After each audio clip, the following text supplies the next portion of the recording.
Kia ora, haere mai, and welcome to Swish Factory on Auckland's beautiful North Shore.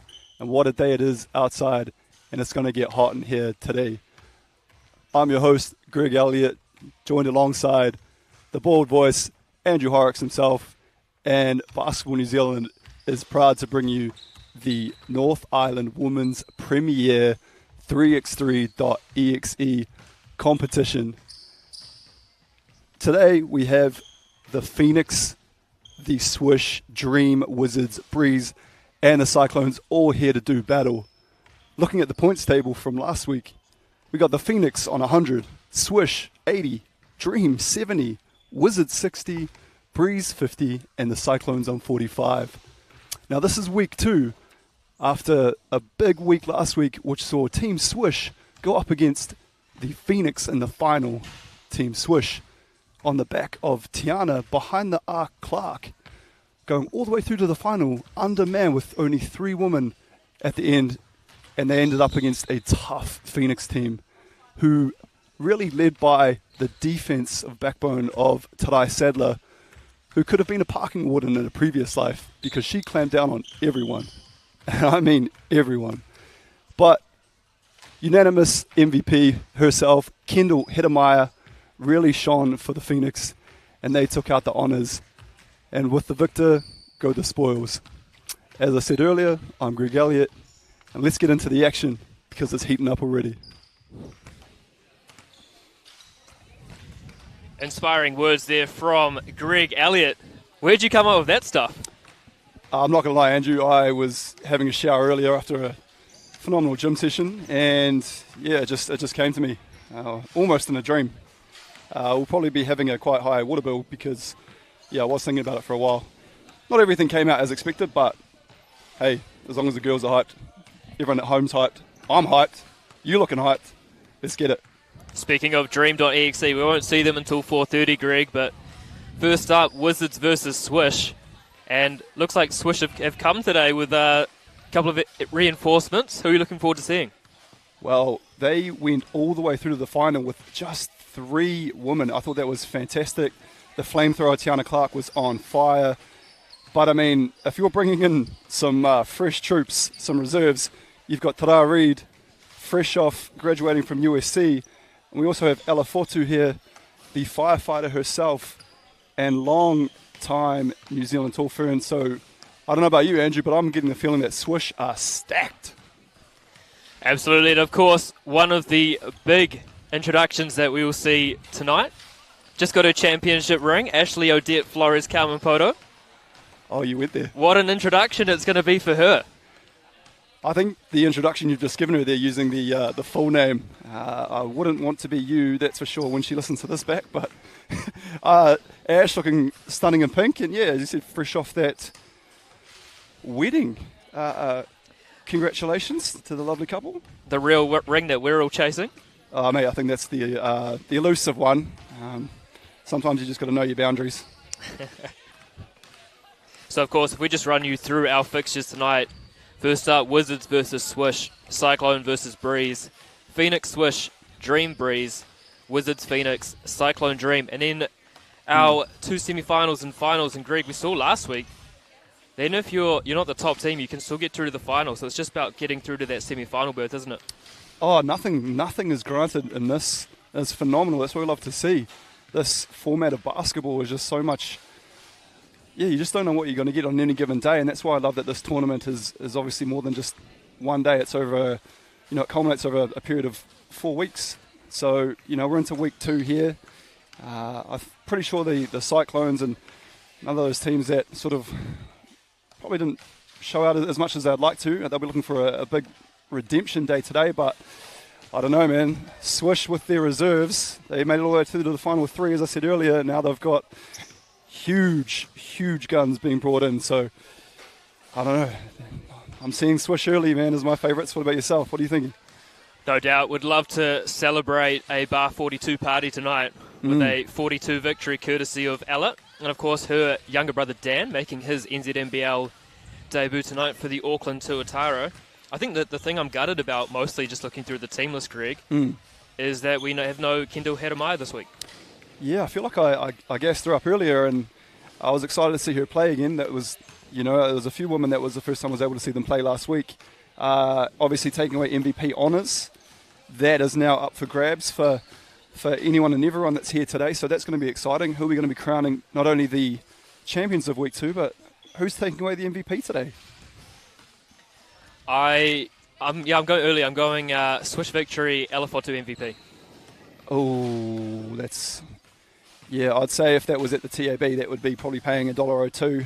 Bet responsibly, or gamble responsibly. But I'll go with Tara Reid. We've got Justine Reid in the house today, the women's 3-on-3 coach. Obviously, the mum of Tara as well. And yeah, I think she'll be looking to put on a show herself. As I said, graduated from USC, back in New Zealand, and looking to get it done. Just is rocking probably the freshest Air Force Ones I think I've ever seen in my life as well. There's not a speck of dust on those. I wish her husband was a bit more fresh with his attire. Fokine's listening, I'm sure he is. Much love to you, big fella. Surprised not to see him, but yeah, the whole family seems to be here. Younger brother Jameer, who you coached, I believe. Yeah, they've coached Jameer a little bit on the O'Keen front, probably giving his time to rugby, of course. A dual sport referee, both basketball and rugby, so no doubt he's running the touchline potentially in the men's premier grade. Yeah, that wouldn't surprise me. And here we go, we've got Asia Anderson. She's just made an appearance here for the Breeze, and I think they'll be looking to obviously do a little bit better than last week as well. And obviously having Ash is a huge addition, as well as Asia. She was making her 3x3.EXE debut tonight as well, so I'm excited. I think any time you can add a finals MVP of the caliber of Ash, Odette, Flores, Kawamoto, that's an exciting thing to add. I think, are you saying Breeze Swish final, Greg? Is that? That is my early, I'm just going to call it. I'm calling it now. You heard it. I do not know what, it's 3:52, and that is an official call by me that it'll be Swish and the Breeze in the final. You heard it here first. And of course, if we just go back and look at the point summary from last week, Phoenix out hot with 100, Swish 80, Dream 70, Wizards 60, Breeze 50, Cyclone 45. Greg, only 4 weeks to get to that top 2 spot to get that trip to Japan. And as you said, Breeze, they need to make up some ground pretty quickly. Yeah, they're going to have to dig deep today, and there's going to be some phenomenal mahi need to be achieved. If anyone's going to do it, though, I like the squad. As I said, it could go either way. I would assume these two that make the final, but yeah, I think seeing as Swish did make the final last week, it's going to be up to the Breeze to finish a little bit higher, try to get a win today. I'm sure, yeah, Ash KP would love to walk out of here with MVP and a dub, but hey, as we said earlier, anyone could win on any given day. I think Ezra McGoldrick's in the building too, so she'll be looking to do it big. I believe she's with the Dream. Yeah, Ezra McGoldrick is with the green. With the Dream. Sorry, I've already lost the plot, and we haven't even started the first game. And then, of course, the player I'm looking forward to as we talk about both sides of the basketball, you've already assumed her job title, Sarai Sadler. Oh, she was fantastic for the Phoenix last week. And if there's no Hida Maya, that's going to be even more responsibility on her shoulders. As I said, could be a parking warden in a previous life or the current, because she is clamping down on everyone. I'll say it again just for comedic value. So probably failed the first time, but even better the second time. But no, I'm looking forward to seeing her play. But first and foremost, we've got the Breeze and the Cyclones out there. Game 1, Cyclones. I'm not seeing a fourth player, Andrew. The Cyclones, I believe, are meant to have Parahuria Delamere as well, yet to be cited. And I guess that also is a glaring omission too. We're missing a fourth woman in pink. So this could be 3-on-3 here for our first game. No reserves. So this could be interesting. Kula Baldry has been cited though, but just not quite ready for the first game, but no doubt she will make an impact tonight. You cannot forget the importance of stretching and getting ready for a big day, because obviously when you're playing multiple games, as the referee has given us the thumbs up. I'm glad they weren't going to start without us, so that's good. Machi Pang Always thinking of everyone, isn't he, Greg? Of course, obviously you lift up a lot of weights, as we saw on camera, Greg. What are your favourite stretches to do to get you ready? Believe it or not flexible. 1 iota. I don't believe that. No, we tried to touch the toes and mission impossible, my friend. So maybe at your height, it might be probably easier to... Is that fair? It took you 4 seconds of the first game to make a high choke. It's Asia Anderson with a nice little lefty layup. And Breeze get us underway this afternoon. As we look for a little twin connection stolen by Anderson off the head of Yuma Nagishi. And just to update our draw, we actually got Cyclone versus Breeze first. So, Greg, it's the beauty of flexibility. We talked about it before, changing the draw up. Well, you've got so many games over, a certain period of time in the day. It's good that Basketball New Zealand, we can think on our feet and, the event coordinators can change things around. And, credit to the organisational staff that we have here today. Catherine doing a fantastic job, and that's with 2 ends, isn't it, Greg? Yeah, and I tell you what, your autocorrect on your phone will not put it to 2. But, hey, as we had a good chat to Catherine pre-game, explain that to her. As we said, Catherine, lovely name. Fuiava left that one short. Anderson to the hoop. Lovely finish. She's confident start, Asia Anderson. If you've seen her ball many times, Greg, at hoop 33. If she gets going, she's going to be an issue for the other teams. I tell you what, man, she comes along and she jumps in on the men's right. She bullies me. I'm 6'5", 106 kgs, and Asia Anderson, she is a bully. So she will be having a big day today, I think, and as I said, was a massive omission from last week. Fun fact about Asia Anderson, her dad actually used to play for the New Zealand Warriors before taking up a career in France. Speaks a little bit of French, can confirm. Like yourself? You Yes, gave a little bit of Je m'appelle Andrew, I believe, earlier. Ça va, Gregory? Oui? No wonder you do well with the... Is this a roast of me, or are we commentating basketball here? As Tanana Williams thinks about it and then puts it up, but leaves it in her hands while the shot clock expired, and that's going to be Breeze ball. Never nice to hear the of the buzzer as the ball is still in your hands, and you'd rather get some sort of shot up the hoop rather than a turnover. So Cyclones will live and they will learn. As Baldry gets her first points, and you've segued beautifully into what I want to talk about this afternoon, Greg. Your shot on Wednesday night, probably the biggest buzzer beater seen in this country. Well, I don't want to take away from what the women are doing now on the court, but because you brought it up, we can touch on it, I suppose. Arguably, probably the biggest shot in North Harbour basketball history at the event's finest stadium. So, GLA_12 if you need to see what I'm referencing. But to go to triple overtime, Andrew, was a big night, and we celebrated at our lovely sponsor, McDonald's. And what I can say about that was we had a lovely, refreshing iced Coke Zero. And I think the most exciting thing for fans today, Greg, is the announcement of a new competition. If any player hits a 3 to send the game into overtime, you'll be sponsoring $100 in vouchers. As the ball comes out. See how I segued away from that real quick. There's nothing leaving this wallet, my friend. I'm sure there's a long room that could get some money out of you as Baldry fakes the dribble handoff and goes to the hoop. Lovely finish from her again, and that's already 6-1 Breeze, Greg. We called them that they're going to make the final today, and they're starting off the way they want to finish. Oh, man, as I said last week, I love Baldry rocking the pink hair with the matching uniform. I wish you and I could pull something like that off ourselves, but... The uniform or the hair? The hair. Oh, you look good in pink, I'd say. Oh, thank you. As Asia Anderson, left-hand finish, gets another look at the basket. Well defended there from Ramona Fuiava.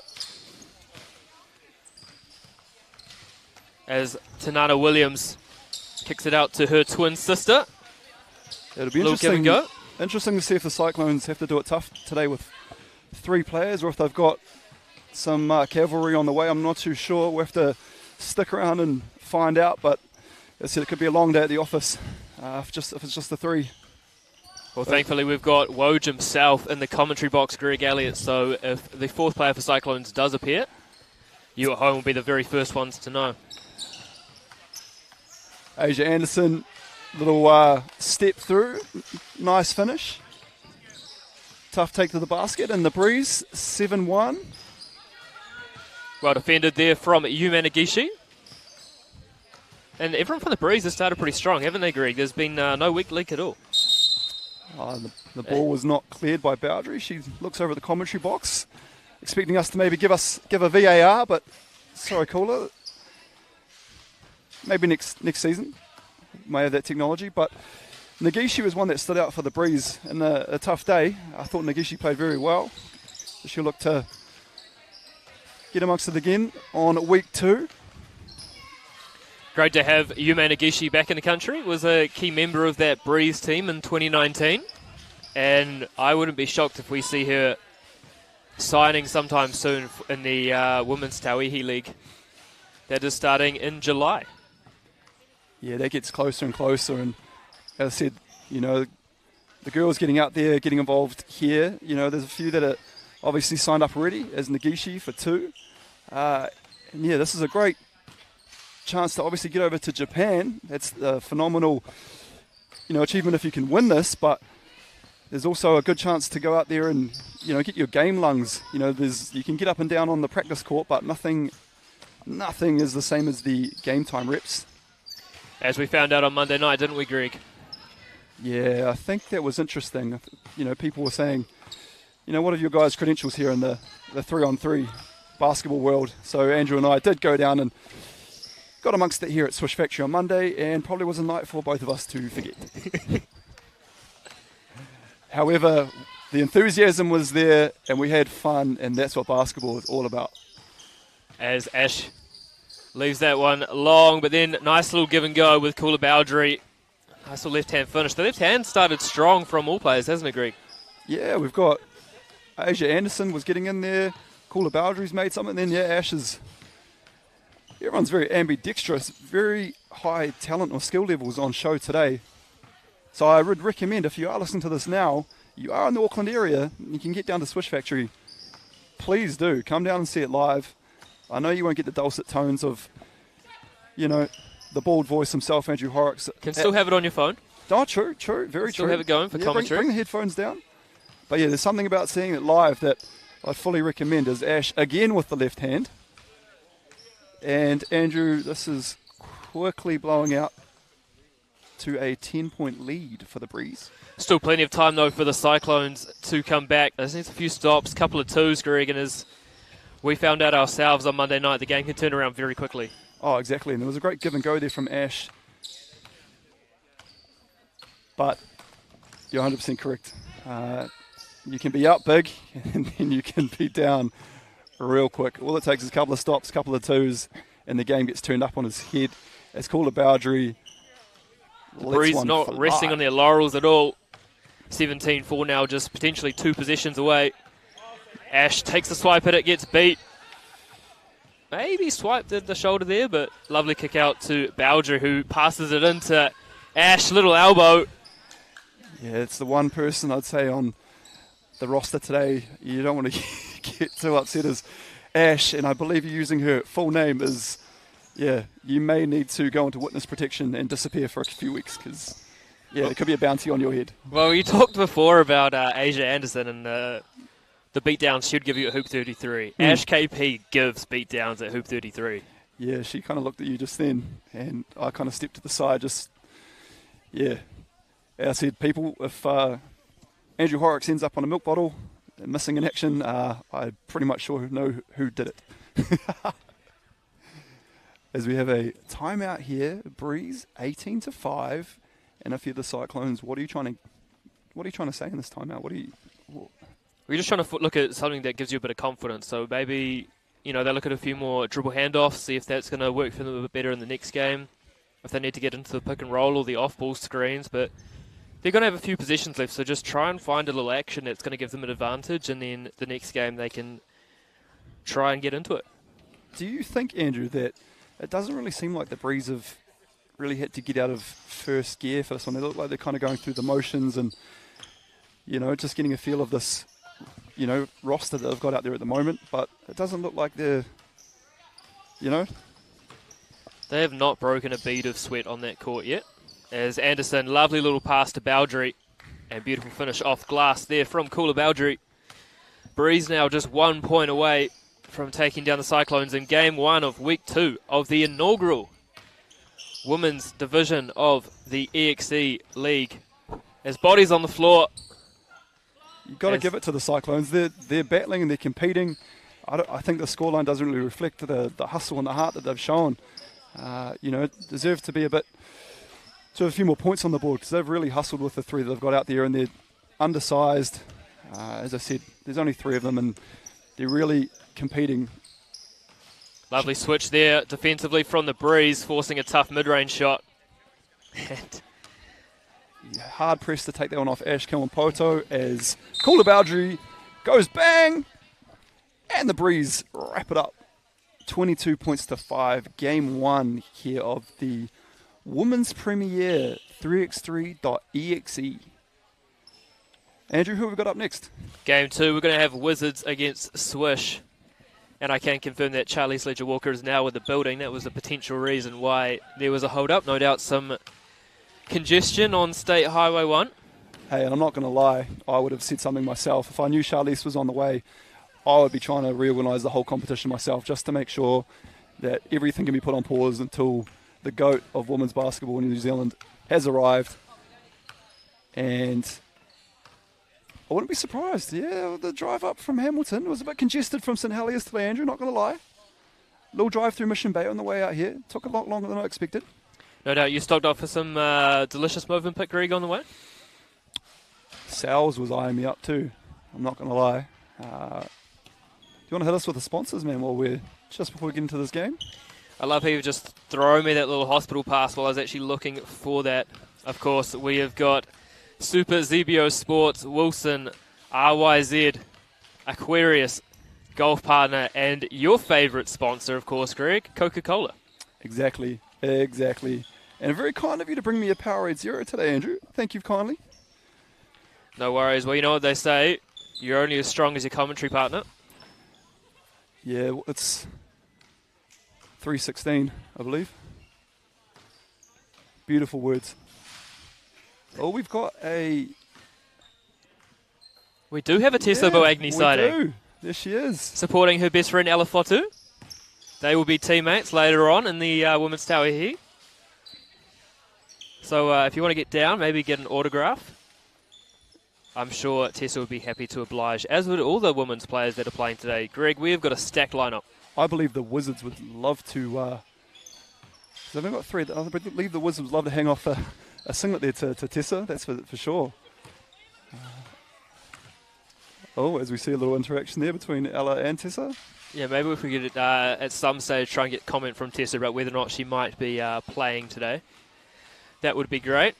So just running you through your team list for this one. For Swish.exe, we have, I'm not even going to use her full name, I'm not that rude, Alafotu, Tara Reid, Caitlin Neuer, and Tiana. Behind the arc, Clark. There we go. For the Wizards, we've got Bree Schuler, Charlie Sledger-Walker, and Hayley Mayola.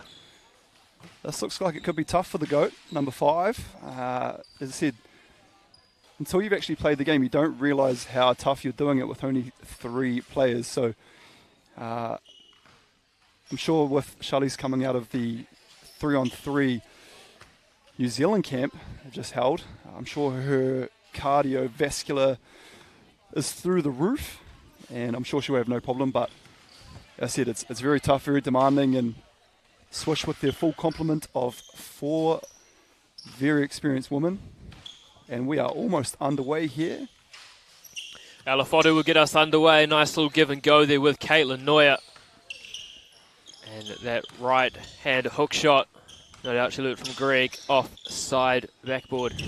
Here is the first sighting of Charlize with the ball up against Tiana Clark.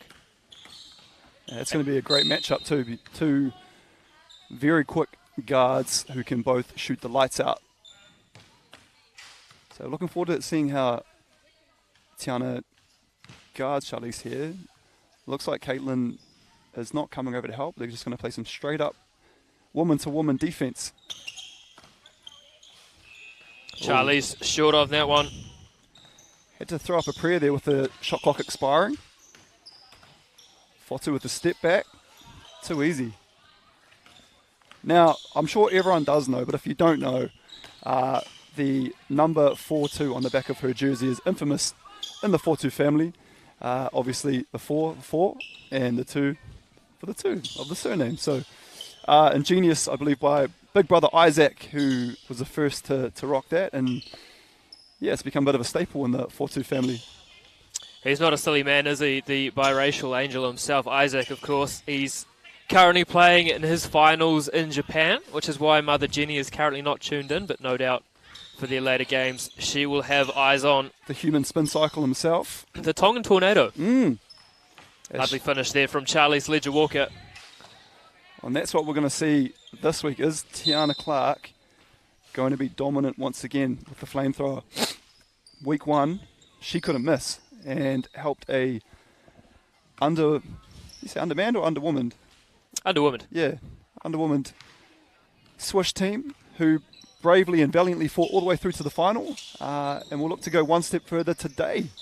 I think what's exciting as well for Tiana is that she's not going to have to do it all herself. Of course, having Tara Reid and Ella Fotu, as I just put the commentary curse on Tara for that one, but to have that much firepower and then that little cherry on top, it's exciting stuff. It'll be like your dessert last night. I believe you had the triple scoop ice cream with the cherry on top. Was that what you were saying you had earlier? I can neither nor deny those rumours as we say hello to Jenny Fotu tuning in. Lovely to have you watching our coverage today of the 3x3.EXE Premier North Island Women's Conference. Must be an extremely proud mother, you know, when you've got obviously Jacob coming through now. I believe he's captain of Rangitoto College.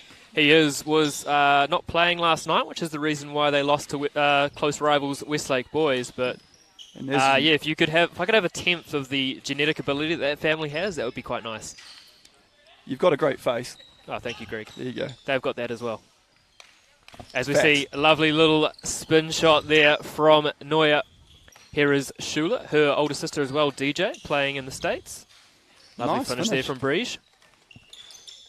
We got a close game. Early days, close game though. 4-3, Wizards. No doubt Wizards heard our early predictions about who we thought was going to be in the final. And you never count out Charlie's Ledger Walker. And Caitlin Noyer says, hey, she's got a bit more height, doesn't mean I can't shoot the 2 either. And she cashes that one. Didn't even think twice about it. No doubt some sibling rivalry at the family table this week. Brother Carl getting MVP of week 1, despite doing his best not to receive it. Yeah, and I know Caitlin would have definitely made a point to let them know that they only had 3. I've been at that dinner table before, and yeah, very, very competitive family. So, as Shula there off back iron, rebound at Charlie's Ledger Walker, and she does what she's been doing her whole life and puts the ball in the hoop.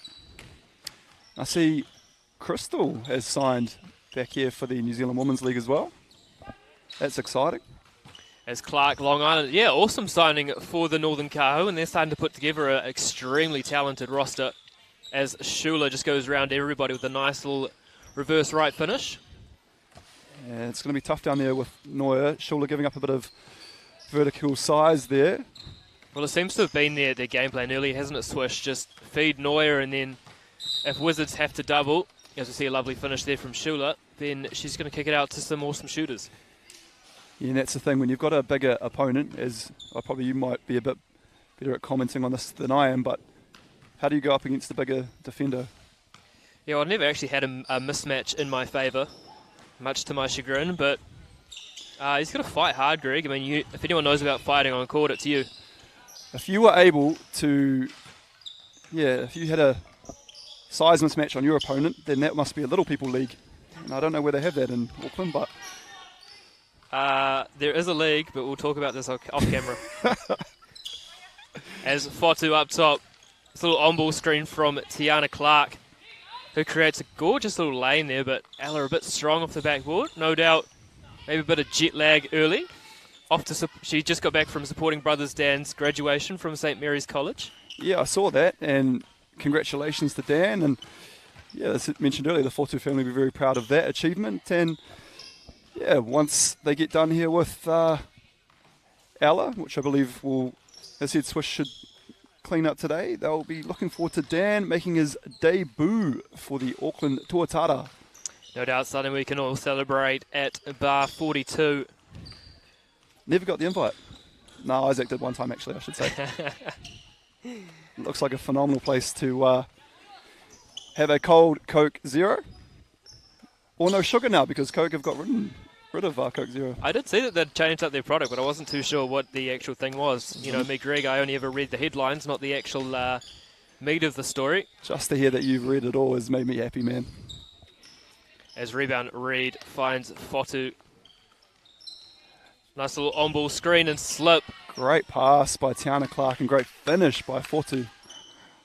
And that's the hardest thing, isn't it, with Swish, Greg? Because they're all such great shooters, you can't, you know, just get up. You got to watch for that slip as well. Makes them a tough cover.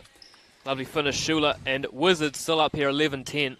You'd think you wouldn't be able to lose sight of these bright uniforms, but I tell you what, these women are very quick.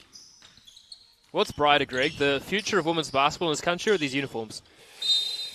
That's tough because these uniforms are glaring. But I've got to say, with the rosters that the Women's League are putting together, I have to say New Zealand women's basketball, man, I'm so happy and excited that, you know, the women's game is getting some shine and much deserved credit that it should get. So, yeah, and if you're looking at just, if this is some of the talent that's going to be on show when that tournament starts, man, we're in for a treat.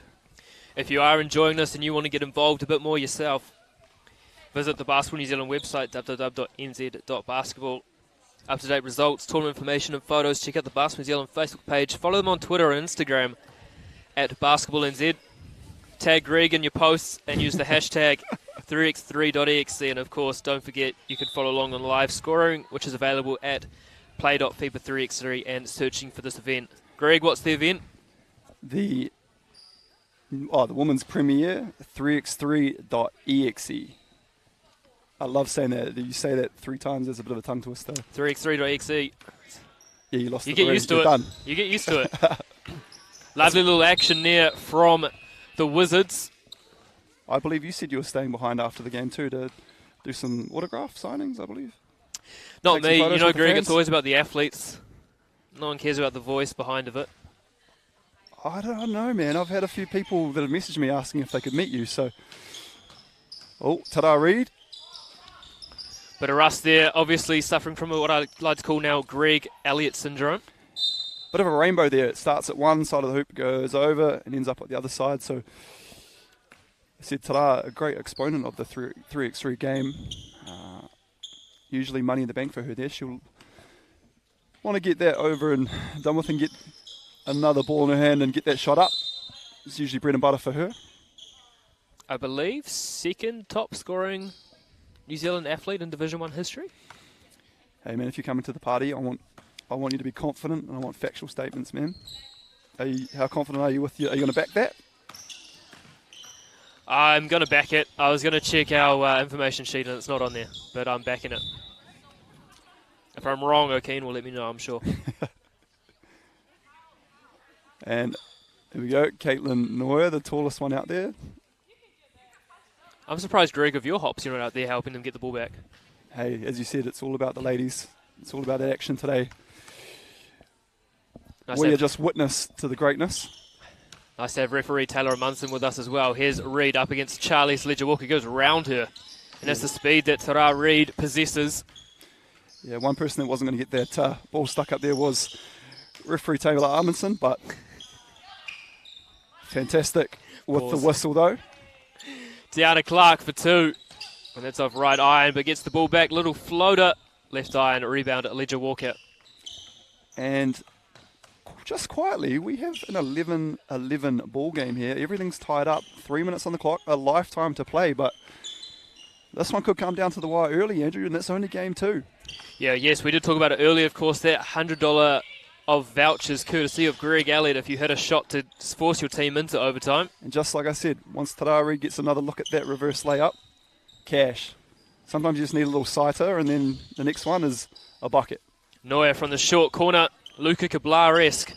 Yes, you'll like that. Once you see a couple of go down, as Charlize Walker looked up just and showing her saw. class. Clark off the back eye, and that's going to go out. And will we see a sub? No, we won't.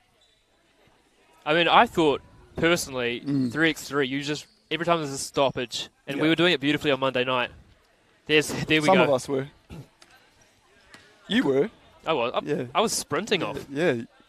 The bald bucket, though, wasn't.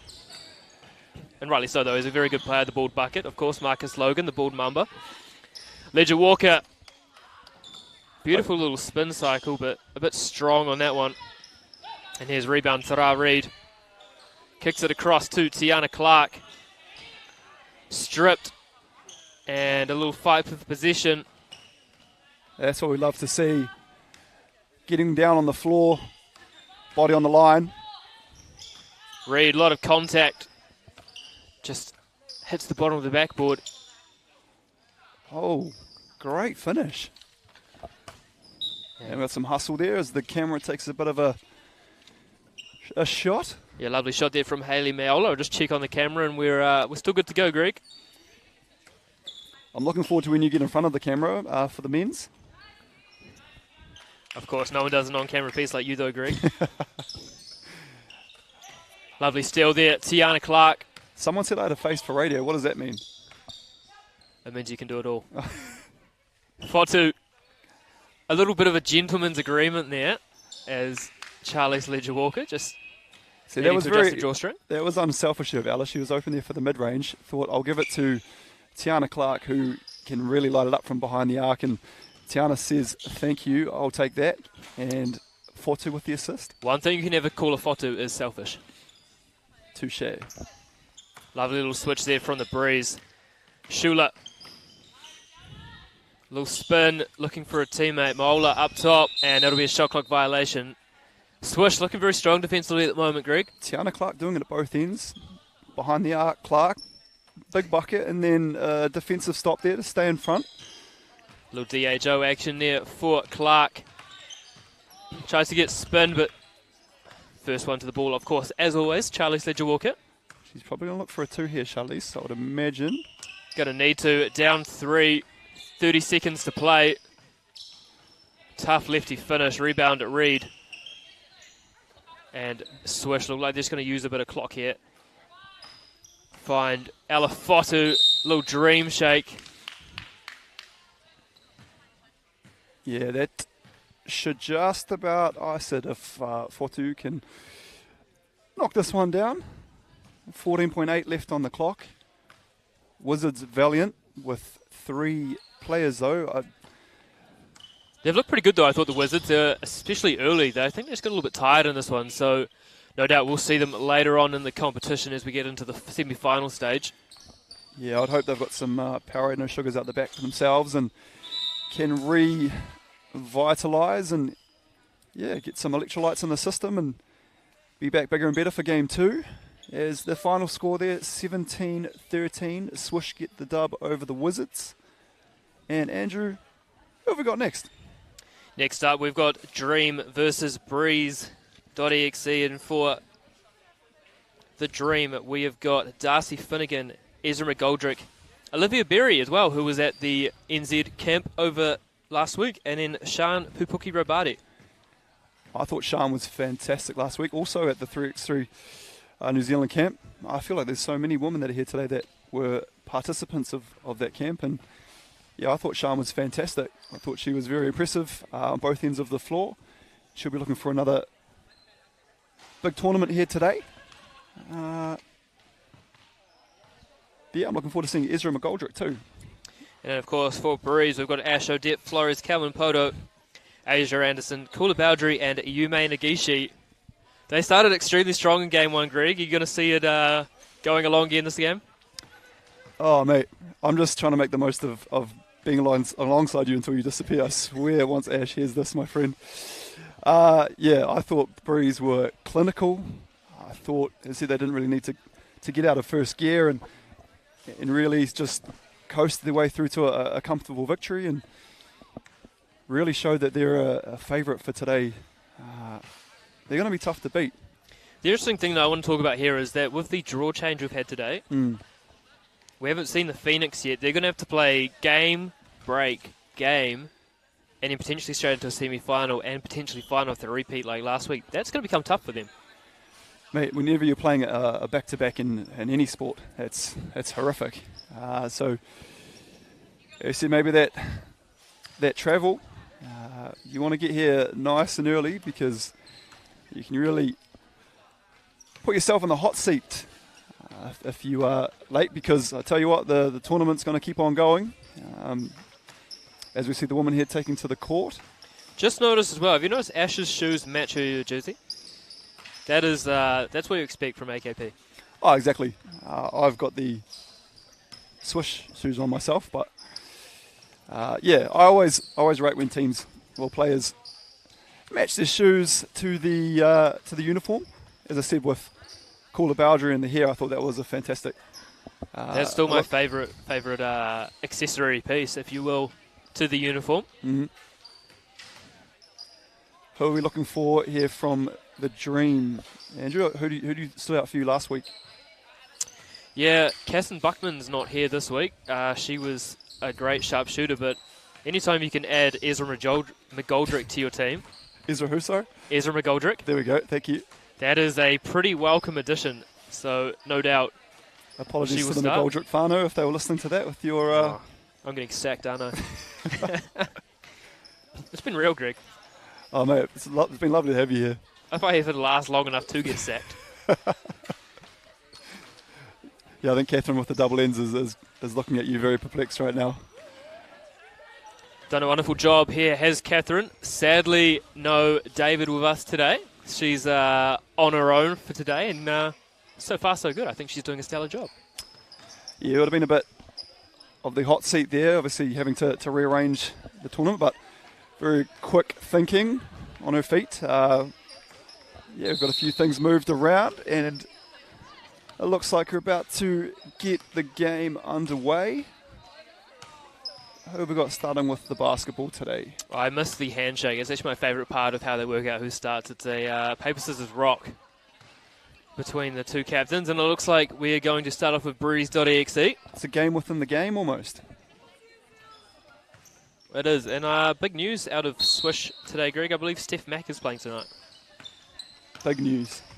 As here's Anderson up against Berry. Took a shot to the face there, Anderson. Yeah, a little bonjour from the elbow. As here is Finnegan. The worst thing is, though, is that you like Tua Kalman Poto or Asia Anderson, you might get them a little bump, and that could just fire them up a bit more. And it's a bit of a business decision, isn't it, Greg, to do something like that? Sometimes it's safer to get out of the way, but yeah, with a taller body like McGoldrick, I'm sure as she takes it to the hoop, she won't mind getting physical if needs be. But Finnegan to the hoop. Lovely finish there from Darcy Finnegan. This is Baldry up top. Little on-ball screen from AKP. Oh, what a pass from Kula. The pass was too good. That's what I'm claiming. You know when you actually have to yell out an apology in the middle of the game like Ash just did. You know it was a good pass. As Baldry says, I'm not letting this one go again, and just shoots it herself. And why wouldn't you? That was cash. Very lovely two there from her. Game's starting to heat up, Greg. As we said, it's a beautiful day outside, but the real action's inside. I'm looking forward to seeing Berry. The shooting form and release there was perfect. And got a violation. Berry, of course, out of Rangitoto College. Former teammate of Alafotu.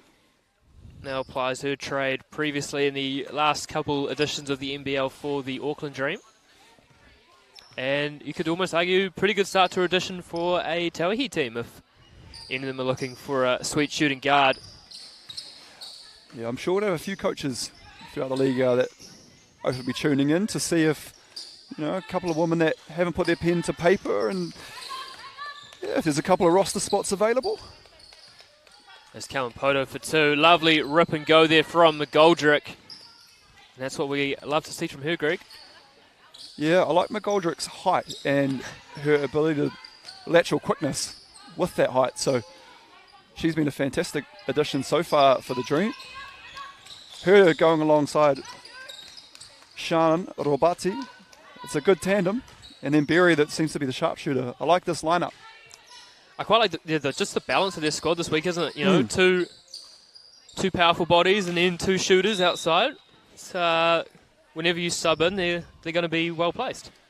And then Finnegan does a bit of both. She's got the strength combined with the footwork, and she can finish those tough buckets around the hoop. So, yeah, the Dream could be the surprise package of the day. I don't want to say surprise because we've obviously got some big names in the lineup, but we really kind of went through the names at the start of the game, and we like look at the Breeze and the Swish. But, yeah, the Dream could throw a spanner in the works. Although the Breeze are up 6-4, as Robati puts the body on the line into the sponsors there. Boundary with the back down. Oh. I tell you, that's one player that will be tough to body up, and that is Robati. Sean Pupuki Robati starting very strong. This is, of course, Dream's first game. Finished third last week, so definitely still in the mix for all the chocolates, Greg. That gorgeous trip to Japan I know we all want. Yeah, when you really need to somehow get something going for, I believe commentators need to go as well to Japan. I'm sure we're essential. As we see a tough finish there. And Boundary for two. Still working on trying to get that commentary gig for the finals on the 17th and 18th of September. My work schedule is actually free that weekend, believe it or not, so we'd love to be there. McGoldrick going up against the Shorter Nagishi, gets her offensive rebound and just pads the stats.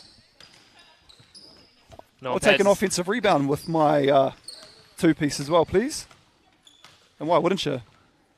Well, Greg, I always thought you were more of a three-piece quarterback man, not a two-piece. It's slightly disappointing news is Finnegan for two. Bucket. Mate, I don't just get buckets on the basketball court, I get them at KFC as well. Why would you stick to a three-piece when you can get a 10-piece? As we said before, top two teams from each conference will play in the 3x3.EXE Premier Playoffs in Japan, September 17th and 18th. Unable to happen last year due to COVID, so would love for that to happen again as Ash Kawamoto leaves that one right. And Berry's foul to go to the line. And I really hope this does come down to week 4, Andrew, where, you know, there's maybe where the competition is blown open and it could be anyone's on that final day. As we said, without Kendall Hedemaya here today, it could be time for someone else to get that 100 points that's up for grabs for the winner today. Yeah, I speak for myself here very comfortably by saying I'm gutted if I miss the final week of the women's. I'm scheduled to at the moment. Hopefully the gods are kind to me and let me be here because that is going to be some fantastic 3x3 as Kawamoto short rebound at McGoldrick. Do you know what the good news is though? You're in the lead chair. There's that, but you can also tune in and listen to me. Oh, don't worry about that. You know I'm going to be doing that. But as you said, there's nothing like being here in person, of course, at the Swiss Factory in Albany. Free entry. Come down and watch some amazing women's basketball. Yeah, Carl Neuer has opened the doors. Free entry, as you just mentioned, Andrew. And I tell you what, it's worth, as I said, I came all the way from St Heliers. I want to miss it for the world. It's exciting stuff. And it's what 3x3 basketball is all about. Robati, lovely little step through, 11-6 now. Dream over the Breeze. And Greg, we talked about the Breeze not getting out of first gear in their first win over the Cyclones. They're going to need to in this one. Yeah, the Dream really putting it on here, as I said. I think I love that as a commentator, is when you say something that might be deemed as controversial, it comes to fruition. And as I said, Dream could be an upset team here as Robati knocks down a 2, and it pushes the Dream's lead out. Well, as I said, when I got here this morning, it was all a dream. Oh, I like that. Now it's turning into a nightmare for the Breeze. 14-7 now, just over half. So they've still got 4 minutes and 30 seconds, plenty of time, but going to need some stops and get some Greg Elliott buckets. The on-court edition. And tough finish, Robati. that well does not look to be drying up at all. Give it to Robati, clear out, and she is, as Caller Boundary saying on the sideline, going to work. Well, no doubt someone needs to show Ash Kawamoto our earlier commentary clips. Get her working up into this game as McGoldrick. Lovely little cut there to the hoop. And Greg, I don't like to call things early, but the writing's on the wall a little bit here for the Breeze, and that's not just because of the sponsors' pylons on the outside of the court. And is this potential a little bit of fatigue from the Breeze? They've played one game already. This is the Dreams' debut outing. Is that playing a factor into what we might be seeing out there at the moment? It shouldn't do. They've got 4 players. I just think the Dream have played that well. I don't think it's a fatigue thing. I think it's just literally optimal performance from the Dream, who want to get more points this week. I think Ezra McGoldrick has been fantastic. Her in that tandem with Robati. That is a tough sort of twin towers that are out there at the moment. So if they can stay healthy and keep the fitness going throughout the day, the Dream could be there or thereabouts come business end of the tournament today. And of course, we're still yet to see our defending champions from week 1, the Phoenix. So Greg, it's going to be hotly contested for those playoff spots. And that's what we love. As we talked about earlier, anyone can win on any given day. There's some very talented rosters. As Nagishi says, we're not quitting early, we're not lying down, and we still got some fight. Well, they have to as well, because you're only playing 2 games before the semi-finals, so that points differential could really come back to bite the Breeze at this rate, as it's now 19-10. Look, you just throw the ball up near and around the rim, and McGoldrick just has a nose for the ball, and it's just such a luxury to have. Nagishi for 2. Ooh. That looked good the whole way. That was right in front of us. Lovely shot there from you, mate. There's Robati up against Anderson. Too strong. Yeah, that was a tough one there for Asia, that matchup, I believe, for anyone. But as you said, they just throw it up there or thereabouts, and Ezra can go up and get it. So, but a miscommunication there between Yume Nagishi and Kula Baldry, as Yume will take a break, and reintroduction of Ash Kawamoto. The next bucket will win it here for the Dream. As well, let's call it Greg Elliott time. Yeah, it's business. Oh, and Robati, as I said, just keep going to that well, and it does not look like it's drying up anytime soon. Sean putting on a show there, and I tell you what, the Dream just made a statement there with that victory over the Breeze, 21-12. 2 minutes still on the clock too, and the Breeze will go back to the drawing board after that and reassess how that went. But hey, I like the look of the Dream, Andrew. They look really good out there. The Dream look incredible early, and if this comes back to points differential, you've got to be a little bit worried now, actually, if you're the Breeze. Only 12 points in that second game. Haven't seen the Phoenix yet. As we go through our lineups for the next game, which will be Phoenix versus Swish. For the Phoenix, Missy Nuku, Tarai Sadler, your favourite player, Greg, from last week. Yep. Tulia Farlongo, and then Vitolia Tuolavi, and then for Swish, Tara Reid, Ella Fotu, Kaylin Neuer, and Tiana Clark. There we go. The rock, paper, scissors you were talking about has just gone down. Referees for this one will be Danielle Cooge and Julie Harris. No, Jilly Harris, my bad, sorry. Julie Harris is a former Harbour stalwart.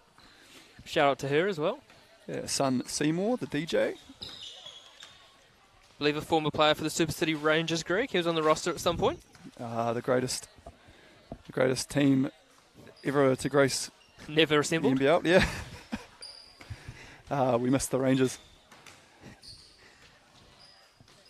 But yeah, it's good to see the Phoenix here for their game 1. I believe this is game 3 for Swish. This will be game 2. Everyone Okay. plays 2. No doubt you see those orange uniforms a couple of times and you feel like you've seen it a million times. Here we go. Looks like we're going to have Swish. We're going to start with the ball with 4-2. Guarded by Tuilia Whalongo. And Tiana Clark puts her head straight down out to Alafotu for 2. And that's short, as you said before, Greg. That second game fatigue could kick in. Nothing easy for Tarai, and then there she goes. She sprinted out to make that tough 2-point shot and then screen hard and roll to the hoop. Tarai Sadler, definitely one of my favourite players already. Of course, as we said, our unofficial defensive MVP vote, Greg. I think she's already got it for this week. As here's Tuilave, finds far longer, rejects the on-ball. Lovely kick out to Sadler. And beautifully to the hoop, but just overcooked it a bit there. Unlike a gorgeous three-piece quarterback. Oh, Don't forget, of course, our gorgeous sponsors for this week. Super Zebio Sports, RYZ Apparel, Aquarius, Victoria Wilson, Golf Partner, and our good friends Coca-Cola. Greg, you looking very happy on that Powerade No Sugar? Oh, mate, and just to add to the Wilson as well. It's the beautiful basketball. Had a couple of shots up pre-game, and I still haven't got the hang of it yet, but your stroke's looking good, Greg. Yeah, I appreciate that. Shooters shoot. As we saw on Wednesday night from you. You don't score until you score, Andrew, as I believe that was your quote. Neuer back to the bucket. A little bit of footwork there from Caitlin.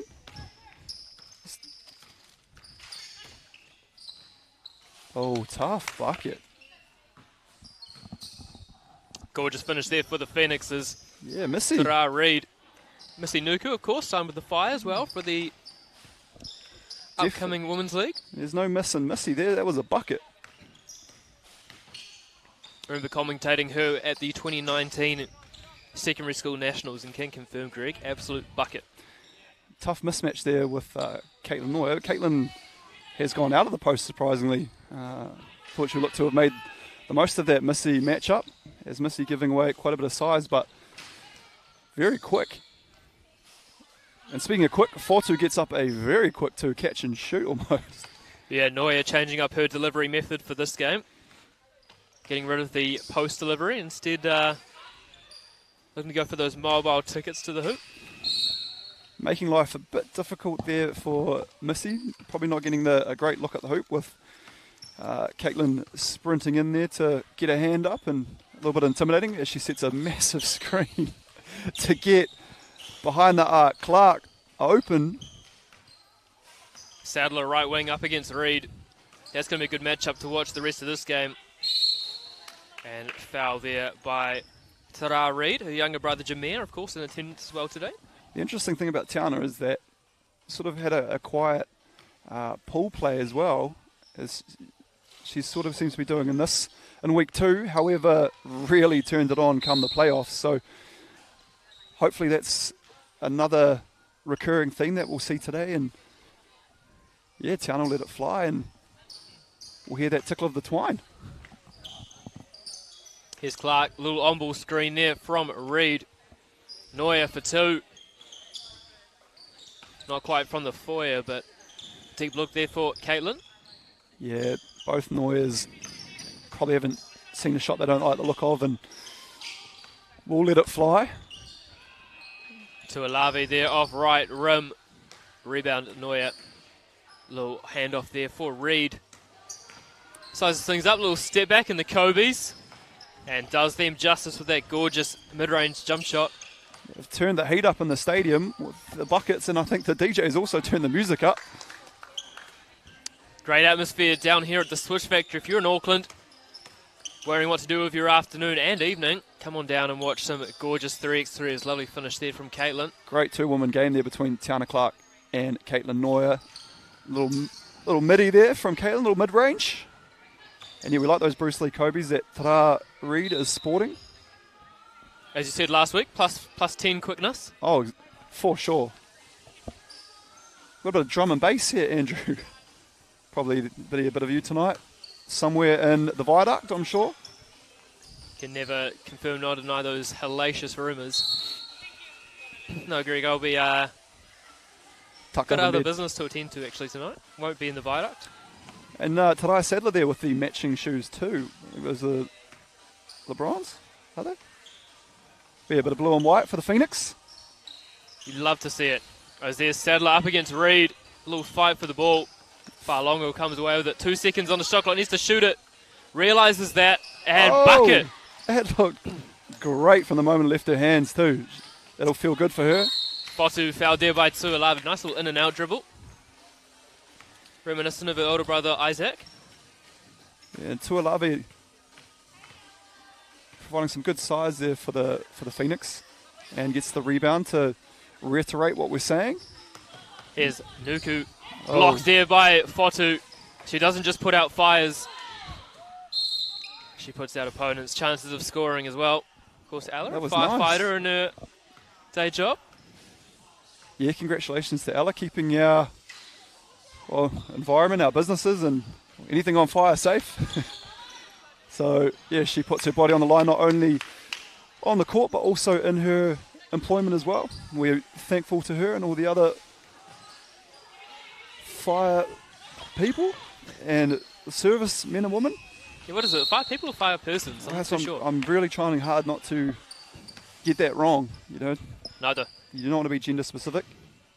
We just don't want to get it wrong because, you know, they do the stuff that we can't. What can't you do? There's nothing you cannot do, my friend. As we say hello to Charles Sarong, jumping on the live chat to say g'day. If you've got any questions for us in the commentary booth, Greg's only here for the women's section, so get them in quick. Otherwise, our special surprise guest for the men's might be able to jump in and help out. Well, I think, actually, now that I think about it, there are probably a couple of things you can't do. There's a few rides at Rainbow's End that won't allow you on there, but Fortu does well to rein in that pass. I think, Greg, if you want to show me to Rainbow's End, I'm more than happy to test that theory. As Neuer from the foyer short. It's almost a waste of money because you can only probably go on half the rides. Sadler, out to Missy, step back. No room there from Nuku, so that'll be swish ball. And another fantastic game here, Greg. 8-9. Yeah, that's the thing. Phoenix, the defending champions from last week, you know, they would have, you know, known they were going to have to do it tough today without the MVP, Kendall Hedemeier. However, Valiant, I think I've said that word a few times today, but really putting up a big fight here and, yeah, really going toe-to-toe with Swish. And the ball back to the Phoenix. Sadler. Oh. Decided not to be called double dribble there. Puts it up. Rebound, Reed. Neuer looking for the seal. Little give and go with Tara. Lovely give and go there from Tara and Kaylin.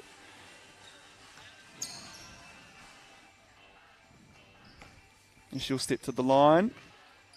What's her free throw technique like? Hey, Not often she misses any of those and puts it back up with the left hand. pad the stats. What I said, get those offensive rebounds. Apologies to Jenny Fotter if I got that wrong. She just messaged me and said she's a firefighter. I thought we'd said that, but maybe I got it wrong. No, I think we were saying like fireman, firewoman, but she's a firefighter. So yeah, I see what Jenny's saying. I think in about 2 minutes you'll click what she meant. I do now, Hang and on, I know that Jenny's always going to get us right. So thank you, Jenny, for Do you know getting what- involved in the commentary. You Love know to what hear I from love you. about that is that it shows that people have tuned in and they're listening, they're attentive, and they're more than happy to correct us, and I rate that. And our egos aren't big enough. We're not unhappy with being corrected. I'm happy to be proven wrong. If people direct some questions or they want to comment, we're more than happy to answer. I said Andrew is here all day and absolutely loves any questions that you guys would like to send in. More than happy to answer, and yeah, not often you get someone like Andrew Horrocks at your disposal to ask anything and everything. As we get back to the action and Tara gets clamped by Sadler. Swish just stepping things up here a little bit now with that little 3-point lead, and if Tara makes us 4 points, it's going to be tough coming back for Phoenix. And it's good to see those graduates from college coming back, like Tara Sadler, and as you mentioned earlier, Dan Fotu, and many Tara others. Reid? Oh, what did I say? Tarai Sadler. Oh, apologies. Hey, that's how much I rate Tara Sadler. She's all defensive defense for masterclass. 3 as Reid there for 2. And now it's 15-11 here. Swish over Phoenix. Swish looking to book their ticket straight to the finals. And Kalanoia there will foul Tarai Sadler and take a seat for Alafotu. You're a brave woman if you're giving the pump fake under the hoop with Caitlin defending you. I know she's looking to swing those arms and try and get the block. Sometimes you can come off second best and catch a stray elbow. Fotu for 2. Bucket. Her and Tara Reid are starting to combine now, and they've got their eye in, and once those two get their eye in, it's going to be a long day for these other teams. Of course, our early prediction was a Swish victory today, as Clark gets it on the action. I thought you were going to use your little patented saying there, Greg, but maybe the next one that Tiana hits, get back into it. I was worried because after last week I thought, if I come up with something, am I going to have to say it so many times, because she is a flamethrower and just had them going last week. So Lovely steal there from Tara Reid. And block there from Tarai Sadler. won't be her last of the day, I promise you that. All defence first team is Tuolavi. It was determined not to have been cleared there from the Phoenix. Always unfortunate, isn't it, when you get a block like that and then you've still got to go back out? You've done all the work, you've thought you've gone out, and you get a basket just when you need it too at 19-12. Ta-da for the win. Game. Bucket. Book that one, and that is 22-12 to Swish. And I tell you what, to see Fotu and Ta-da Reid, knock down those ones weren't necessarily going down in the first game, they'll be happy with that. And I hope that form continues, because you want to be peaking as you just get into the playoffs. So perfect timing for those ladies. Well, the way that makes that very interesting is that when the Swish... Oh, sorry. I'm mixing myself up here. No, when the Breeze lost, yes, they scored 12 points. Yes. The Phoenix just scored 12 points. Mm. So if they end up in a tiebreaker, I think the Phoenix are going to have to get 22 points. I was wondering where you were going with that, but there was a bit of a labyrinth there of information you were giving to everyone, but I'm with you now. Well, I'm going to the Labyrinth sensory maze on Friday night, so that's where my mind was going with it. I see. I was putting my brain in the twist, as we say. Thank you, Jenny, for your very kind words about our commentary. Looking forward to catching up with Jenny at some stage in the near future. What did she say? We got a compliment and you didn't tell us? Direct quote. Yeah. Of course, we enjoy your commentary! ! Oh, man. And that is It's the like exclamation mark that does it for me. Just a little statement, little extra pizzazz on that. So we appreciate that. Thank you, Jenny. Question for you, Greg. First of the day from Charles. ESPN reporting that Darvin Ham has been hired as Lakers coach. Are you disappointed in missing out? Horrific. Yeah. Benefit of the doubt, obviously. But I tell you what, the doubt. I mean, if the Lakers head coaching position is such a coveted job, you've got LeBron, you've got Anthony Davis, you've got this amazing, well, I can't say amazing because he didn't make the playoffs, but you've got this team of good players, and yeah, I just don't know if, of all the coaches in the world, I don't know if that was the best, but he's been endorsed by LeBron, so if LeBron says it's good, then benefit of the doubt. So we'll see when that NBA season rocks around. But yeah, am I happy about it for the time being? No. Quick run through of the teams here for Cyclones, Ramona Fuyava, and then the twins, Liata and Safi Tanana Williams. It'll be Cyclones as Tanana Williams, nice little scoop lap, and they get us underway in this one for the Dream. Olivia Berry with the ball, Darcy Finnegan and Ezra McGoldrick on court, and then Sean Pipuki Robati coming off the bench. And I think this might be an uphill battle here for the Cyclones, but hey, they're winning at the moment. Up 1-0, ball in hand. This would be a huge upset, but we love upsets here. We do love upsets, and of course we love Ash Odette, Flores, Kawamoto getting amongst the lollies in the commentary box. Yeah, speaking of upset, that's the one person in the building you do not want to upset, and I believe, the look she's giving you As a look of joy as she tucks into the natural confectionery. What she doesn't know is that it's the 4th time you've said that today, and I haven't said it once. So, yeah, there you go. Well, it just shows how good of a relationship me and Ash Kawamoto have, of course. She got her championship ring last weekend. Wasn't available to play last week, but great to have her down this week. Yeah, we could understand why Ash couldn't make last week's game. We'll let that slide. Priorities, obviously, of course. Yeah. Sometimes a wedding does take precedence over a basketball tournament. Something we won't have to do for a very long time. But whilst we do have Ash here, I just want to ask her one thing, which was your brother, Dom, was at your wedding, am I correct? Yeah. So how did Dom make it to the Franklin Bulls game that night? I didn't know he left. Yeah, so... I didn't know he went to the game. But he came and did his job and then he left, which was fine. It's your sister's wedding, you don't want to hang around for a bit and mingle with the families and... What's good about me, though, is I'm short and sharp, so my wedding ended at like 7:30 and everyone was out. Really? Yeah. 7:30? 7:30. Well, that probably explains why Dom was able to make it to the game. Short, sharp, sweet.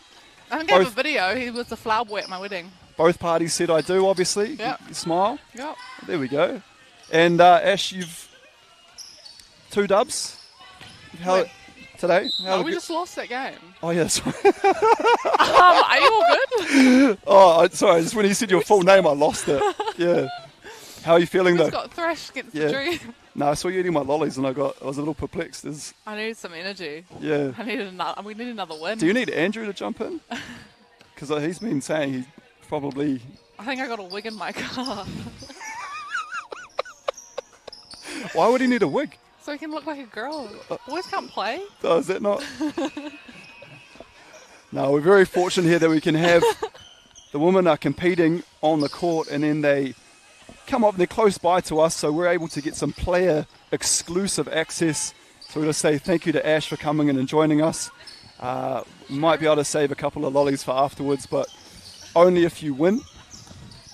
Actually, by the looks of how she's going in there, I don't know if they're going to be any left for the next game. I don't think Ash realises that is both my lunch and my dinner. Yeah. Lovely to have her. You're not going on a honeymoon or something, Ash. Save yourself. After season honeymoon. There we go. Business first when you're dating or when you're married to an athlete. As Berry hit the floor there, competing hard. Very nice of Ash to come through and give us her time, so we appreciate. I think that's the first time we've ever done it, actually, had a player in the commentary booth. Of course, none of the men are actually have the desire to do that. They're too scared to share their thoughts. So, once again, the woman leading the way, Greg. 2022, Andrew. Women are leading the way everywhere. So, yeah, very appreciative there of Ash and definitely answered my question because I had no idea how you could have a wedding and obviously, you know, the brother of the bride is all of a sudden at the NBL game at 7:30 that night. So I'm very impressed actually that you remembered that from last week because we did discuss it. Yeah, I said I'll make it a point to remember to ask Ash as we have. We've got a ball game. We've got a serious ball game. I'm really impressed here with the Cyclone. As Sean Papuki Robati says, hang on a second. The score now 6-9. Dream over Cyclone. Your favourite rapper? Can exclusively deny that. It's a shock to everyone at home. Nice wee crossover. Great Tanana finish. Williams, beautiful finish. That, of course, is Safa. Both twins playing tonight. See, there's the tattoo on the right shoulder. Yes, you brought that up last week. I hadn't noticed, but obviously, attention for detail. That is Greg Elliott in a nutshell.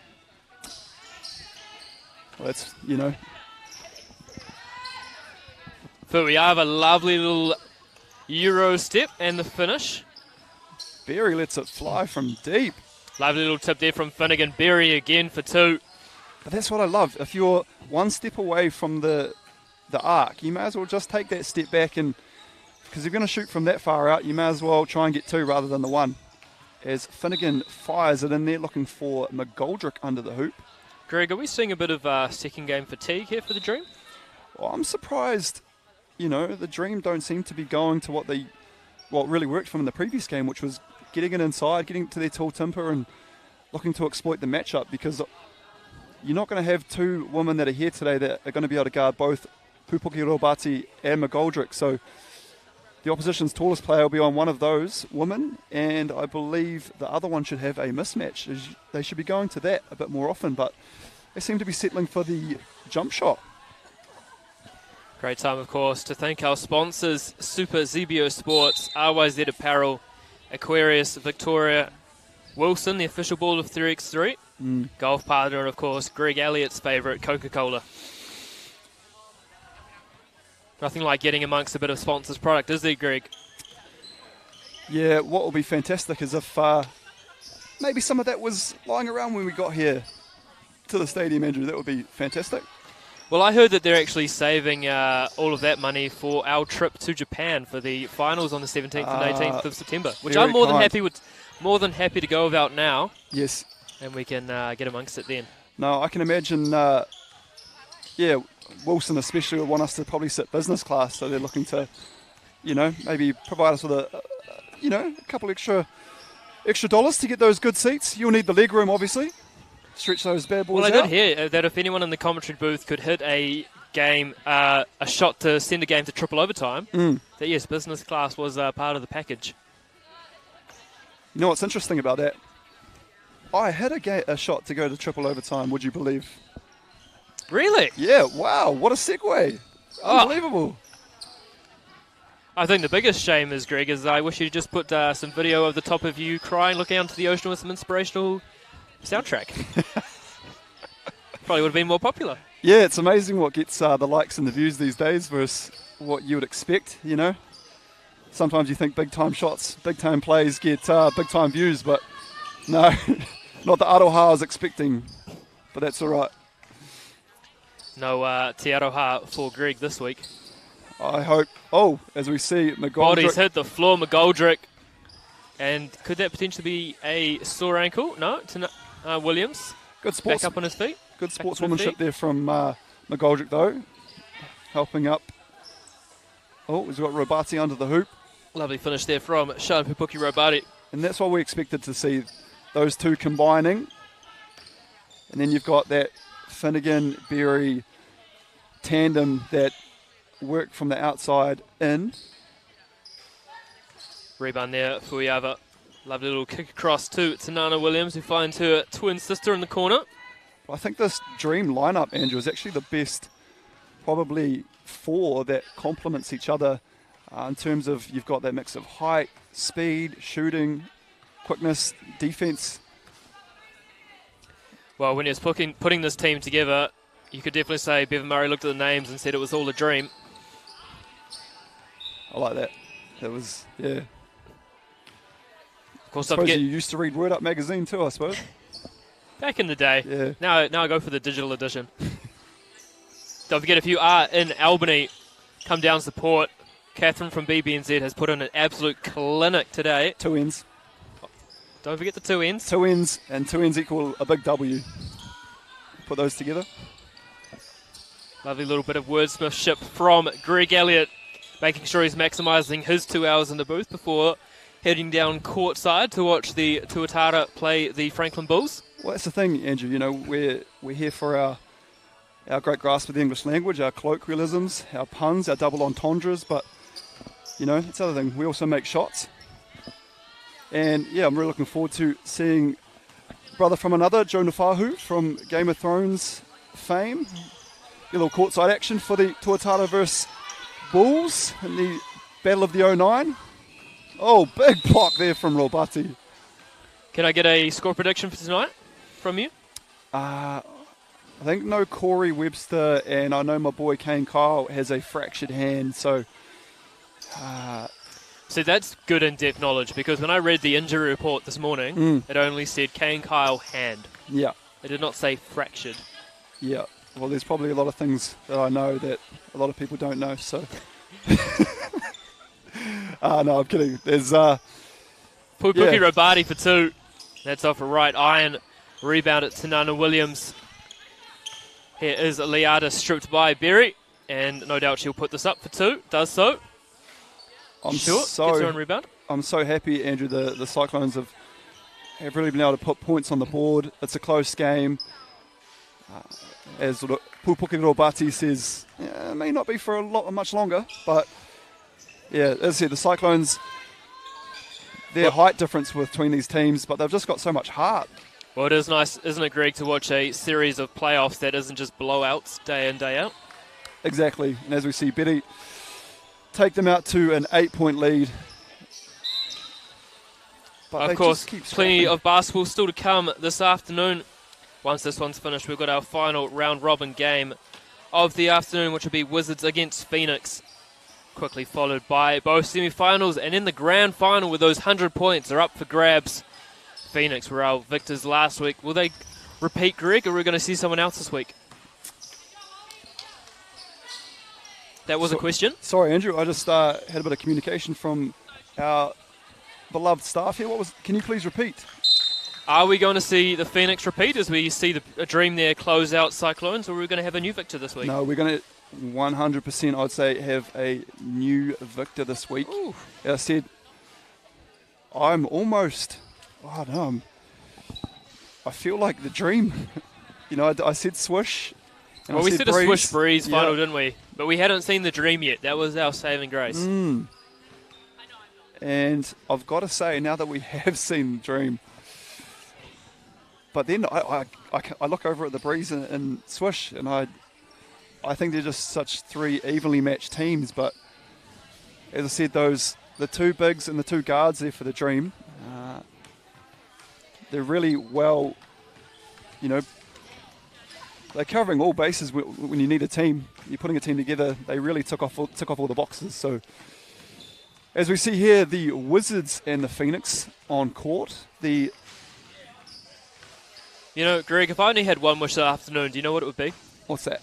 It would be that we had a monitor in front of us to be able to see the amazing action replays that Ash has been putting on for people at home today.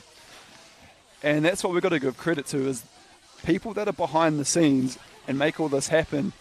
We're lucky that you're the face and I'm the voice, and we can bring it to the people, but none of that's even possible without, my main man Ash.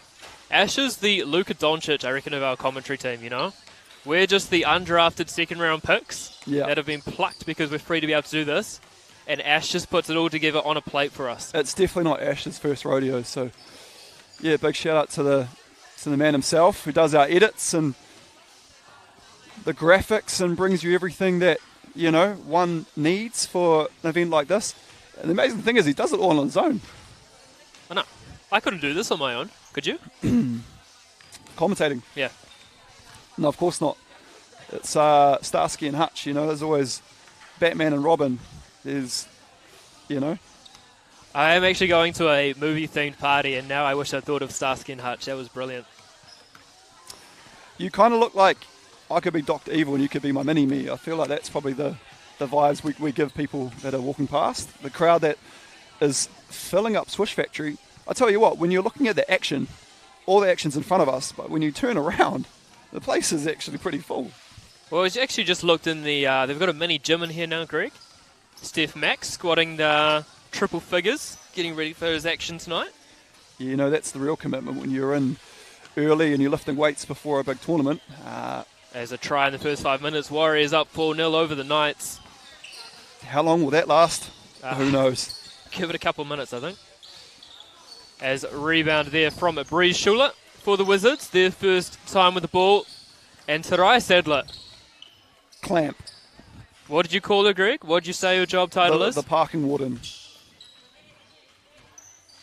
No doubt, Greg, you've had a few run-ins with those over the years in the City Fitness car park.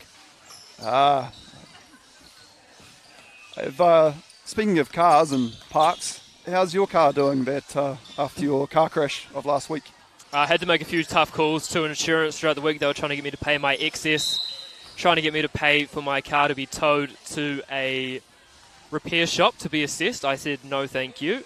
You guys can speak to the towing company and assess it yourself. So, no updates this far, but thank you to Jordan Howe for letting me use her gorgeous Subaru Impreza in the meantime. A lot of people were messaging me during the week saying, can you please give us an update on Andrew and his car and what's going on there? So, Yeah, man.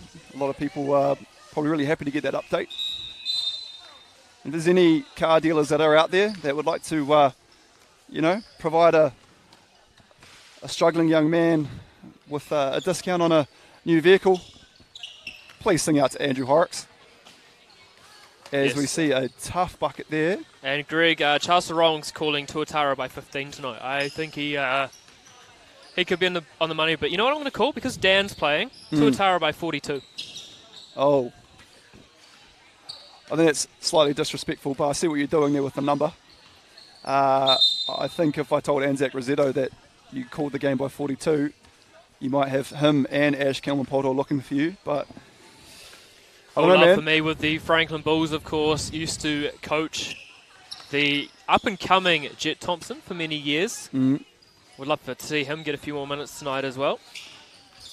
He's looking in good shape. It'll be quite interesting to see how the rotations go, but as I said, the formidable Tuatara with Rob Lowe, Chris Johnson, the Twin Towers, but as I said, for now, we're here at the action with the GOAT, in my opinion, of women's basketball, Charlize Ledger-Walker. She goes to the back down, the hook shot, and a little commentator's curse there, in and out.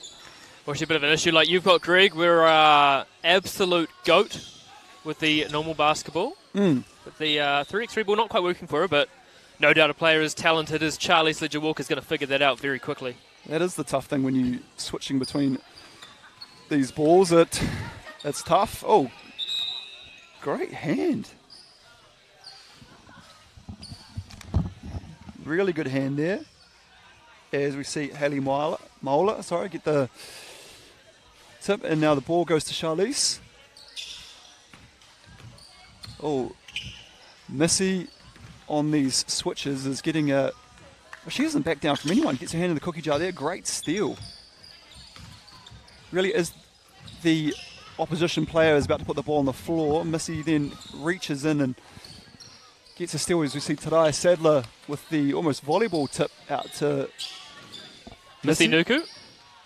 As Tarai Sadler for two. Gets the ring there, just had to force that one up a little bit. Here is Charlize Ledger-Walker. Tualave secures that one. Well defended there from the Phoenix. As we said last week, Greg, probably the most impressive unit defensively. Yeah, and you can just tell without their MVP, Kendall Hedemeier, it's had a couple of shot clock violations, and we didn't really see a lot of that last week from a clinical Phoenix outfit. So 3-0 Phoenix though. Well, this is a big game as well, of course, Greg. Both teams without a victory in their first game, so I get the feeling that whoever wins this is going to be getting a little ticket to the semi-finals.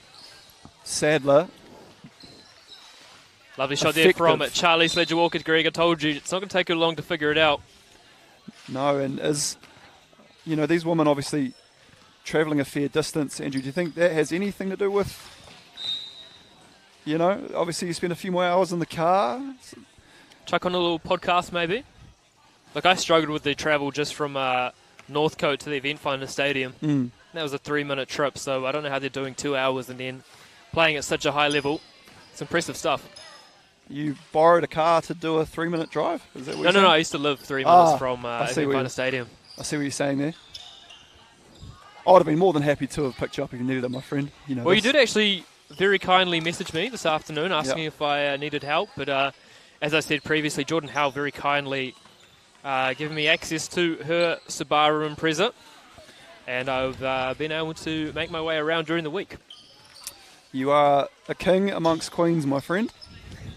To Alavi, short there on the jump shot, rebound Nuku, and just went for the little tricky pass there as it's now 10-0 Warriors, Greg. Yeah, if that went from Missy to Missy, that would have been a perfect pass, but the much taller Tualave, it sort of struck her in the knees, and tough pass to catch, and I am just trying to comprehend what you said, 10-0 to the Warriors? 10-0 to the Warriors, obviously taking a little bit of energy from their namesakes, the mighty Vodafone Golden State Warriors, who just booked their ticket to the NBA Finals.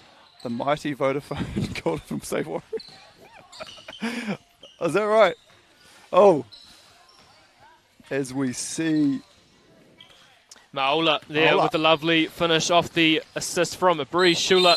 Farlongo fouled in the process of taking a tough shot that almost went down there, as we see the king of 3-on-3 in Waikato, Anthony Corbin, in the arena. Great to have Corbs around, isn't it? Always willing to lend a very, very wise word to anyone. Yeah, I got a smile out of Corbs after he tuned in on the commentary from last week. Almost a slip of the tongue from me, which he very astutely picked up. But yeah, always good to get a smile out of that man. As we see Farlongo let it fly. And a bit of a battle here, 7-5 to the Phoenix over the Wizards. As we said before, Greg, winners looking to book their tickets to the semi-finals. And the Phoenix, who got their maximum 100 last week, they want to keep the momentum going, get as many as they possibly can. Top two, of course, going to Japan for the finals on the 17th and 18th of September.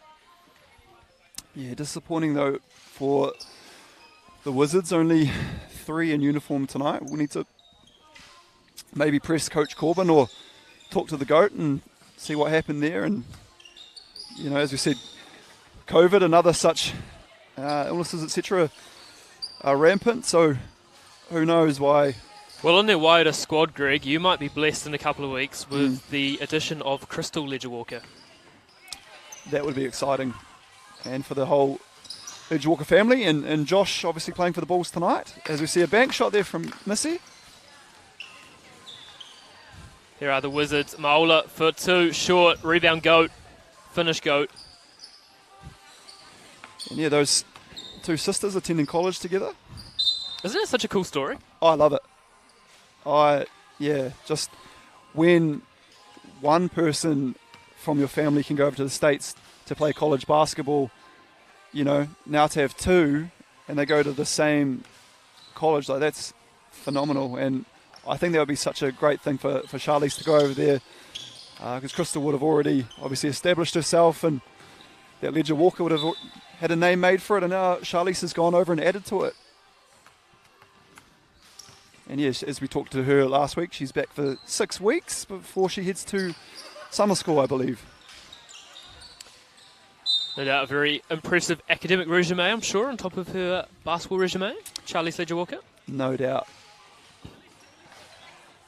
Student athlete. The student comes first, Andrew. No one knows that more than you, Greg. We're students of the game, my friend.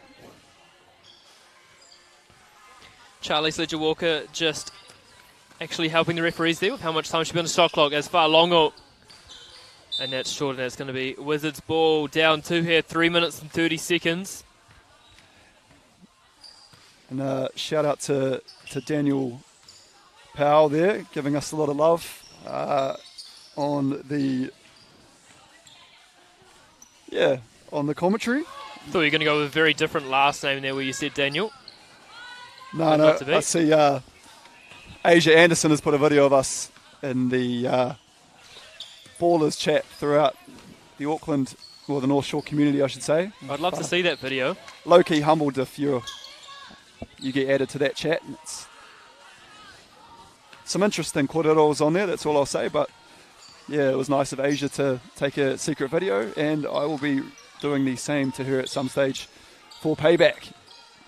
No doubt a little bit of payback for me using Ashley Odette Flores Kalampoto's full name, potentially, Greg. As we actually see the Wizards now take the lead 11-10. This is an absolute banger of a game. Shula for 2. Charlize with the no-look pass to the corner, little reverse lay. So you thought she wasn't looking, Greg. I guarantee you Charlize could see that. Oh, she knew. But her eyes were over here, and she passed to the corner. Bullet pass too, right on the number. GOAT. Ledger-Walker for 2. Doing GOAT things now. 14-11.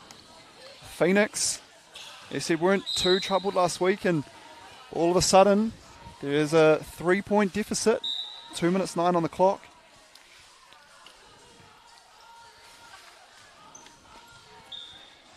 As we've got a timeout here on the court.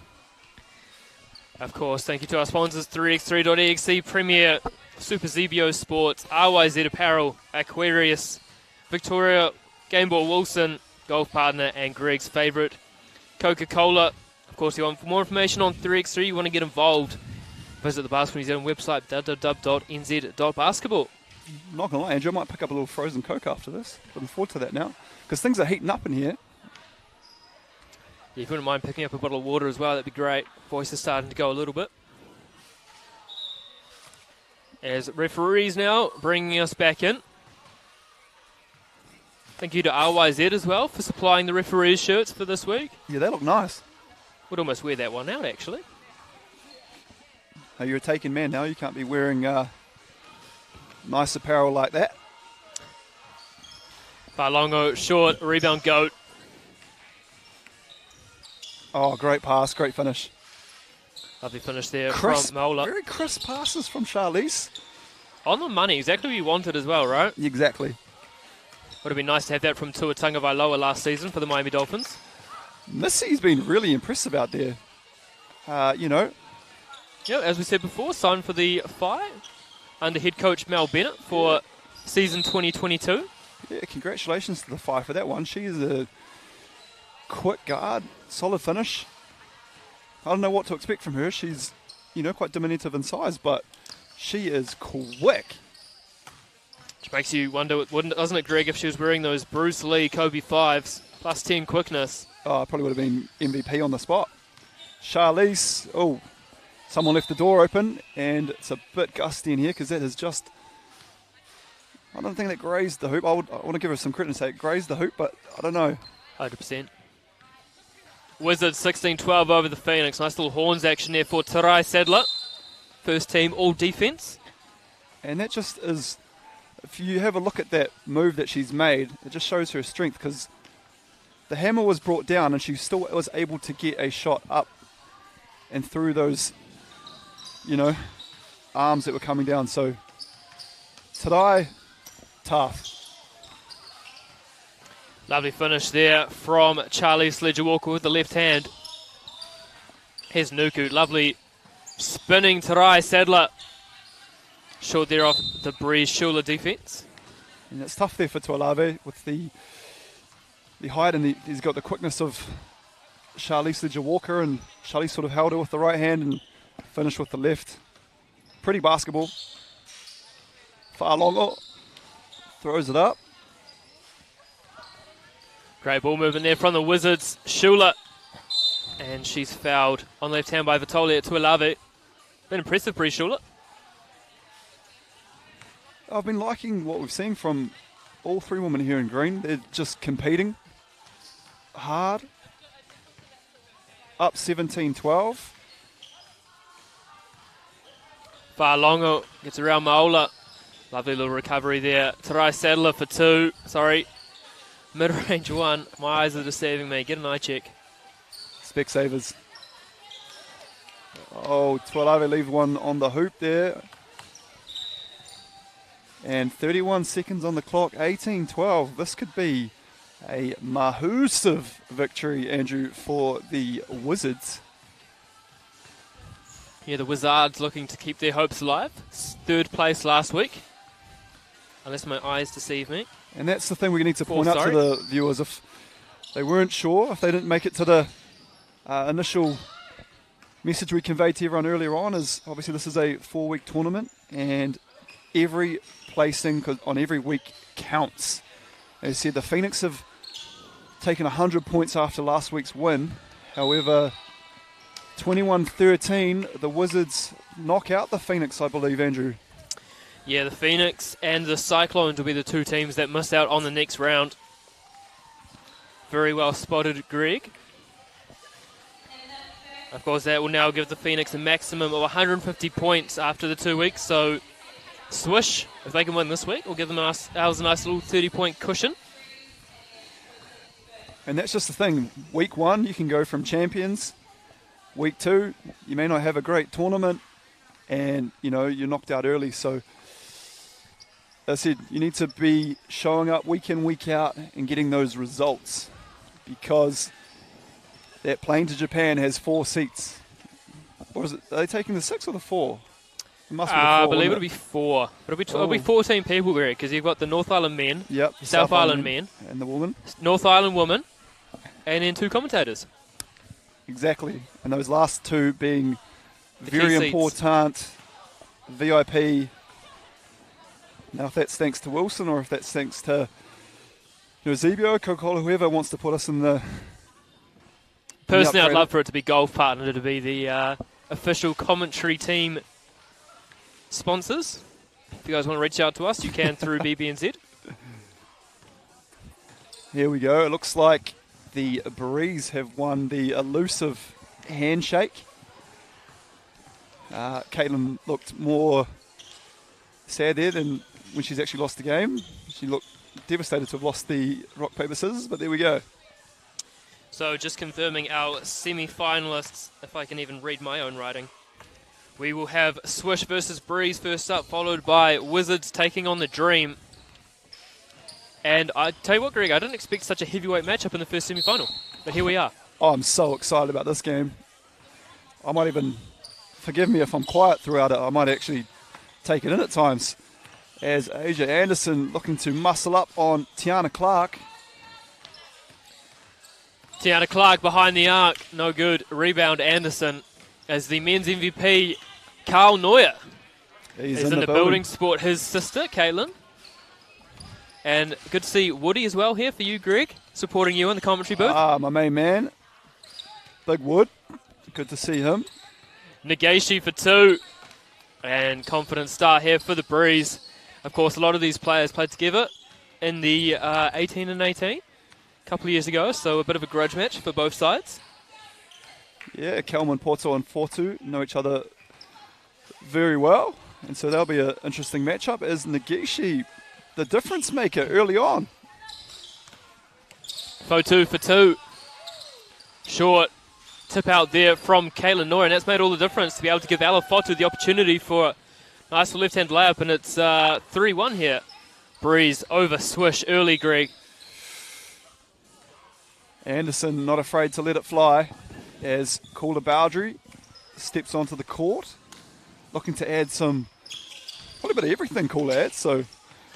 Well, we all know you just wanted to add a smile, Greg, this week. That was your objective. Hey, we love to see people that enjoy the game, play with the game with a smile, and yeah, Calder, definitely the, almost the spokeswoman or the face of the game in that respect. Always good to see players happy out there and enjoying themselves, Andrew. That's what it's all about. Game for all people to play. Of course, don't forget, if you want to get involved in 3x3, visit the Basketball New Zealand website, www.nz.basketball, as Calvin Poto for 2, short, gets her own rebound. I'm interested to know, Greg, why she's running 35. Very good question. Interesting. Yeah, a few interesting number choices here. But yeah, Ash, 35. Could be how many times she takes her anger out on you after she finds out you've used her full name. Right, here's Clark. Oh, great. Goes all the way to the hoop from behind the arc. Gorgeous finish there from Tiana. Nagishi up against Tara Reed. And Calvin Poto, nice little up and in there from the mid-range. She's definitely not mid, is she, Greg? As Neuer launches the 2, nothing From but the net. foyer, Kaylin Neuer taking after her brother there. Yeah, Good to see Carl in the building. Yeah, big smile there. You've stolen his chat, my friend. They weren't like that. Fun enough, didn't it? Actually came from Pitapitahi, is where I first saw that on the NZ Basketball group page, and I've adopted it as my own. There's nothing better than finding someone else's great chat and adopting it as your own. Something you've never done, is it, Greg? It's all original thoughts. Mate, the stuff that comes off the top of this dome, I don't think it's anything but original. I don't think anyone else would want to claim it. As Clark, assessing things behind the arc, finds Neuer. 4 seconds on the shot clock. Cross-court pass there to Tara Reid, short. Gets her own rebound, though. Yeah, it didn't hit the hoop, so we should have some more time at it. As Bowdry for 2. Rebound, Neuer. Finds Clark behind the arc for 2. In and out there for Tiana Clark. Rebound, Asia Anderson. Kelman Porto sizing up Caitlin. Oh, spin, up, under, everything, and the bucket. That was pretty from Ash. That was a 3-layer wedding cake there from Ash Kawamoto. Oh, nice. I wonder Boundary for 2. did they save you a piece? No. No pieces saved. She's eaten half of our lollies and gave up no wedding cake. Everything I've done for Ash over the years, Yeah. and she doesn't even leave me a piece of wedding cake. But I can confirm, actually, she did some baking last Christmas as a fundraiser for her son, Jay. Makes an incredible chocolate brownie.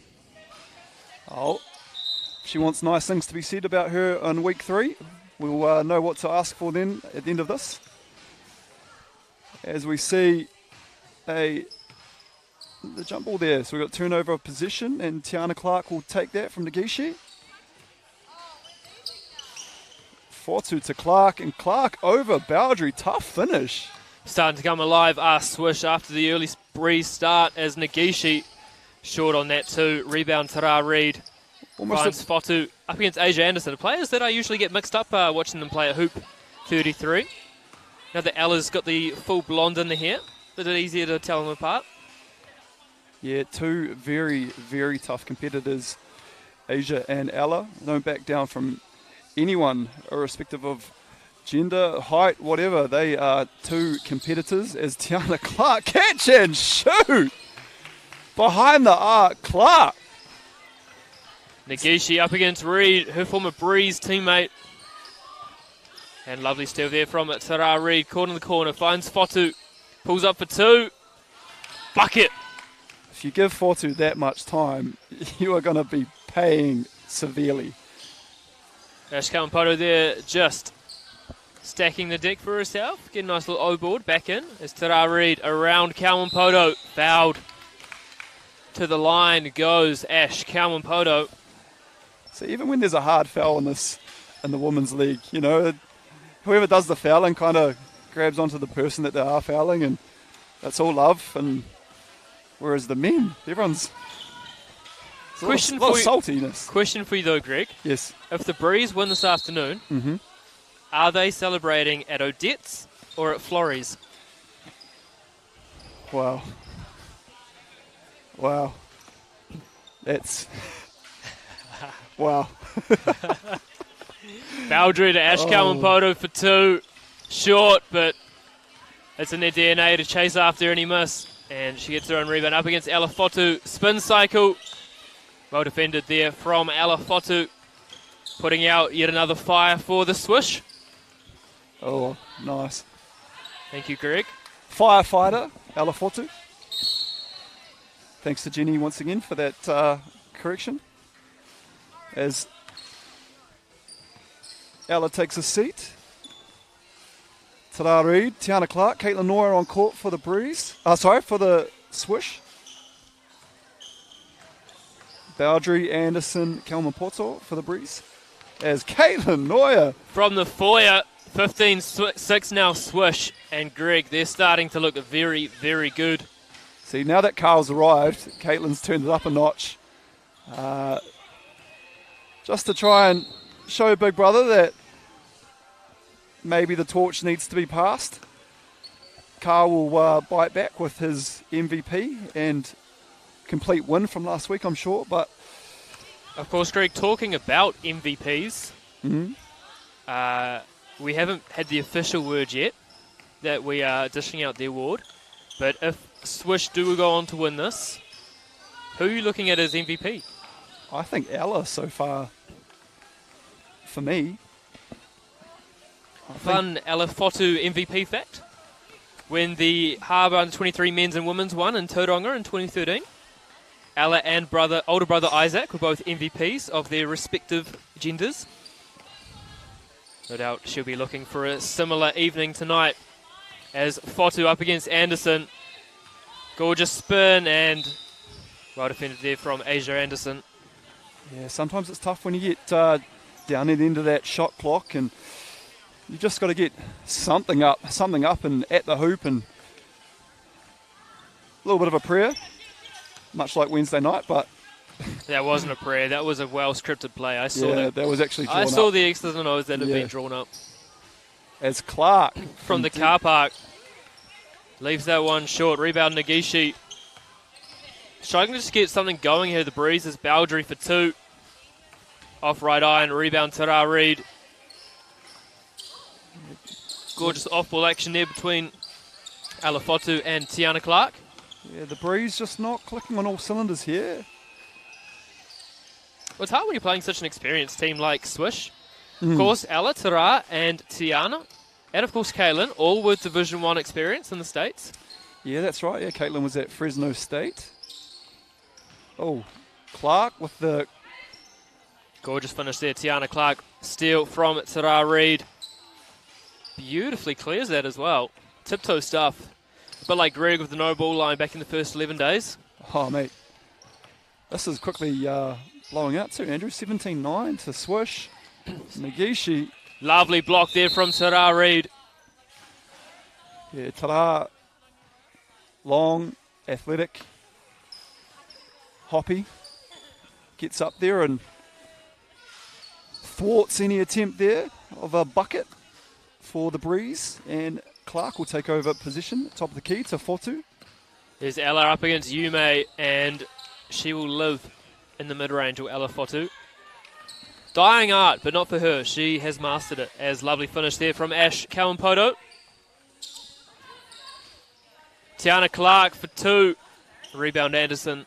Just hasn't been Tiana's day as of yet from what we saw last week, but what KP. I'm expecting to see is Tiana turn that flamethrower on in the final. Yume Nagishi off right iron, rebound at Noya. Looking for her teammates. Little handoff there for Tiana Clark. Lovely spin on Nagishi. And trying to kick that out one to Alafotu. Almost being too unselfish here, a Swish, Greg. Yeah, Tiana probably missed the 2 and thought I better get my teammate involved, but if she'd gone up with that, I don't think anyone would have been mad. Would have been probably the better shot option, or anything would have been better than a turnover. But as we see, Clark. Rebound at Kawamoto finds Nagishi for 2. Clark's such a class act. From what we saw last week, I just wanted to regain that, form that confidence and get them up. As you saw, Fotu, the mid-range queen there, to get another one up. Queen is the word indeed. When describing the Yorkshire-born Alafotu. That is right. Family, of course, will be no doubt supporting Liverpool's quest for the treble in the morning. Obviously heartbreaking for myself, they're not all supporting Leeds United. All the But great what can you do? Manchester United. Yeah, I have some good chats with Isaac about that. As of late, he's had to have much better chats than I have, but it is what it is. That's the roller coaster of following a sports team. How's that Warriors score, by the way? Still 10-0. That is amazing. Oh, is it? Actually, we've got an update. It is now 12-4. Baldry comes back into the game for the Breeze. 20-11. Swish just needs one more score to put this to bed. Here is Fotu, and she's got the ball in her hands, and as we want it, Greg. Expected her to make that one, to be honest, but they'll get another chance. We'll Swish. Here's Tara Reid up against Kawamoto. Step back.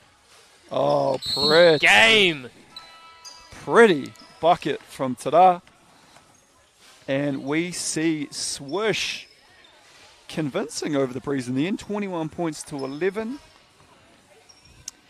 Did not pick that, personally. Well, it's always tough when you pick the two teams that are going to make the final. And they play each other in the semi. Exactly. Which opens things up here for, I don't want to say, as I said, they're not the dark horse, the Dream, but I believe the Dream will advance here. Well, interesting, if we look at the colours of the teams, would you say that's a teal for the green? Yeah, that's a sexy teal. Yeah, I like teal. It's the Kermit green of the Wizards. Not accustomed to seeing a Wizards team in fluorescent green, but maybe they got the uniform order in a bit late, who knows. All right, as we got the Wizards have won the rock, paper, scissors. And Charlize will start matched up against Berry. What are your thoughts here on this game, Andrew? I just think there's too much depth for the Dream 1-4. I think Dream by 6, 21-15. There's a lovely rebound there from Ezra McGoldrick to Olivia Berry. Gone for a slightly smaller lineup to start with Sian Robati off the bench. Athletic rebound there from Berry, and she gets us underway in semi-final number 2. Oh. Wizards.exe up against Dream.exe. Winner advances to play the Swish.exe in the final. Costly turnover there for the Wizards. Still plenty of time, Greg. Well, you want to stamp your authority early, as Ezra McGoldrick is doing just that. Well, as you know, Greg, better than anyone, it's not how you start, it's how you finish. Amen. It's not how you stand by your car. It's how you race your car. You better learn that. If anyone needs a good movie to watch tonight, the original Fast and the Furious. You heard it here first. It's a little bit hard to learn that, Greg, when I don't actually have a car at the moment, thanks to a... actually drove past another 3-car collision yesterday on the motorway in a similar spot, and felt for all involved. Hopefully no one was injured in that incident. No doubt insurance will be loving things right now. Yeah, I'm still worried about your emotions after last week's horror accident where you were rear-ended for not probably the first time. I believe you've been in a few car accidents before. Again, just want to reiterate, none of those have actually been my fault. Just wrong place, wrong time. Speaking of wrong place, wrong time, we are in the right place at the right time, and we are witnessing a hotly contested semi-final here. Here's Charlize up against Robati. Lovely little finish. And the Wizards looking pretty good here, Greg. 4-3 lead early. Yeah, Robati and Ledger Walker would have seen a bit of each other at that 3-on-3 camp we were talking about earlier. New Zealand 3-on-3 camp with Coach Jesse Reid here in the building, watching on. A lot of talent there on show too. Basketball New Zealand bringing the highlights to the Instagram. I tell you, no bigger a highlight than what's on G_Elliot12. That game tying shot from Wednesday. With commentary, I might add. One of the greatest things I've ever seen. Shout out to my guy Sam Bowden for the edit. You know, when you have a play like that, it deserves, you know, someone to go on there and doctor it up a bit. So, yeah. Played a couple of the guys that were in the Philippine national team, so to hit that. And, yeah, McDonald's Raiders, shout out to the boys. Knights try, and then we're back within 2 with conversion to come. We did ask how long that Warriors lead were going to last, and now we know. Charles Sarong with another great question. He's getting our MVP of listeners at the moment. Yeah, shout out Charles. Greg, are your dulcet tones doing the comments on the Bulls vs Tuatara game? I have reached out to Hugh Bainan. I'm not going to lie. I had him up and I said, hey, the people are really enjoying what's being brought out here, not only on the court, but also these dulcet tones that are coming out to the people, you know, that are enjoying things, whether it be on the nice lazy boy armchair, maybe it was the couch, who knows. But yeah, hopefully Hugh might have his tardingers on at some stage and call back. Well, man's left me on sing. Not speaking to Hugh Bainan personally, I heard, Greg, that they just want to get you back out amongst the people, you know. They don't want to just restrict you to the commentary booth. I like being a man of the people, you know. Exactly. It's good to go on. The worldwide wob of New Zealand basketball himself. So, no, I think guys like Casey Frank and Andrew Mulligan and stuff do a fantastic job. But I believe there's, there would be a spot for me. Did the Rangers for 4 seasons, which was fantastic. Yeah. You did 4 years of commentary? Yes. Did not know that. You wouldn't have thought that, is that what you're saying? No, I would have thought it. You've got the voice for it. I just didn't realise you did it for that long. I know you did it in 2018. I didn't realise you'd done it for 4 years. No. Took over there from one of your mentors, which was Dan Green, and he joined the team. And, spot opened up. I miss the classic NBL, man. I miss the classic NBL. Don't we all? A little off-ball screen there from Berry to try and free up Darcy Finnegan, but McGoldrick goes herself. I love the footwork of McGoldrick. Very, very good footwork. Very talented player, Ezra. Spins one way and spins the other way. Speaking of great footwork, Charlize Ledger-Walker, lovely kick out. Rebound at Shula. Finds Moeller again, puts her head down. finds Breeze Schuler. Ah. This is actually great defense, though, just to keep recovering, but eventually the Wizards find the advantage and 8-4 lead. Yeah, like Moses parting the seas, it opened up. Myla just tough finish.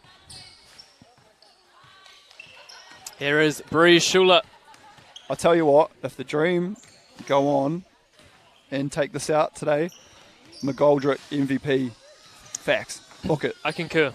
It's a great call, Greg. 9-5 though, Wizards. Charlize trying to etch her name onto the MVP. I don't even know what do they give them? Oh, geez, if Charlize wins MVP, it's... Would it be the first Why time? hasn't she won? Yeah. Is there any accolade? She has not won. Would love to see her win a Division 1 title, Greg. There we go. Oh, that... Those are tough to come by. Has, though, played in the NCAA tournament last couple of years. Just making that tournament alone is a real accomplishment, so it's huge from Charlize.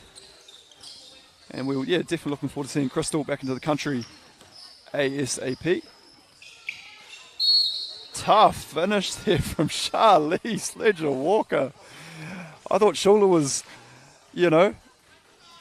confident at best getting that ball into her, and then Charlize, tough finish and one.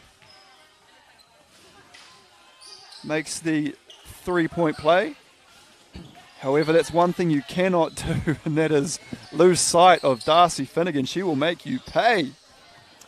Of course, Darcy, just talented off the court, the head coach of the St. Kentigern's women's team, playing the Premier League on Friday nights. Here's Finnegan up top, finds McGoldrick.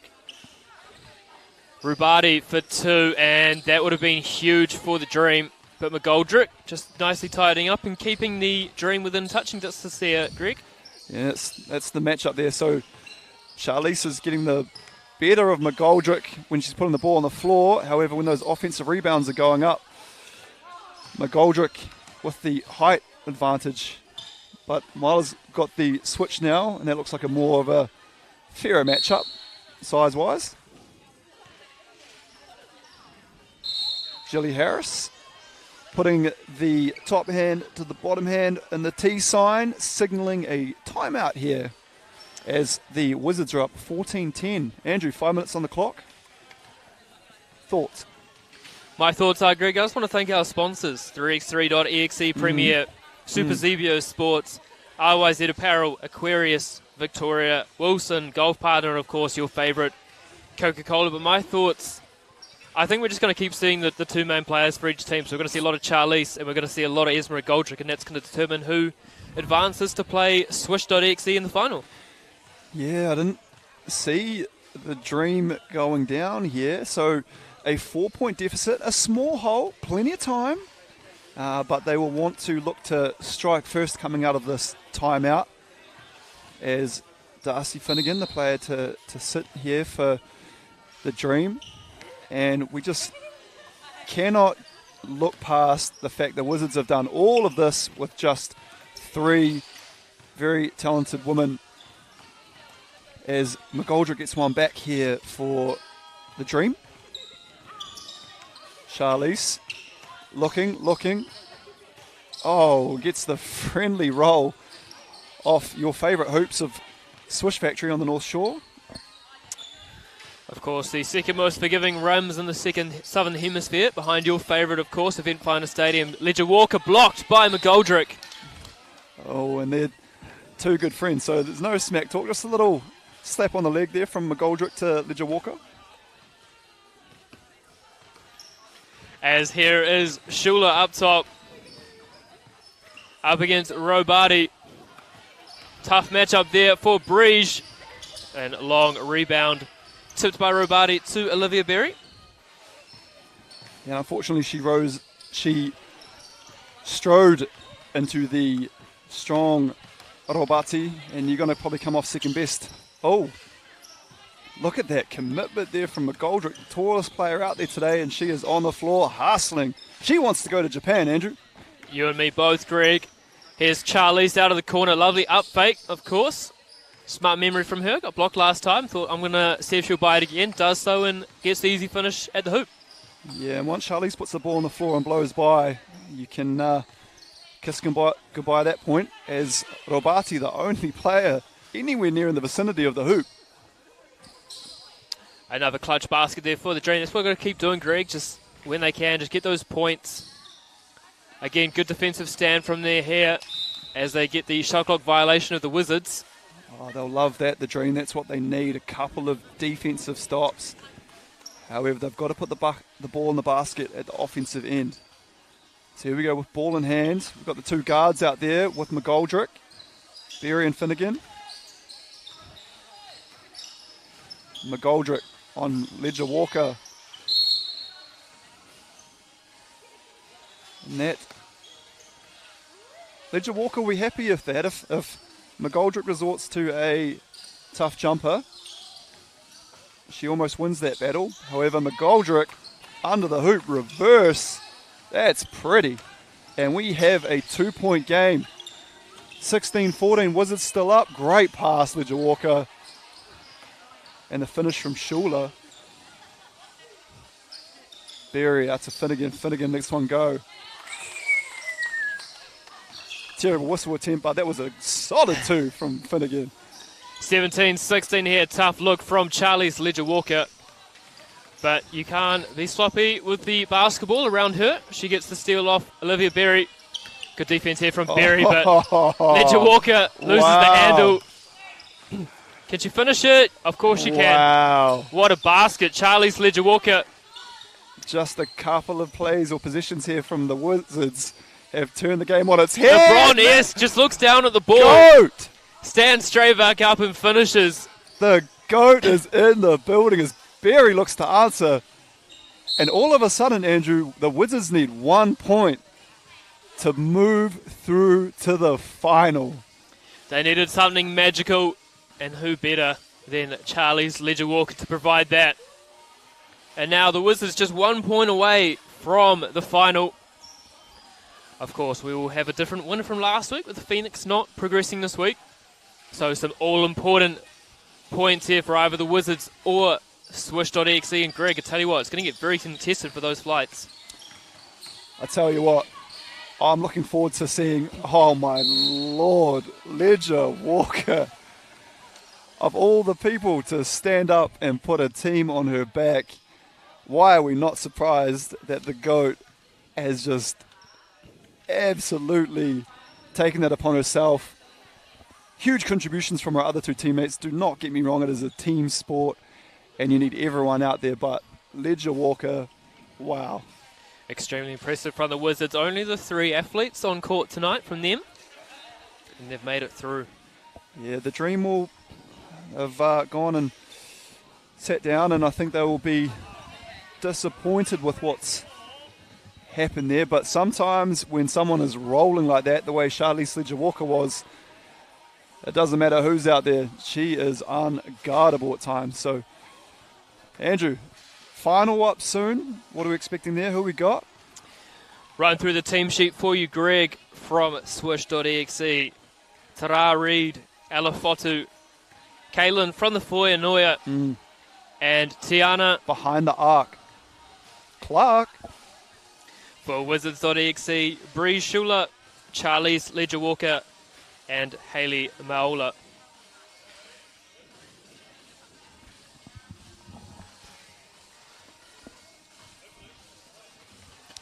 Okay. So we've got, as you said, we've got royalty in the house. We've got Mata Cameron, I believe, is here. Yeah, we do have Mata Cameron. And Greg, we've got the all-important go-ahead that we are deciding the MVP of tonight. Ooh. So, firstly, Swish. If they become victorious, who are we looking at? Fortu. I think Ella Fortu has, as we said, queen of the mid-range. She's done a bit of everything. Body on the line. Just, I think, you know, we've got some really good contributions there from the other teammates. Especially, I think Caitlin Noyer's playing really well this week. She's, you know, for the bigger body when the... I always like seeing when the bigs step out and shoot the two. I think Caitlin's made a few of those tonight, but Yeah, really like Alafortu all-around game. And, you know, I think if the Wizards are able to get up here, there's one woman in particular, and that is CLW, a.k.a. the GOAT in green. Number 5 for the Wizards. As the women are stepping onto the court here, we've got Noya versus Charlize for the rock, paper, scissors. So, Greg, just before we get underway, as it looks like it's going to be Wizards.exe ball, prediction from you? I think the woman in green may just run out of gas here. They've just literally come off the court in a semi-final. Swish been able to get some electrolytes in the system. And yeah, those might be the ones we're looking at. Charlize with an easy finish there. Made it a little bit difficult. Always tough with the left hand, but a woman of her quality, usually that's, you know, that's a bucket. Hopefully they won't look to back on that, and that could be the difference, but we shall see as T. Clark. Oh. And another there from Tiana Clark, already letting her intentions known about what she's going to be looking to do in this final. Here's Ledger Walker up against Noya. Lovely fight near to Maola. And she gets us underway with the scoring in the Women's Week 2 final. Swish up against Wizards. Good to see Maola in space there, just make it look easy. Noya for 2. Rebound, Clark takes that one behind the arc. Over to Noya. Lovely little dribble handoff there, but good switching there from Wizards. And Tiana will be fouled. Great take there from Clark.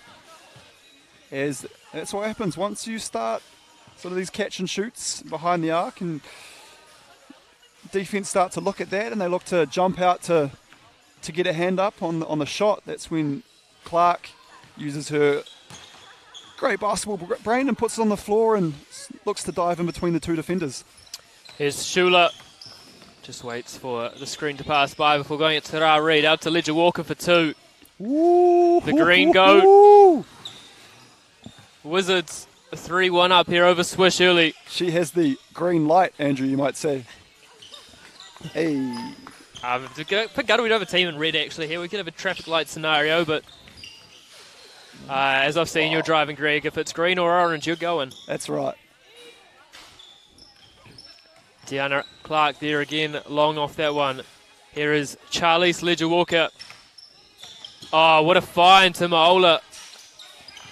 She's coming to play in the semi-finals and finals, Greg. Charlize, you've been all around the world already. She wants to go to Japan too. Here is Ledger Walker up against Reid. Lovely finish off glass. She's in her bag tonight, Greg. I just think we don't even need to worry about an MVP.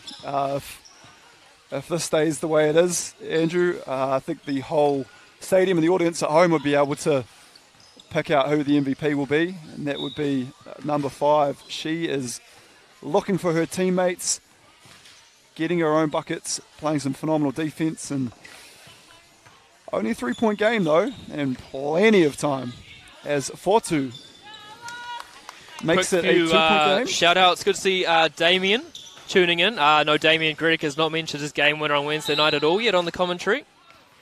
I can if you want, Damien, if you want me to repeat. Charles Ken Coulson will of course be refereeing, and he will be making sure that all the correct calls are made. And welcome to Fire head coach Mel Bennett tuning in. Lovely to have her tuning in tonight. Yeah, does she have any roster spots? Because we've got some talent out there. I don't think everyone we've seen today is necessarily signed. So probably Mel looking to tune into that rather than our voices. But producer Ash, if you're listening, apparently this score is frozen on the screen. The score at the moment is the Swish are down 4-5 against the Wizards. So, no doubt, Ash, our real MVP of the commentary booth, will get that sorted soon as Charlize Ledger Walker makes it 6-4. Bang, bang, turnaround, fade away. Deep, deep bag, Andrew. Deep bag. Here is Tara Reid, short, rebound goat. And you can't give her that much space. That's a just, layup for Charlie yeah. Sledger-Walker at this stage. If she looks up and she's that much distance between her and the defender, she's licking her lips at that one. And 8-5, Wizards up. I tell you what, if the Wizards can pull this off today, this is one of the great victories that we've been able to see with three women battling all the way through, like Swish did last week against a formidable Phoenix team.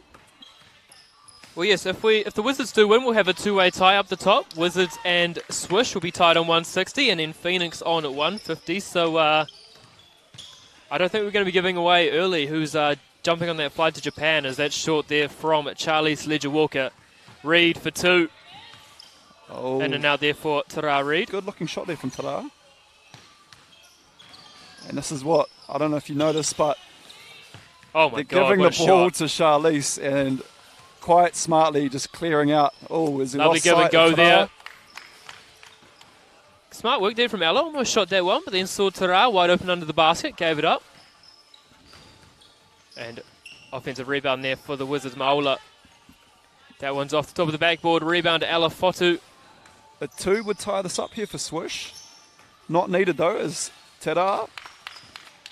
And this could be where the lungs are burning for the woman in green. Lovely finish there from Bree Schuler. They're doing wonderful stuff there for the Wizards. Every time Swish try to make a run, they're just responding and putting out those little runs. As Fotu off the glass, no good. Rebound. And here's Ledger Walker. She does not have an E on her gas tank. She is just cooking. No doubt she filled it up when she left the Waikato earlier today to get hit. Wallet would have taken quite a damage then, Andrew, with fuel prices the way they are. If anyone in the Waikato could let us know the price of a full tank of unleaded 91, that would be great. Here is Ella Fotu. It's 312 outside my place today. It's ridiculous. How much does it cost to fill up a rear-ended car? $0. I haven't actually paid for gas in 2 weeks, thankfully. The car that I was very kindly given by Jordan Howell had a half a tank, which is still going. Hey, if you don't fill that tank up for her for lending her car to you, you... She is getting a full tank back. She is getting a fully clean car as well. Mel Bennett with some very kind words, supporting all the Wahine playing. Nice to see the format and lots of touches and opportunities, and I echo those statements, Greg. As we said before, if people weren't listening, just tune in for the final. I think the women so far has been better than the men. After week one, Greg, what are your thoughts? Oh, mate, this is huge. I'm thoroughly enjoying this game. 11-8, Wizards are up. There's just, really enjoying this format and these teams that have been put together and the rosters. It's almost tough because the women put on such a good show and then the men have to go afterwards. And, It is tough, of course. A very talented Wahine herself, Claire McCurran, is in the building, supporting her partner Ants, playing later on in the men's. So we won't be getting any feedback on our commentary from her tonight. She is live in attendance. If you're in Auckland, it is free to attend. I'm not seeing any babies with Claire at the moment, so she might have the night off somehow. Couples night out, I heard. Couples night out. What better place to be than the Swish Factory's Ella Fotu? Hey, romance and love is in the air. Good to see the men coming down early to support the Wahine as well. Good to see you with your new Wahine as well, Andrew. Pause. Here is Noya. Gives it off to Reed. And wasn't cleared. Big call there from referee Daniel Kush. Noya disputing that one. I've learned better over my years at Harbour Basketball than to disagree with Daniel Kuj. You don't want that smoke.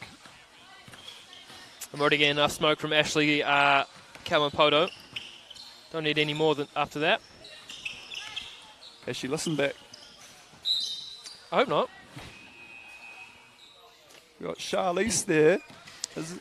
Score summary for you at home. If it's still frozen, we're working hard to alleviate that. It is 12-8 Wizards Swish. We don't have a monitor in front of us, so if Ash has fixed it, I would be not surprised at all. Alleviate. Nice. Hey man, I'm 50 words deep tonight. Oh, quick there Schuler, from Schuler. lovely finish there around Neuer. Neuer looking to use her physicality. Gets one back. Says, anything you can do, Schuler, I can do too. And Schuler Schuler for says... Almost shot that one from the Waikato. Oh, And just a miscommunication there on where Kayla Neuer was going to be for that pass. 13-9, Wizards, 3 minutes 12 on the clock, plenty of time. But Wizards starting to apply a little bit of pressure here. Charlize up against Alafotu. Oh, what a pass. Wow. Gorgeous slip there from Maola as well to give Yeah. Charlize the opportunity to make that pass. Mola didn't panic, and there's Tiana behind the arc. Clark, I can finally gas her up with the flamethrower. Lovely steal there, Alafotu to Tiana Clark. Oh, I don't think Tiana thought that Ella She had went cleared behind that. the arc for 2. He checked. Oh, it's going up. It's up. Leaves that one short. Rebound, Goat. Oh. Tough one there for Mola to handle. Would have liked to have had that back. And still on here for Greg, of course. We spoke earlier about the award you're giving away. Anyone who hits a shot to force overtime, Greg will be sponsoring a $100 voucher to the 3. restaurant of your choice. 3 overtimes. Just... You got to put there was a lot of precedence on that. Well, you can't have triple overtime in 3x3, Greg, so Oh, we then could have my- put that... Then my money's safe. I'm putting that to the get Andrew a new car fund. hopefully insurance will do that as well. A nice little payout by writing my car off, please. Once again, reminding the viewers at home, the crash was not my fault. I was rear-ended. Clark leaves that Pause. one short off glass. What about the car? Here is Ledger Walker, rejects the screen, dances a little bit on the photo. No doubt prepping for a party at bar 42, but can't stick the finish. Yeah, Ella was more than happy to have that dance and was able to D up there on that position, and now swish with the ball in hand, down 4. Here is Tra. And Clark just got that one off, but a long iron. Rebound at Tara Reid for 2.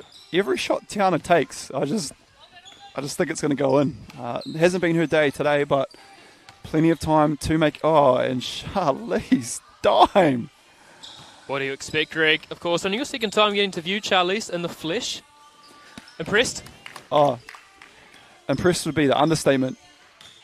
She facilitates, she can score, she plays fantastic defense, body on the line. As I said, who knows how many times we'll get to see CLW live in the flesh. So please, please, please come down. Swish Factory doors are open. We'll be here for another 2 weeks while this woman's premier 3x3.EXE competition is going on. And as we've said, winner takes all, and that is a trip to Japan on the line. Of course, we will have a break next week before returning on the 11th and 18th. As lovely finish there from Tara Reid. And Wizards just burning a bit of clock here. 53 seconds to play, up 4. They can score here, Greg. I'm calling it. Schuler with... Just gets it off, leaves it short. They can get a quick 2 here. Swish. And that's It is on. That's the person you want the ball to be in the hand of. Behind the arc, Clark. Kicks out to Tara Reid for 2. Short, Oh, rebound, that Goat. might just do it. Charlize will look to eat up some of that clock. She's got Nora in front of her. Oh, midi. Offensive rebound, Charlize, and that'll do it with 18 seconds to play. Number 5 MVP. I'm putting my headset down and I'm going home. Done. Lovely finish there from But Bree great. Schuler. Here's Tiana Clark. Puts up a bit of a prayer. And Maola's just going to dribble this one out. Oh, she's not. You never dribble it out. You always get shots up. If there's points to be had, you get them. So final result here, Wizards over Swish, and our MVP from the commentary booth is going to be number 5, Charlize Ledger Walker. What a wonderful display she's put on, Greg. And yeah, I just want to give credit to her teammates as well. Ola and Schuler They played phenomenal roles. Don't take anything away from those women at all. But Charlize, wow, what a show. And as we've said, look, there's 3 of them. They ran through all other teams, and they are here with 3 women, and they've got the W. Very impressive from the Wizards. Congratulations, Charlize Walker and the Wizards. From myself, Andrew Horrocks, alongside Greg Elliott, thank you so much for tuning in for the women's edition of the 3x3.EXE. Check back in at 6:30. We'll be live back here from the Swish Factory for the men's. Andrew Horrocks will be alongside Tom Allen for that one. So thank you, everyone, and see you shortly.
So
and welcome to the Switch Factory on Auckland's sunny North Shore, Round 2 of the 3x3.EXE North Island Men's Conference. We've had a stunning day outside, but the action's only just starting to heat up, so stay tuned for some awesome action.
Hello and welcome to the Switch Factory on Auckland's sunny North Shore for Round 2 of the 3x3.EXE North Island Men's Conference.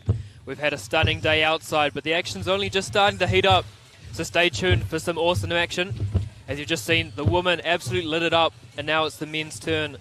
As we take a look at the points table from last week, Swish coming out victors, they get that crucial 100 points.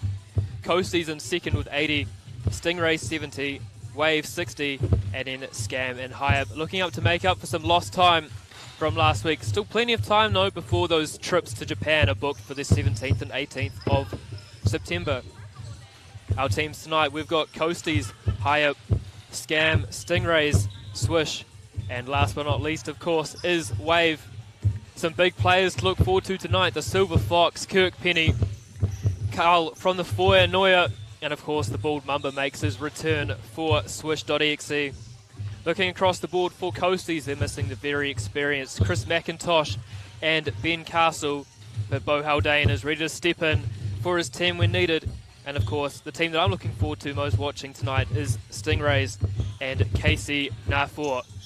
That's all for this wrap. Let's cross now live to the games. Wow, one of the greatest intros we've ever heard for the 3x3.exe right there. Andrew Horrocks soon to be joined by Tom Allen, one of the legends of 3x3 in this part of the country. And plenty of action coming up. So our draw for tonight, first up, Wave against High-Up. Scam versus Coasties. Stingrays versus High-Up. Swish versus Coasties. Wave versus Stingrays. Scam versus Swish. And then semi-finals 1 and 2 before our final at 8:30. And looking forward to seeing who's going to get those points. As I said before, Swish got those all-important 100 to start. But a lot of other people looking to book their tickets to Japan in September. And a few changes as we look at our first game, Wave versus High-Up. For High-Up, we have Jeremy McIntosh, Makari Watane, Tamakari Verko Kamida. And then for Wave, Jacob Erie, Taumata Toki, Terence Abden, and making his first appearance this season will be Steph Mack. As I said, plenty of big players I didn't even talk about in the intro for Stingrays, Cullen Masters. Daniel Dobson playing tonight as well. And then for Scam, Anamata Haku, Anthony Jones as well making his return, one of the original members of Scam. And for Coasties, only 3 players tonight, but always good to watch. Christopher Hood, Bo Haldane, and Travis Manu Irarangi. If you just missed the women's, what an absolute star-studded fest we had. Wizards.exe coming out victors as Greg Elliott there just walking in front of the camera. Charlie Sledger-Walker, of course, the MVP. Yet another accolade to her talent. And a good time here just to run through our sponsors that are making this all possible. 3x3.exe Premier, Super ZBO Sports, RYZ Apparel, Aquarius, Victoria, Wilson, Golf Partner, and of course, my former commentary partner, Greg Elliott's favourite sponsor, Coca-Cola. He's made his way through his Powerade Zero. He's a happy boy, and he's looking forward to going courtside for some Sal's NBL action tonight. That'll be the Auckland Tuatara up against the Franklin Bulls. Greg, please say hello to Jet Thompson for me.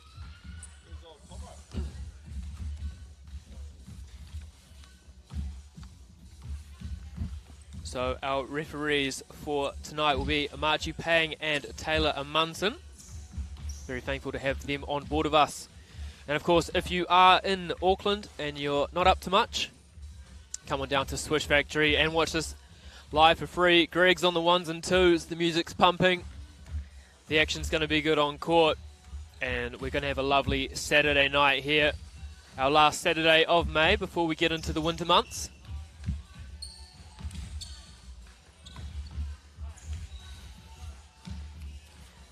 If you want more information on 3x3 and you want to get involved yourself, go to the Basketball New Zealand website, www.nz.basketball, for up-to-date results, tournament information and photos. Check out the Basketball New Zealand Facebook page. Follow them on Twitter and Instagram at BasketballNZ. Tag us in your post and use the hashtag 3x3.exe. Don't forget, of course, live scoring is available at play.fiba3x3 and search for this event. We are here at the 3x3.exe Premier New Zealand North Island Men's Conference. This is round 2.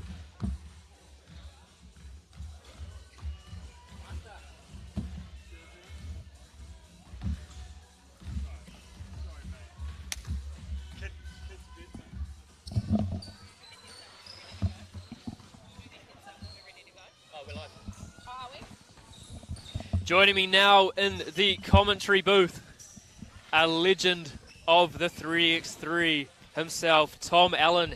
Good to have you here, mate. Cheers, Andrew. Thanks for having me, man. I'm looking forward to tonight.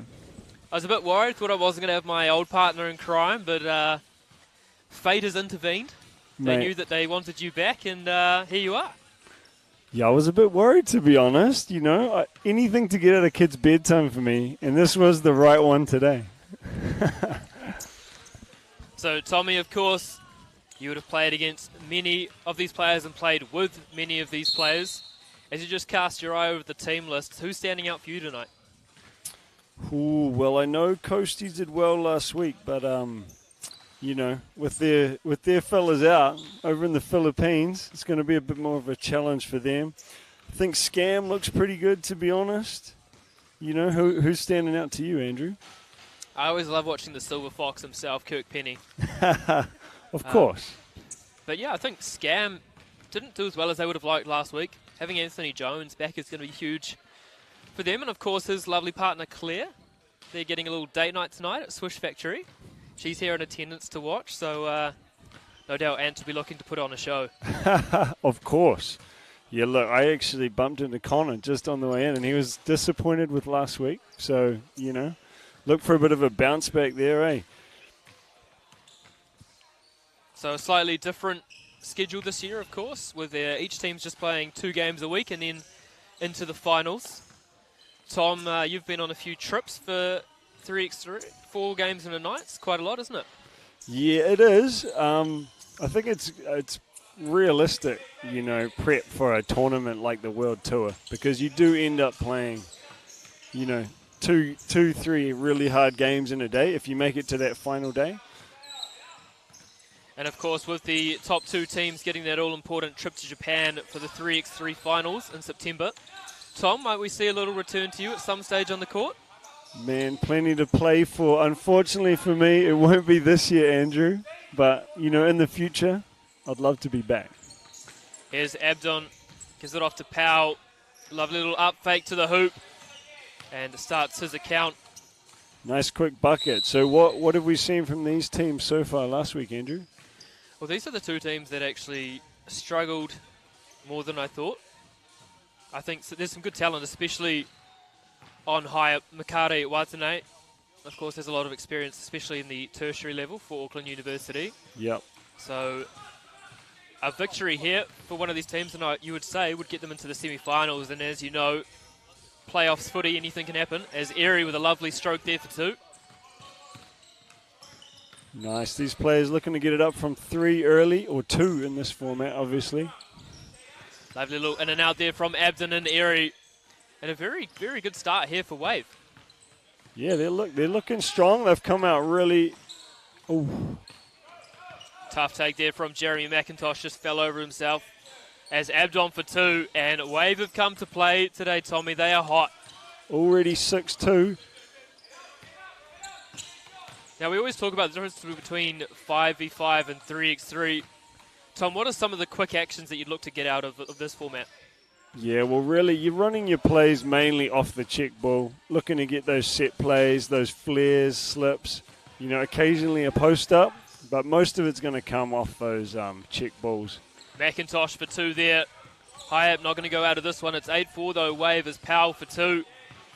And that's short, and that could be the little momentum shifter that Hyatt need. Hyatt struggling, but it's early days. Here's Yang up against Steph Mack. How many fouls is Steph Mack going to get tonight, Andrew? None. That man told me on Monday night he is locked in and ready for tonight. He's got his silver Kobe's on. He is good to go. He's got a bit of a selection to choose from. Have you heard about Steph's shoe collection? I haven't seen the full collection. I've seen his very talented ability at bringing Kobe's back to life from some owners that haven't looked after them properly, but haven't seen the full collection. It's impressive. That's all I'm going to say. It's impressive. Running into a brick wall there earlier with Jake. This guy's doubling up with footy and basketball in the same day. It's a dying art, isn't it, the multi-sport athlete? Lovely to see it make a return. And there's Steph's first foul of the night, as called by Tom Allen. I just know that I've got scars from this guy. Known for mauling innocent people just attacking the hoop. You've been out of the commentary booth for a while, but you haven't been out of the game, so the mind is still very sharp. Lovely finish there from Makare Watanabe. Steph Mack, don't know why he picked the dribble up there, and well stolen there from Alex Yang. Look, Yang's looking pretty good out there. I know he's been playing on Monday nights, and, you know, I think he's really improved over this past season, eh? Here's Watane, left wing, fakes the handoff, and there's foul number 2 from Steph Mack. It is lucky you can't foul out in this format. For Steph, that is. No doubt the rule change will need to come into effect after this one because of that. Lovely little slip there nice. from Jeremy McIntosh. And we've got a ball game, 8 apiece, Tom. Yep, they're straight back in it. Plenty of time to go in this one. Last week were the games finishing, getting to 21? Were we seeing They were time? actually. We're getting a lot of 21, so a lot of hot offensive action. Cool. As his Powell for 2. And that's a tough finish over McIntosh's outstretched arm. Shoot a tough shot. Yang, nice little slip there from Watane. And well blocked, Daniel Powell. Impressive athlete. Nice block. Look, Waves D's looking solid tonight, Andrew. Well, it makes such a change. Tom, you weren't here for the women, but the Phoenix as a team just defended so well as a group, and it just made a difference in every game they were in it because of the tenacity they have on the defensive side of the board. Totally, and that's what you see. You know, the top teams in the world, they're not just, you know, one-hit wonders. These guys defend as well as play. So certainly makes it easy for you. You can get some stops out there. Watane goes at Abden with the left hand short. Gets his own rebound over the smaller defender and puts that up and in. Steph Mack to Powell. Powell to the hoop. And gentle little left hand layup there for Daniel Powell. McIntosh for 2. Right iron. Here's Steph Mack. You have to put up a shot, I believe, Tom, in this one. Yeah, surprising. Look, they're playing out on him. They know what he wants to do by the looks of it. He really wants to get those 2s up. A little bit undersized at the rim. So, you know, the high-ups playing some nice D. There is Powell to Abden. Goes at Yang. Thought about pulling up there for 2. Erie in the corner at McIntosh. Ooh. Uses that lovely little back row rugby body. And puts that one up and in as Yang. No good. Rebound, no. For a high up. And it looks like a jammed finger. That one's going to hurt. Yep, never nice. Never nice. Look, Waves looking good here. Still plenty of time. That'll stay high at ball. Here's Yang up top to Watane. Nice little flare screen there for Yang. Yeah, the defense read that one well. Step back, Daniel Powell. Been hitting them early. Yeah, Daniel Powell likes to get him up from 3. And that'll be off rim from Watane and out of bounds. Off the shot clock. Wave ball, up 13-10, just over halfway gone. So both these teams out in the first round last week? I believe Wave were losing semi-finalists, so... Okay. I believe, no, you don't have the standings in your hand. I now do. Yeah, Wave 4th, and then High Up last place on 45. So if they want to book that ticket to Japan, not saying it's at all too little too late. There's still 7 weeks to go, but Steph Mack records his 3rd foul. It's funny how the points go because, you know, a couple of years ago when I was playing, one of the teams scammed, just never seemed to win one, but they were always there or thereabouts, you know, 2nd or 3rd. And they were right up there. Physical play down there. As you look at the foul count, that is now 6-0. Wave to High Up. Can neither confirm nor deny the rumours that that's all because of Steph Mack's presence on the court. But definitely a contributing factor. Look, if they can get them in the bonus, you know, pretty soon, it's going to make the game interesting. Watane hits both sides of the rim, no good, and another foul. And there we go. So we'll be shooting 2 from here on out. That's one of the great things about having you, Tom, in the commentary box. You keep us sharp on all our rules. Tom, one of the great referees on a Monday night. Definitely keeps me in check, that's for sure. Like, I'm yet to give Andrew a T, which I'm disappointed about, to be honest. I've only ever had one T in basketball, and I feel cheated because it was from Bailey. It shouldn't count. Tell me the story. Well, what happened? I was coaching against Jeff Green, and he was just giving every single call to Jeff Green because he worked for the Super City Rangers. And so I just screamed at him, "Are you ever going to give us a call?" and got ticked. Well, funny story. I haven't had many. You know, I have had a few, but one of my ejections, only ejections, was against Jeff Green. So got something in common. Was that back in the glory Otago Nuggets days? Oh, no, this was for the glorious Dolphin days. Would you believe it? The Dolphins club. Wow. Fresh to Auckland. And Jeff Green was coaching Prem grade. Jeff Green told the referee that I flipped him off. Can you believe that? I can believe that, actually. I believe that Jeff Green would say that. I wouldn't believe that you'd done that. I'll put it that way. It was unfortunate. Not one to ever try and get an advantage out of a game was Jeff Green. Still is, actually. It works for him. It works for him. It does. We've tied it up now. I think this foul game is going to make it a bit of a different finish here. It's going to be a slog, isn't it? Yep. Powell to the hoop. Block McIntosh. Abden follow up, no good. Lovely quick play there from high up. Yang for two. Good D there from Jake. Powell again to the hoop. A blocked again from McIntosh. Nice defense. Impressive athlete thus far is Jeremy McIntosh. So he's got some hops. He can definitely get up.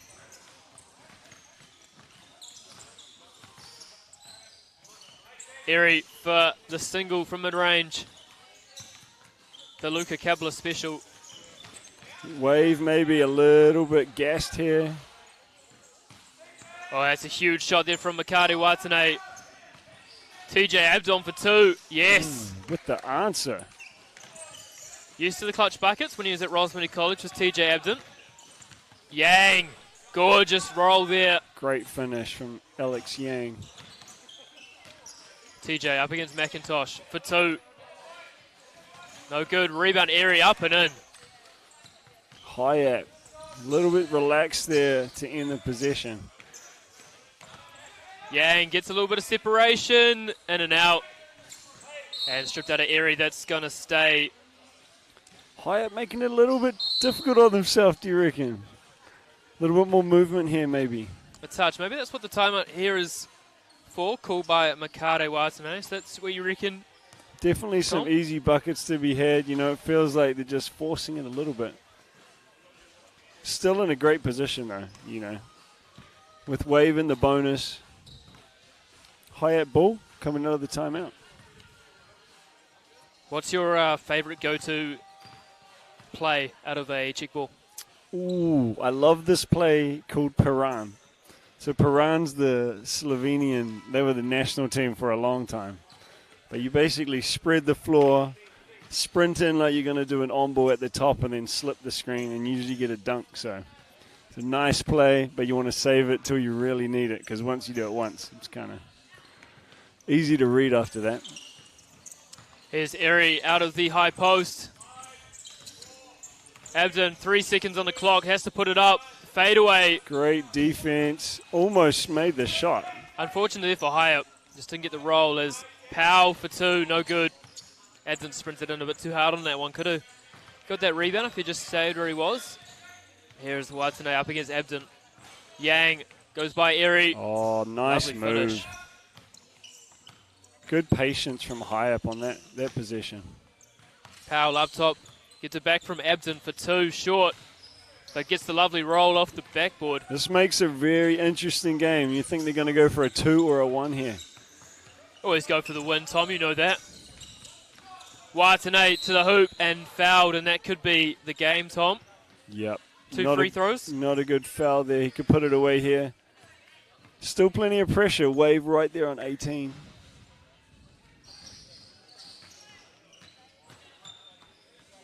Some new lineups here tonight. Have you heard how the team has gone over in the Philippines? I'm not. I believe their first game was about 45 minutes ago, from what I saw on Chris McIntosh's Facebook. I did. I watched the first half, and then I had to get ready to come here, Andrew.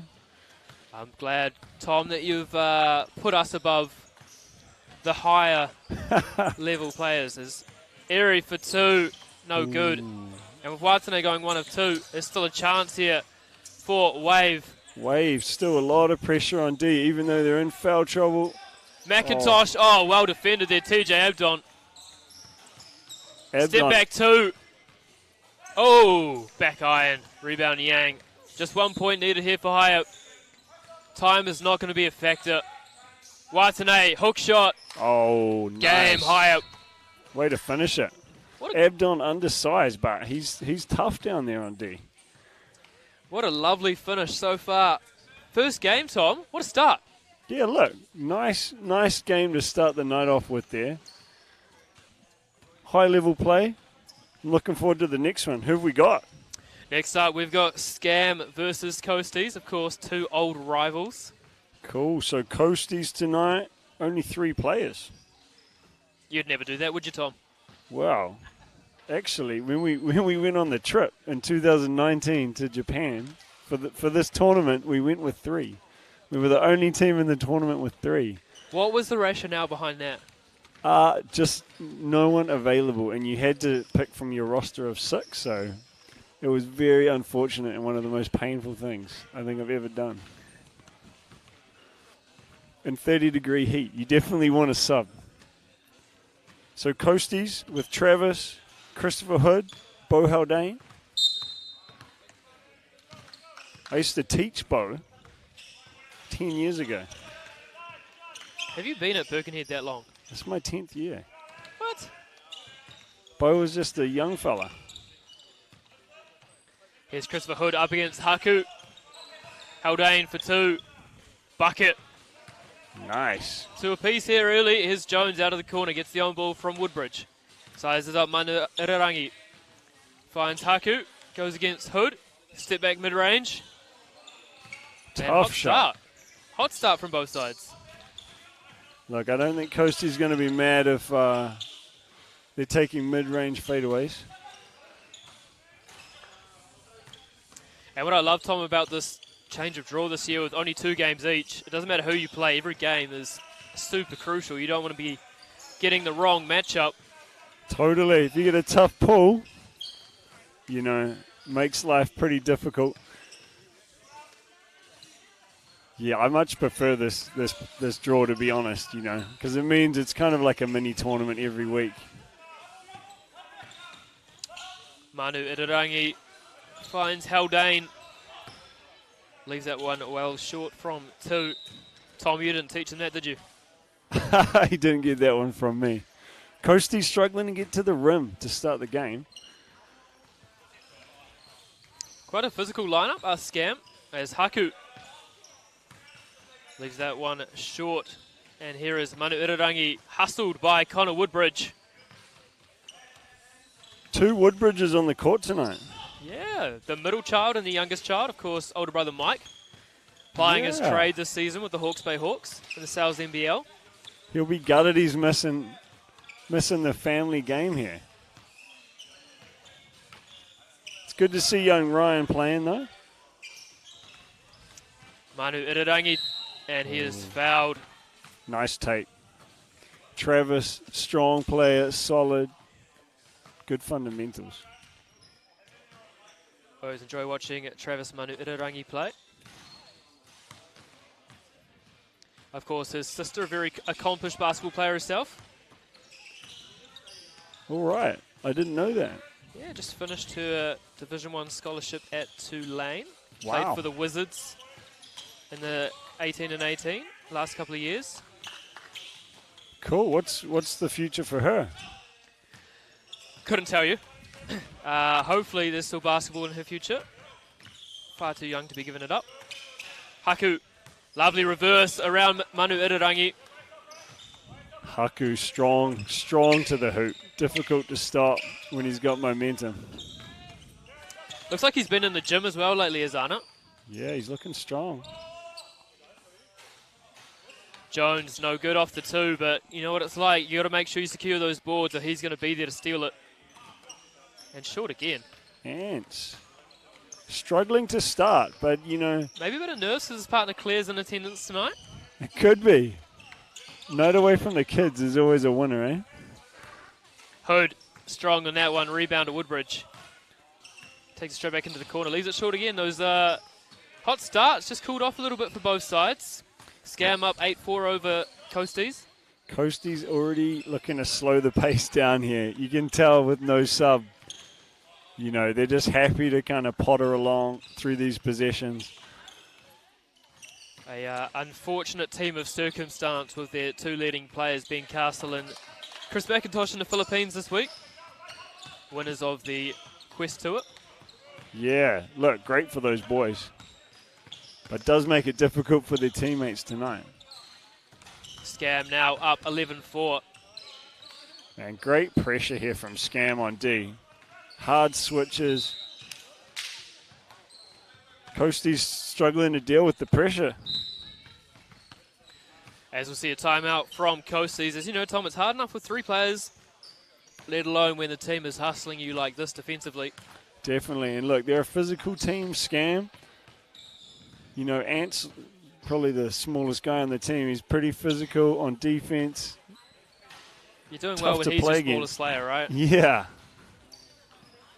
Just want to thank our sponsors, 3x3.EXE Premier, Super Zebio Sports, RYZ Apparel, Aquarius, Coca-Cola, Victoria, Wilson, Golf Partner, and of course, our fantastic venue, the Swish Factory. Tom, you spend a lot of time here. What do you love so much about it? It's got a good atmosphere, Andrew. You know, it's always fun. The music's vibing. The games are good. So, you know, I love it here. Cole pays me to say that, obviously, being on his referee roster. Back underway here in game number 2. Coasties against Scam. Nice little off-ball action there to get Bo Haldane the ball. And just looking to thread the needle to Christopher Hood. Yeah, that was never on, really, was it? Not when Anthony Jones is around. That's what I've learnt very quickly. Hood for 2. Back iron. Chris Hood, a good Southern man. Really? Yep. Tell me more. Played a lot of basketball against him back in Dunedin, actually. Club basketball. He was a bit of a stalwart down there for the Falcons, believe it or not. Tough shot in the corner from Travis. Looking to respond there was Connor Woodbridge, and Coasties now getting themselves a chance to get straight back into this game. Haldane, lovely little right-hand flick to Manu Irarangi, and That's 2 for 2 there, Tommy. Look, he's ball really game. keeping them in the game here. I just feel like the shots they're getting are tough shots. It'll be interesting if they can keep it up. Haldane doesn't even hesitate, and why would you with that stroke? Beautiful finish there from Bo Haldane. Bo 2-point game. must have heard me on that one, Andrew.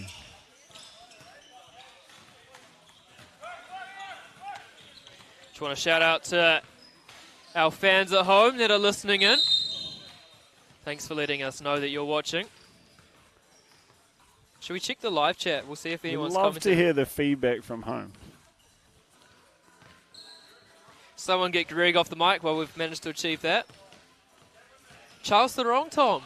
Charles Sarong, what a legend.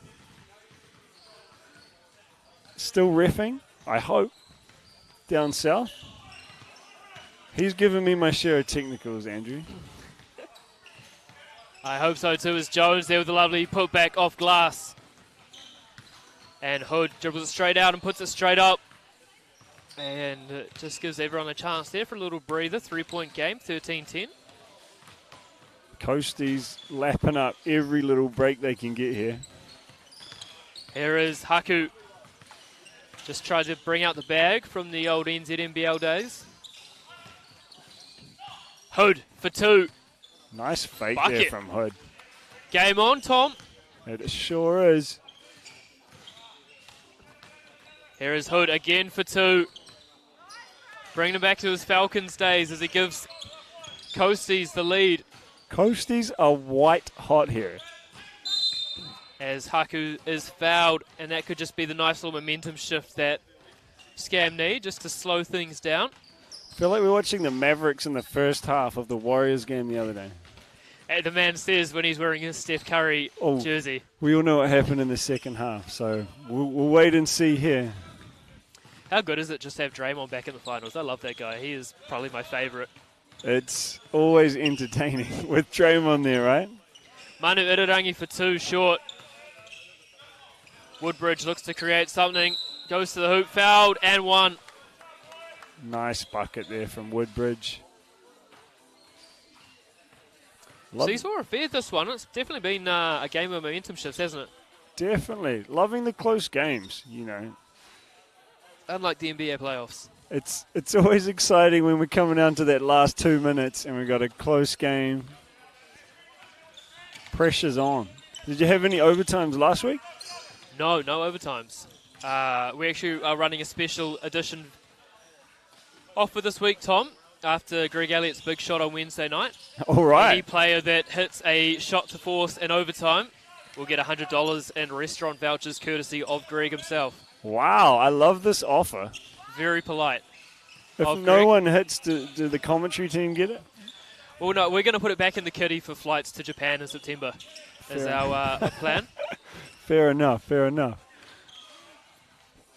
Can't have teams going over and us not getting to share the chocolates, right? Exactly. There's these delicious ice creams they have over there. These players will love to see the waffle ice cream. Chocolate on the inside, waffle on the outside. Sounds too good to be true. I'd love to experience that. It's worth the trip. Manu Irirangi hounded by Jones. And what are they going to call this? That it wasn't tipped. And now it was tipped. Good try from Woodbridge, yeah. Good call there from referee Marchie Pang. Here is Hood up against Jones. Switches it to Manu Irirangi. Shot clock violation there. It's tough to get a shot off, man. 12 seconds with this defensive pressure. It's tough. It is, especially, when you're dribbling out. As soon as you take that ball out of the hoop, clock's ticking. So often you've only got 5 on the clock. Jones for 2. Had a bit of a cold start, but he's heating up. 18-14 now Scam. Manu Irirangi from deep. Leaves that one short off glass. Jones again for 2. Right iron, rebound, Haku. Isn't it great, Tom? Just, you miss a shot to have a teammate like Anna to clean things up for you. It makes it easy. Yeah, definitely need people cleaning up the boards. And with a tough little gorgeous roll there from Anna Haku. Scam now 1 possession away. Ooh, great answer from keeping Hood. his game on. Woodbridge for 2. Looking to end it. Jones, you can't leave that open. And uncharacteristic miss there from Anthony Jones. Hood just challenging him there. Manu Irirangi for 2. Short. Here is Woodbridge for the win. Yes, and Scam. Take down Coasties 21-16. Tom, what impressed you in that game? Well, I think Scam's pressure on defense won them the game there. They just wore the Coasties down. By the end, wasn't much left to give. So, yeah, Coasties. Hood's looking gassed. Great first half from them, though. Looking forward to this next game. What have we got, Tommy? So we've got Stingrays versus Hiap. So we haven't seen the Stingrays tonight. How did they look last week? Stingrays looked great last week. Of course, a few younger players. And the guy to watch out for is, of course, Casey Nafor. Number 23 tonight. That man has hops for days. Looks like an athlete. And, of course, for the slightly older listeners at home, Daniel Dobson, the son of the illustrious Dobbo Dobson from TV3. Alrighty. Lovely to see that next generation of sportsmen. Coming through. So where are these young fellas from, Andrew? So Casey's from Rotorua. I believe Callan is from Tauranga. Daniel is from Hamilton. But playing under the Stingrays brand, which is Bay of Plenty. Of course, Alex Stojkovic, now their head of basketball development. And it's great to have some teams outside of Auckland for the first time. Definitely. Good to mix it up a little bit. Who impressed you from high up in their first game, Tom, that you're looking forward to seeing tonight? Well, to be honest, McIntosh was pretty nice on defense. You know, I always like Yang. Tough getting to the rim. Loves to finish with that left hand. But Makaidi, you know, he's pretty clutch. Finished off that last game. So it'll be interesting if they go to him early this one. Don't forget, of course, if you want to follow along with live scoring, it's available at play.fiba 3x3. Search for 3x3.EXE Premier New Zealand North Island Men's Conference. And if you want to get involved, you want to be the next Tom Allen, visit the Basketball New Zealand website, www.nz.basketball, and find out how you can get involved. Tom, what was your intro to 3x3? To be honest, I had this run going down at my school at Birkenhead College, and Carl Noy used to come along. It was 5-on-5s, and then Carl would always be leaving to go on these trips, you know. Be like, sorry guys, got to leave early tonight. You know, I'm off to Taiwan, I'm off to the Philippines, whatever. I was like, how is this guy getting all these trips? So I did a bit of research and saw the Quest Tour, joined up with the team with Benny Castle, and then jumped in Carl's team the following year, which was a good choice. So you talk about getting on these trips. What are some of the favorites that you've been on? I mean, every time you go to Japan, it's great. The food, the culture, great trips. There is KC, lovely little off-ball flare there from Dobson. And what a strip there from Makare Watane. Nice defense. These young fellas definitely bring a level of speed we haven't seen tonight. Absolutely, they've got motors for days. Here is Nafor for two. Long. And there's Dobson rising up above everyone. And he'll pull up for two. Short there is Daniel Dobson. Nice balance on the jumper, though. He's got a nice looking stroke. Good basketball future ahead of him. How old are these guys? I believe the oldest would be 19. Okay. To my knowledge, if anyone is on the live stream and can correct me, then please get involved. Ask us any questions that you may have for Tom or myself. Especially for Andrew.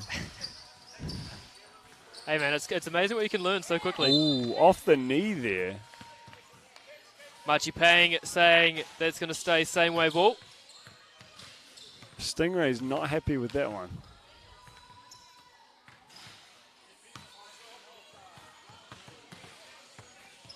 A little bit of confusion on the call.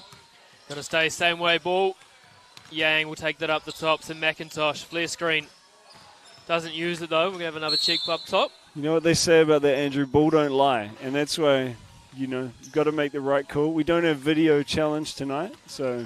But I tell you what, we do have, Tom, tonight. You and I can't see it, but those watching at home are getting some amazing action replays of all the highlights from our producer, Ash. Awesome. Making it easy for us in the commentary booth. Here is Yang. And lovely steal there from KC. The length really affecting high-up.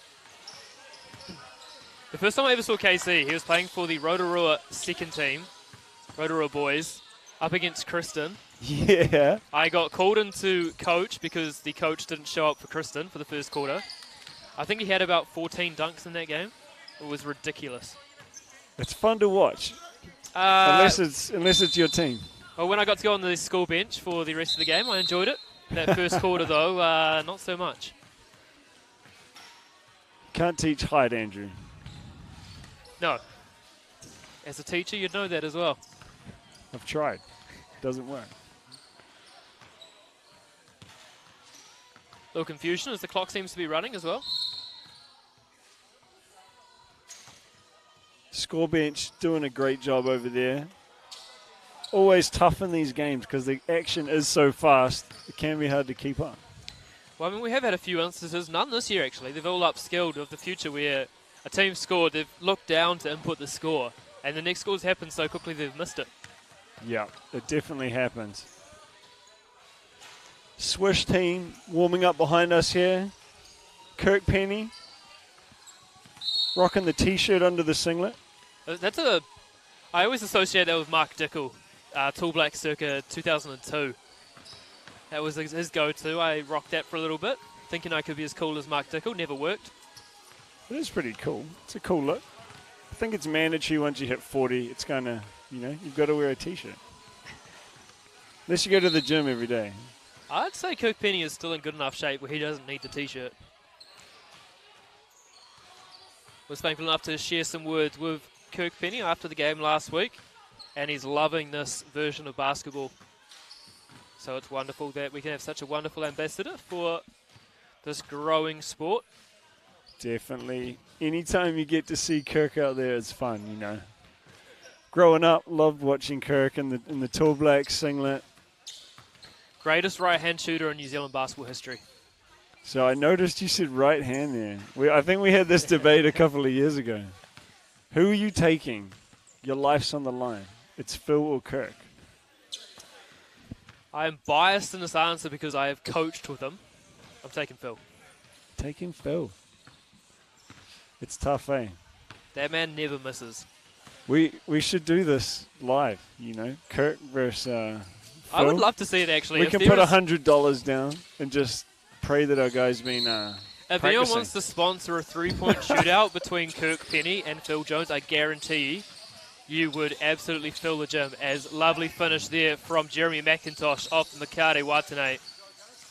Here are Stingrays. Dobson to the hoop, off glass. Lovely finish, Daniel Dobson. Maybe Phil could have a go at some 3x3. That would be fun. Oh, I'd love Imagine that. those two guys on a team. He can still play as well. Like at the camp we were coaching at, he would be up in the morning, every morning, shooting, would not miss. Wow. And he got so good at it, he would shoot, it would swish, and then roll back to him. That is the art of shooting in my eyes. That is the art of shooting. Watane, lovely finish there through Masters. Strong finish. Masters for two. Rebound, Nafua. And it's those little second chance opportunities, isn't it, Tom, that can really change the game by the end of it. Look, it's disheartening when you're playing D, play solid, and then they're getting a rebound last second, just getting put back, easy bucket. Oh, what a block, Jeremy McIntosh. Masters thought it got through, but that length as He's Watane. a real athlete, isn't he? Tell you what, a lot of these kids I feel like are going back on YouTube and watching a bit of Hakeem Olajuwon because their ability just to pivot as Dobson with the lovely feed off Nafua. Nice The footwork has guard. improved. The footwork has really improved. Definitely. A lot of good coaching happening these days too. As well, here's Dobson for two. And that's going to hit the back of the backboard. And we'll see a sub for both sides. Bit of a slow start scoring-wise. I think that's attributed, though, to how good defensively both teams have been. As you see a little horns action there. Bron high up. Yang gets the ball in his hands with the bandana, and gorgeous finish with the left hand. Patented left-hand finish. We all know, Tom, no one appreciates a left hand more than you. I mean, if you give Yang the right side, he'll still take the left. Tell me how that works. Lovely pass there to Masters. And they're coming alive. Stingrays up 10-7 here. Oh, what a feed. Nice roll. Gorgeous little 1-2 there from a high up. Back and forth action. Stingrays up 2. Oh, yes. Let's have another look at that, please, Ash. Lovely dunk from Jeremy McIntosh. For high up at Stingray straight away, just responding as we see the foul there on Daniel Dobson. First foul of the game. Surprising. Well, it's not surprising because Steph Mack is not playing, Tom. It sure is nice for the audience, eh? Come on, Steph. Nothing better than some flowing 3x3 on a Saturday night. Here is Watane. And he is fouled by Lewis. He's definitely a handful on the block there. Likes to go down low, uses size. Very patient player. Well, he's wonderful, isn't he? Because 5x5, you know, you kind of wonder, well, what position does he play? But then 3x3, he's perfect. As what a finish off glass over the extended hand of KC. Great finish. Speaking of backing down, a new rule this year in 3x3 I actually learnt as I watched the boys earlier is the 5-second back down rule is now the 3-second back down rule. That seems quite quick. Very quick, so they're really looking to just keep the game flowing. And that's lovely from a basketball developmental process as KC is fouled by Watane. Smart foul. I like that play. Look to see more of that quick fouls just to get the subs rolling, especially in a game like this where there's not many stoppages. Now four. Finds Lewis for two. No good. Dobson rising high. But can't corral the rebound, and that'll be higher ball, down 14-10. Time's not going to be the issue, Tom. It's just whether or not they can get enough stops. Oh. And a foul there from KC. It was almost a Kyle Anderson slow move there. Almost worked for him. Nothing's that slow, Tom. Come on. Now four. Gives it into McIntosh, who's been very impressive for me. Oh. Haven't seen a lot of him play. And lovely and one finish from Jeremy McIntosh. He's listening to you. He's looking good out there. You know, at times I've seen him on the Monday night, sometimes settles for the three, but when he's got his head down going to the hoop, there's not much he can do. Apologies, Mel Bennett, again, if the clock is not working. We've got 3 minutes and 52 seconds to play. Stingrays up 14-12 over higher. Dobson, lovely up fake and go, and just couldn't quite put the mustard on that finish. Nice ball movement from Stingrays, though. They're playing really unselfish basketball here. Waitane up against KC. And lovely finish there from Makare Waitane. I tell you what, he looks a lot improved from the 2021 edition of the 3x3. Yeah. Looking good out there tonight. Yang back into the game. Kirk Penny saying hello to the commentary booth. Looking forward to seeing him play very shortly. Do we have them up next? Yep, Swish versus Coasties next. Looking forward to that one. Dobson, skies high for the rebound. He's been very impressive, actually, Daniel Dobson. I've only seen bits and pieces of him through the age groups, but now that he's got a fully grown body, he's making the most of it. Bit of an all-rounder. Yang deep two. Goes and gets it, finds McIntosh. Smart up fake, but short on that. Will he get it himself? Yes, he will. And try to see how many rebounds he can get before he puts it in. Padding his stats there. I'm not sure if we're even keeping track of rebounds, but if you do want to follow along with the live scoring, of course, play.fiba 3x3. If I've got that wrong, apologies. I will correct it shortly. Yang. Oh. No good, but lovely follow up. And this could be it. Dobson now with a chance to go to the line and win it for Stingrays to get their first victory of the night.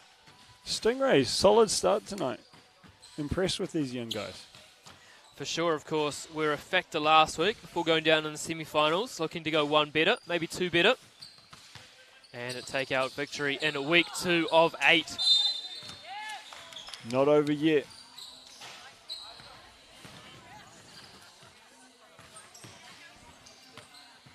Like these uniforms? I'm a big fan of the green. Yeah. You're not going to fall asleep watching those. I think my favourite, though, again, you would have missed it, the Breeze Pink. Wow. Got Seriously pink. bright. Very cool. And, of course, Kula Baldry colouring her hair to match it was a highlight as well. The Marcus Smart of the EXE League. We were about to say Marcus Logan there, and I was like, that's not going to compute, but If Marcus agreed. Logan had hair, I would be very surprised. can confirm the Bald Mamba has got a fresh shave going on for tonight. Looking forward to having him back involved. It'll be good to see how he goes with Swish. Adds another dimension. Of course, it's the score screen that takes a little beating. It's crucial, isn't it? Those guys that can defend and score and create their own shot. Definitely. And look, he's a solid all-rounder, Marcus. Can post the ball, shoot the three, plays good D as the Stingrays finish him. That'll do it for game number 3. Stingrays over higher 21-15. So, Tommy, next up, talk to us. There's a lot of big names. What are you looking forward to? We'll always look forward to seeing Kirk on the court. Benny Fraser on defense, getting frisky. Benny versus Ants is probably nice wee matchup we're looking forward to in this one. Of course, a lot of shooting on the court with Carl, Kirk, Benny, Marcus. Coasties were super hot to start that last one. Can I get a prediction out of you, Tommy, from this game? Exact prediction for me is Swish 21-12. 21-12. Oosh.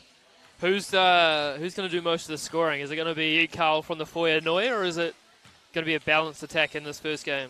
I feel like we're going to get a lot of twos from Kirk and Carl. Look for Marcus to get open, though. You know, a lot of attention going to be going out to these shooters. I think with 3, though, it's just going to be tough to keep up for Coasties. I mean, the key thing for Coasties, isn't it, is how many points can they get this week without their 2 leading players, Ben Bench Castle and Chris McIntosh. Were they hot last week, Andrew? They're always hot, Tommy. You know how it is with those two. Got to play D on them, Andrew. It's what it frustrates me sometimes. You know, these shooters out there, people just giving them open twos. Nothing worse, but they are great shooters. Tough to shut them down all the time, eh? Exactly, especially with how quickly some of their triggers are when they're putting up shots. Alrighty, here we go. It's going to be Ben Fraser. Has he taken off a couple of braces this week, or is he just rocking it back to the mid-2000s shorts? As we know, Ben Fraser, wow, straight into it for Carl. Ben Fraser's warm-up is longer than his hair, and that's saying something. As I like to say, where's more braces than a teenager? Here's Hood on the left wing up against Kirk Penny, the Silver Fox. Manu Irarangi, and the quickest, well, the best right-hand shooter in New Zealand basketball history. Smart, though. They know the scouting report. Get him inside the hoop. And Kirk. Those are the first shots I've ever seen Kirk Penny miss in my Who life. said he can't make layups in there, eh? Here's Manu Irarangi. And Bo Haldane now rocking a bit of a headband. Swish, you'll notice, not switching their screens tonight, fighting through. Probably the first team we've seen do this. As Christopher Hood there called for a foul on Kirk Penny. Wouldn't be the first time he's drawn a foul. No. And we see the introduction of the bald Mamba, my bald brethren. Marcus Logan, of course. I've got a movies party to go to tonight where you got to dress up as a movie character. And I was hoping to get Marcus along so we could go as Dr. Evil and Mini-Me. But Marcus deciding he's got too much work to do, so is unlikely to attend, which is a bit heartbreaking for myself. Come on, Marcus. So what are you going as? Peter Pan. Oh, I can see that. You're a young guy, Andrew. Oh, thank You you. never seem to age. I've been told that. I've caught up with a few high school people recently, had our 10-year reunion in 2020. And I got told I look exactly the same as I did when I was 17 when I finished high school. So I don't know whether that's a compliment or a disservice, but Carl from no doubt deep. the face care regime is taking good effect. Well, if you had a beard like that at 13, I would be impressed. I mean, it's just as bad as it was when it was 13. As here is Ben Fraser. And he's fouled. Always got a smile, of course. Got his ultimate championship ring in the back end of March to the lovely Emma. It was a lovely ceremony, and haven't seen him stop smiling since she walked down the aisle. Happy for the big guy. How do you think it's affected his performance on the court? He's definitely a lot more relaxed, but I can't tell if that's because the wedding's finished or the fact that he gets 12 hours sleep a night. You try and contact the man after 8 p.m. at night, and it is crickets. As the bald Mamba for 2, and here's the bald bucket. Coasties just looking puffed out there, Andrew, and you know, Swish, you've got to be super locked in on D to keep up with these guys. Is it because they've only got 3 and it's their second game, or is it just because Swish has been that good so far, really? Swish has been good, but I feel like Coasties are just a step off the pace. Here is Manu Irarangi to Hood around the bald Mamba, and he is fouled. And Not giving anything easy. You never told me your prediction, Andrew. I feel like it's cheating waiting till the game's halfway through before you give it. Oh, you know where I was going to go, mate. I want the viewers to not be swayed by the commentary team. I want them to make up their own voice. We're just here to help them along. As Kirk Penny for 2. Too much space given there. I feel like there wasn't even that much space given as well. No space can be given, let's be honest. No. Nice pass from Haldane. You could put that man in a phone booth with an elephant and that's still too much space. As we see again, lovely finish from Kirk Penny. Kirk is heating up there. Here is Manu Irarangi up against Ben Fraser. Of course, we were just talking about the lovely Emma, and she's actually in attendance. So, seems to be couples night tonight at Swish, Tom. It really is. We might even need a kiss cam at some stage. I would love to see that. Here's Ben Fraser around Manu Irarangi, finds Noya. Step back 2. Carl. Weirdly, last layups. week, he actually took 3 laps. I think that's why we gave him MVP. Wow. For the viewers at home, of course, the commentary team's actually the MVP pickers. I was just about to ask this question. I'm excited now. Yeah, so there's a lot of pressure on you and I. Is this a finals MVP or is it an overall night MVP? It is an overall night MVP, Okay. but it's weirdly worked out where the MVP has won every grade so far, as Fraser for too long. Bit too much juice there. No doubt rolling his legs out with his one-up rehab solutions black roll rollers, making sure he's nice and limber. I was actually limbering up on one of these rollers before I came tonight, believe it or not. Gotta be limber for the commentary team, right? Exactly, as Kirk Penny for 2. Yeah, well, we had 2 chairs, and then it got stolen at the start of the night, and we decided to stand in the commentary booth. So it's a bit of a change this week. I've actually got some lower back disc trouble, so I'm grateful that we're standing, to be honest, Andrew. Manu Irarangi around the bald mamba. Lovely finish. Here's Kirk Penny. He's still open. Coasties have got to defend him. Oh, tough. He's too good as he risks that one, but the bald mamba is fouled, and he will go to the line. Steph Curry-esque movement off the ball there from Kirk. It's always tough to stick with a shooter when they're just moving constantly. Oh, I heard Steph actually learned how to play off Kirk Penny's Wisconsin run back in 2003. Wow. Cool. As the Mamba gets his own rebound, pulls it out for 2, guarded by Bo Haldane. Noya from the foyer. Swish is Swish definitely are hot looking here. good early. Coasties might not get to 12. Bold prediction there from Tom. And Noya with a block as well. Should be a shot clock violation. Oh, and 2. Hits the 2 and the foul from Noya. We're already at 18-4, 5 left in this game. This is a very, very quick pace from Swish. This is a serious clinic. As we see Steph Mack already preempting that he's going to be on the court very shortly. He's look for him to come and just foul these players to make this game last longer. He needs his full warm-up. Of course, next up we will have Wave versus Stingrays, and then finally our final, that's terrible commentary from me, our last round robin game will be Scam versus Swish before the semi-finals and finals. Tom, this has flown by. It's gone fast, too fast. Slow Just it don't want down. it to Swish isn't helping here with all these 2s. Here is Noya at the free throw line. Coasties And really, there. I mean, they needed to win this to make the semis tonight, so this will put them out of contention. Lovely move there from Christopher Hood around Carl Noya. A little bit of fun banter on the court there. It's funny, isn't it? You watch the women's, anytime anything happens, smiles. The men, or it gets chippy. So it's nice to see a little bit of a fun moment between Hood and Noya there. Noya for the win. No good, but chases down his own rebound. Bald Mamba for the win. Back iron, just a little bit strong there from Marcus. Been down a hoop 33, lifting plenty of weights. Oh, got him on the head there, Benny Fraser. 19-6. Clinic, absolute clinic.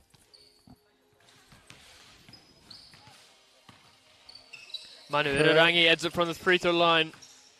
And here is Kirk Penny. Bald Mamba gives it straight back, and that'll be fouled. And now Kirk Penny, chance to win it here for Swish in game number 1 for them tonight. Great start from Swish. Obviously looking to back up last week's win with another. Yeah, of course, if you get 200 points in the first 2 weeks, still plenty of ball to play, but geez, it's helpful, isn't it? It sure is. Once you get those couple wins, make the semis a few times, you're on the plane. Exactly. No doubt they'll be wanting to make sure that all their passports are updated. It's been a while. I mean, it's exciting to have these trips back, eh? Oh, for sure. Yeah. It's great for the players, something to work towards. No doubt there was a few disheartened members of the Coast East Quest team last year when they got a $500 voucher instead of a trip. It's not quite the same, is it? No, but thankfully the same team won this year, and away they go in the Philippines. So, Wave versus Stingrays. Tom, you've seen both these teams play already. Who is going to be the standout for you in this one? Should be a fast-paced game. I feel like Stingrays probably come in as favourites, but we'll see how we go. I think these guys are a good matchup. I'm looking forward to seeing Jake Airy up against Casey. Yeah. 2 big, strong boys banging down there. Look for some fouls. Oh. We'll see how Jilly's feeling, you know. I don't know if she's reffing this one. She likes to let him play a little bit. Shout out to Jilly Harris doing a wonderful job for us. Not just tonight, but at all times. All times.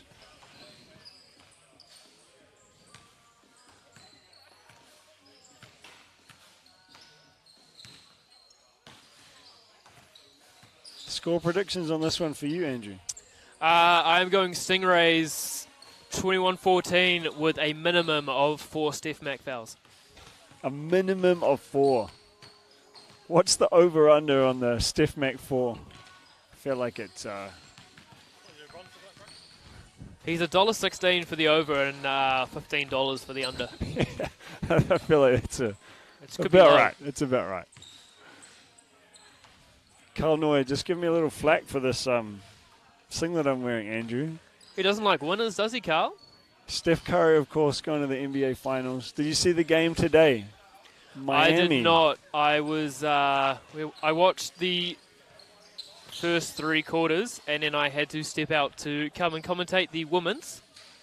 So priorities, Tom. I don't think anyone saw Miami winning that game. They went into Boston and took it. Impressive win. Jimmy Butler, of course, is a grown man. He is a grown man, of course, a proud Miami supporter myself. I was pretty happy they're extending it, but I still feel like Boston's just got too much talent for them. I feel that Heat culture is going to get you there in Game 7. Probably not. I think the better finals matchup would actually be Boston versus Golden State anyway. So as a neutral, I know I said I'm a fan, but I'm a fan of basketball, and I want to watch a good final, so I think it'll be Boston's Golden State. It would be interesting to see the Heat, after what Draymond said to the TNT guys the other night, that he's expecting to see Boston in the playoffs. So. Well, can neither confirm nor deny, of course, that he was actually making a backhanded compliment so that Miami would get up and win Game 6 and Game 7. Yeah, a bit of reverse psychology. If anyone knows how to spin that, it is Draymond Green. The Keys Grujons of the NBA. I like that comparison. Both can hit a jumper every now and then. Keys, of course, is coaching a Birkenhead College team this year, so shout out to Keys. Never forget my first time coaching against Keys, and he basically threatened to beat up one of my players, one of the great moments. I don't believe it for a second. A email had to be sent to the teacher in charge, letting him know that happened. Unfortunately, that was me. And I've had similar... Me and Keys had some run-ins, even at lunchtime. You know, when those guys were young fellas, we used to play at lunch, and things would get heated at times. No doubt you put them in their place, though, Tom, I'm sure. Sometimes, yes, but, you know. It happens, maybe right? not the best way I should have at the time. But live and learn, eh? Live and learn. Right, just about ready to get underway here for our penultimate round robin game. A Wave against Stingrays. Wave in desperate need of a win and a good win if they are to advance to the semi-finals. Stingrays, if they win here, they will top their group and advance to the semi-finals for those all-important 100 points that are up to grab tonight. At the Swish Factory, it'll be Wave to get us underway through Daniel Powell. Check up from Daniel Dobson. Here is Eri, finds TJ. Lovely finish off glass off the first possession. Nice play to start the game from Wave. Exactly, that'll be a real confidence booster, but you go up top. And KC, nice and easy off glass. Powell at Dobson. How's that for a player of the night? Ash Shoss, another look at that one. Our MVP in the producer booth. Putting everything together for us. Dobson, and nice finish there. Here is Powell for 2. Hot start, Tommy. Mate, these guys are hitting. Good basketball. There's that matchup we wanted down low. Nice little find there. Here is Eri in the corner. Sees a lane. As Lewis defends him extremely well. And that goes out of bounds. Forgive me here. Trying to learn some hey man, it's quick. New names. It's tough for this 3x3, man. Like, if you haven't done them before, it's quick. Masters to the hoop. And gorgeous finish there from Kelly. Here is Eri on the wing, up with Powell. Rejects the on-ball. Wants to go at Dobson, and well defended there from young Daniel Dobson. KC, go up top. Oh. Yes. Just puts it in nicely. Respecting the Swish Factory rims. That's what I like about these young guys. The second most forgiving rims in the Southern Hemisphere. Behind, of course, Event Finder Stadium. Of course. So 4-4, only a minute in. Feel like we're going to see 21 this game. There is a lovely finish there from Daniel Powell.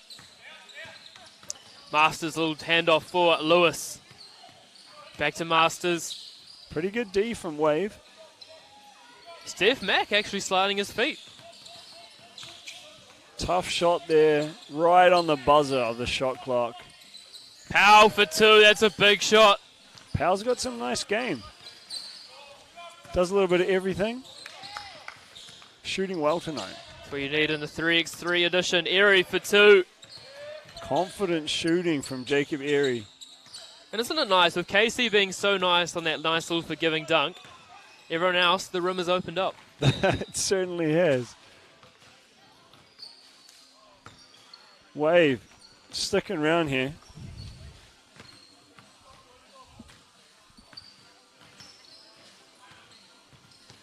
Should have written down the early prediction, Andrew. Here is Steph Mack. Finds Eri, little mid-range jump shot short. Rebound at Masters. Sorry, Dobson, 2 Masters. Ooh. And looking for Lewis. He's definitely there. Pass just not quite on the money. Here is Abdon up the top. Finds Mack. Back to Abdon, little on-ball screen. Pulls up for 2. Bucket. Wave have been impressive off the check ball tonight. They're running some good sets. Getting some good looks to start their possession. Lewis with a nice easy one there for Stingrays, down 9-11 up against Wave at the moment. Playing very hot, playing for their lives a little bit tonight. Eri for 2. And that could have been a huge shot. Steph Mack with a big tip out. Abdon for 2. Tough shot. They're flying around, aren't they? They're busy Good like hustle. beavers. As Lewis finds Dobson. Lovely little up fake, and 1 foul, Steph Mack. 1 foul. And he's subbed out. Still So got 7 minutes. it's going to be tough. I think he heard you. Look, these teams look like they're in great shape, Andrew. I feel like the fitness is definitely a positive for these teams, for whoever goes through to the next round. Here is Dobson. Finds Lewis. Great screen. Gorgeous little play there from Stingrays. Got one of the original greats of 3x3 coaching helping them out, Alex Stojkovic. Is Powell again. Like he's a sharp mind of basketball. You know these guys will be well drilled. I've got to be honest though, Tom. The score says 15-9. I'm pretty sure it's 13-11. Some confusion from the score table. I'm pretty sure the score is 13-11. Look like they're discussing that as we speak. You know what I don't like to see, though? I don't like to see people that aren't involved in it trying to tell people what to do. Looks like a fan. These fans Potentially, keeping yeah. track of their team. It should be 13-11. I'm calling it. Should be Wave still up, but 13-11.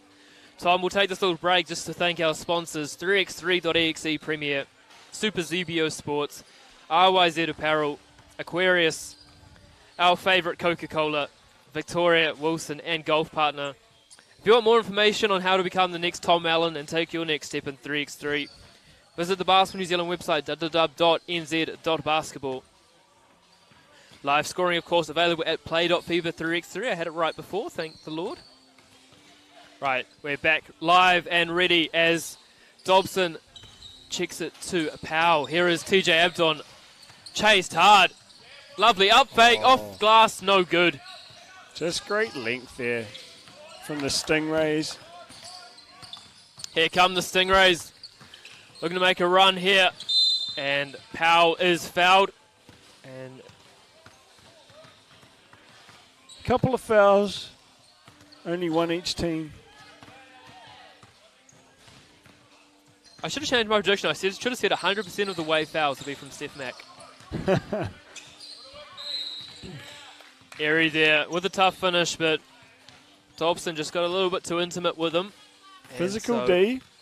He's definitely matching him down there in terms of strength, just moving in a little bit at the last minute. Mate, these young guys, seriously impressive physiques.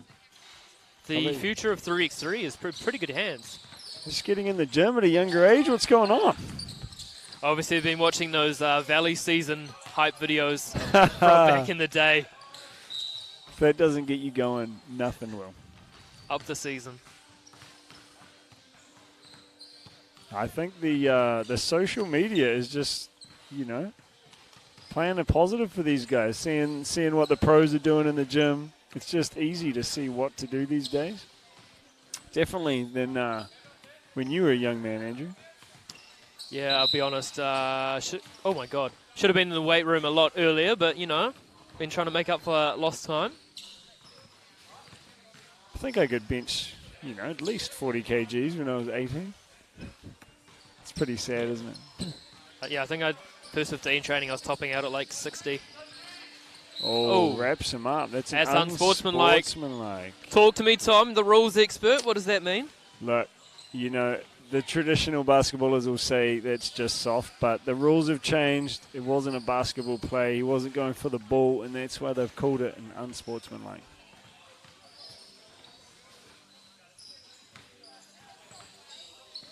Abdon to shoot the free throw here. So is it a 1+1? I think he gets 2 shots, and it'll count as 2 fouls against the Stingrays. Misses both. Doesn't convert. Ball should go back to the team that had it when the foul occurred. Which will be Wave.exe. Powell. Hand off to TJ Abdon. Powell leaves that one short. Great And contest. Dobson with one of the plays of the week. Just lets that one go. Wave suddenly up 7 here. Who would have thought? I didn't see this coming. Masters for 2. Long rebound, Powell. It's helpful that those Wilsons are grippy, aren't they, Tom? Because that was going at him at a rate of knots. They are nice to play with. They've got the grooves in there to help with the grip. A little bit smaller. Mark Lewis for 2. Gorgeous finish over area. Here's Steph Mack. Goes into a little on ball. Steph yet to get a shot up, but he's been active out there, setting screens, moving. Tell you what, this is tough for the moment for Wave without TJ Abdon on the court. Oh, Nice defense from Erie there. Of course, a little bit more physicality allowed in the 3x3 rather than the 5v5. Here comes Stingrays now, 17-14. Fitness potentially playing a part here. Oh, lovely ball movement. Dobson for 2. And just pull box out there from Wave as Dobson drops that one gorgeously in like he was delivering mail. Stingray straight back in this one. We're in for a good finish here, Andrew. Who do the people at home think's going to win tonight? Well, of course, if you want to make some predictions, drop us a comment in the YouTube track. And if you've got any questions as well for Tom and myself, or just some general comments, please get amongst it. Andrew is, of course, the social media guru. Some fans not happy. Yeah, Alex Stojkovic, I'm going to be honest, mate. I'm agreeing with you. But we are trapped in the commentary booth. As you know, when you were here last week, we're locked in a glass cage and we can't move, so we can't talk to the scorers about it. But, yeah, look, I agree with you. But I think Stingrays, at this stage, with the amount of points they've scored in this game, it is not going to affect them advancing to the semi-finals, which I think is the positive thing. If it was for them to miss out, then, yeah, I'd be a bit gutted. Tom, you're having a little look at the player profiles. What's shining out to you?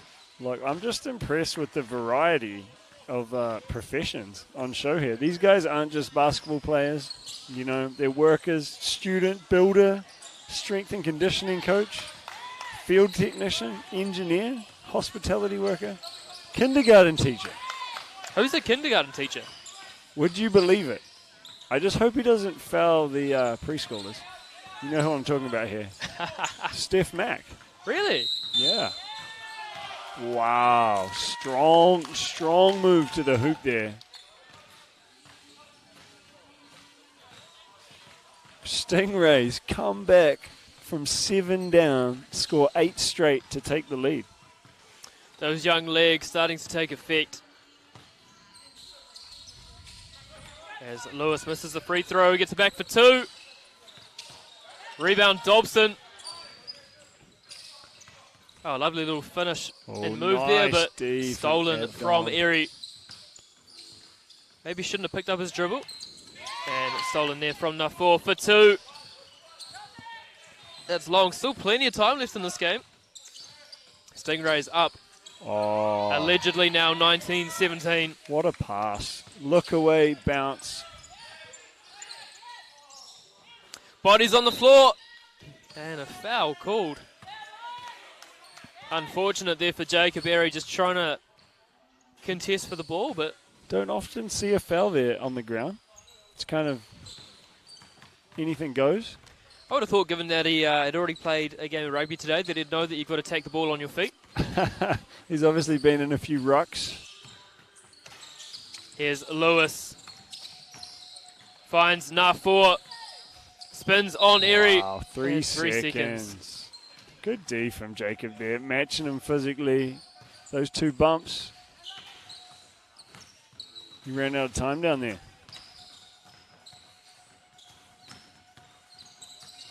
Here's Powell to Erie. Finds TJ Abdon. Lovely D there from Masters, but just gets beat. And great finish there from Rosemary College's TJ Abdon. Now 4. And that'll be 1 point away now for Stingrays. Powell up against Dobson. Dobson, solid on D. Oh, a little miscommunication defensively, and Powell couldn't convert on that to tie it up. Here is Nafor. Oh. Stripped by Erie. He looked like he wanted to foul there, but the ball kind of just bounced into his arms. Nafor for the win. And Stingrays will advance to the semi-finals courtesy of a 21-18 victory. What a run. 11-1 run to end the game from the young fellas. Just goes to show you're never out of it in 3x3. Reminded me of every morning when I play against Ben Fraser at Hoop 33, and he gives me a little chance to sniff a victory, and then Takes it away. Turns it up and takes it away from me. That's one of the things I'm most missing about being injured is beating Ben Fraser in 1-on-1 and then eating the breakfast that he buys me at the end of each term. But Really? unfortunately, not to be for now. No doubt. You'll be looking forward to getting back into that. So, Tom, our last round-robin game of the night, Swish and Scam, old foes. This one's going to be fun. What are you looking for in this one? Look, I think Scam is going to try and really ruffle Swish with a little bit of physical defense. Going to see where the Swish get easy open twos. But overall, I think we're in for a pretty fun game.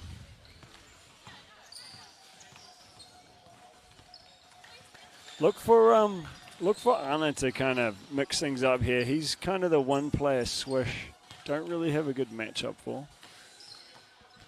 He's going to be looking to get to the hoop with that size, strength. He's hard to stop when he's going downhill.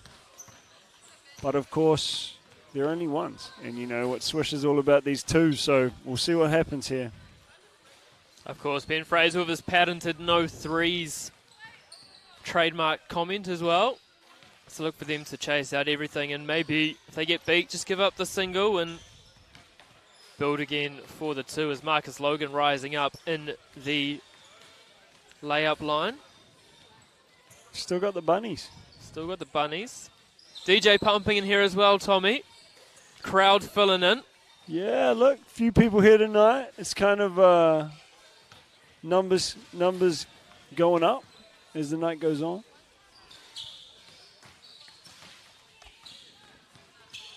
Of course, as well, Tom, we get to pick the MVP. Who has impressed you thus far? Cool. It's tough for me. I don't want to say anything until we get into these semis. I think we've got a few people in the running so far. Giving nothing away at all is Tom Allen. So we're just about underway. It'll be Swish to start us off. Both referees are ready. Fun matchups all over the court here. Of course, Anthony Jones and Ben Fraser went to school together at Westlake Boys. Here is Kirk Penny out of the corner, guarded by Ana Haku. And that one short. Look, Haku's going to look to make this a physical battle. Connor and Carl, always fun to see these two go at it. No love lost there. And we see a foul straight up from Neuer. So I think it's the first time he's ever fouled and not talked back. Oh no, he's just going to give Connor a little bit of chipper as well. I mean, the first time Carl didn't make it on the World Tour, didn't win the Quest, was when Connor hit an overtime buzzer beater 2 down at the Cloud. I do remember actually watching that. Connor O'Fee on the comms. Great take from Kirk. Basket and the foul there. So, just commenting that the loser of this game looks like they will play the Stingrays in the first semi-final. And then the winner will get that all-important break before taking on Hiap. Always semi-final nice. final number 2. Oh. A little bit of a break in the action. And we're back. Kirk Penny at the line. That never even looked anywhere near missing. Woodbridge. Oh, what a dime with the left hand to Jones. The Scam teams play together a lot. Plays like that just coming naturally. Of course, their team name coming from their original members, Tom. Sharif, Connor, Anthony, and my mind has just gone blank. Mike Woodbridge, there we go. Apologies, Mike. Of course, playing his trade with the Hawke's Bay Hawks at the moment. How's he doing down there? I'll be honest, I haven't actually called a Hawks game yet. It's disappointing. For the NBL, how good has it been this year? It's been tightly contested. I don't know if you saw that Hawks game winner over the Rams the other night. I did not. Bit of a grudge match for head coach McDowner. Yeah. Going Down, back to the it was a playoffs. tie game with, I believe, a second left. Inbound into a turnaround jump shot, and away you go. Wow. I heard a rumor the Nuggets are top of the table. I believe that will depend on how the Tuatara go tonight, but you could be right. the Nuggets' best starting 5 in the league. Of course, a team that holds dear to both our hearts. Oh. You, of course, through playing, me through being in their scouting department for the 2020 Showdown. What an experience for you. Yeah, With getting the to learn. championship. Getting to learn under Brent Matahari. Got a little piece of a championship net. And took that experience into the Harbour Breeze 18 and 18 experience. So thankful to be part of 2 great teams that year. And now look at me, not even coaching. Well, I can't say you didn't have your opportunities. I heard there was a very lucrative offer at Birkenhead College this year. There was. Unfortunately, due to contractual regulations, I had a non-compete clause for 2 years. For 2 years? Yeah, so I wasn't able to this year. Might not be able to next year, but who knows. 2024. Look out. So Swish, early in this game, definitely not as free-flowing on offense, and I think that's just entirely down to Scam's defense.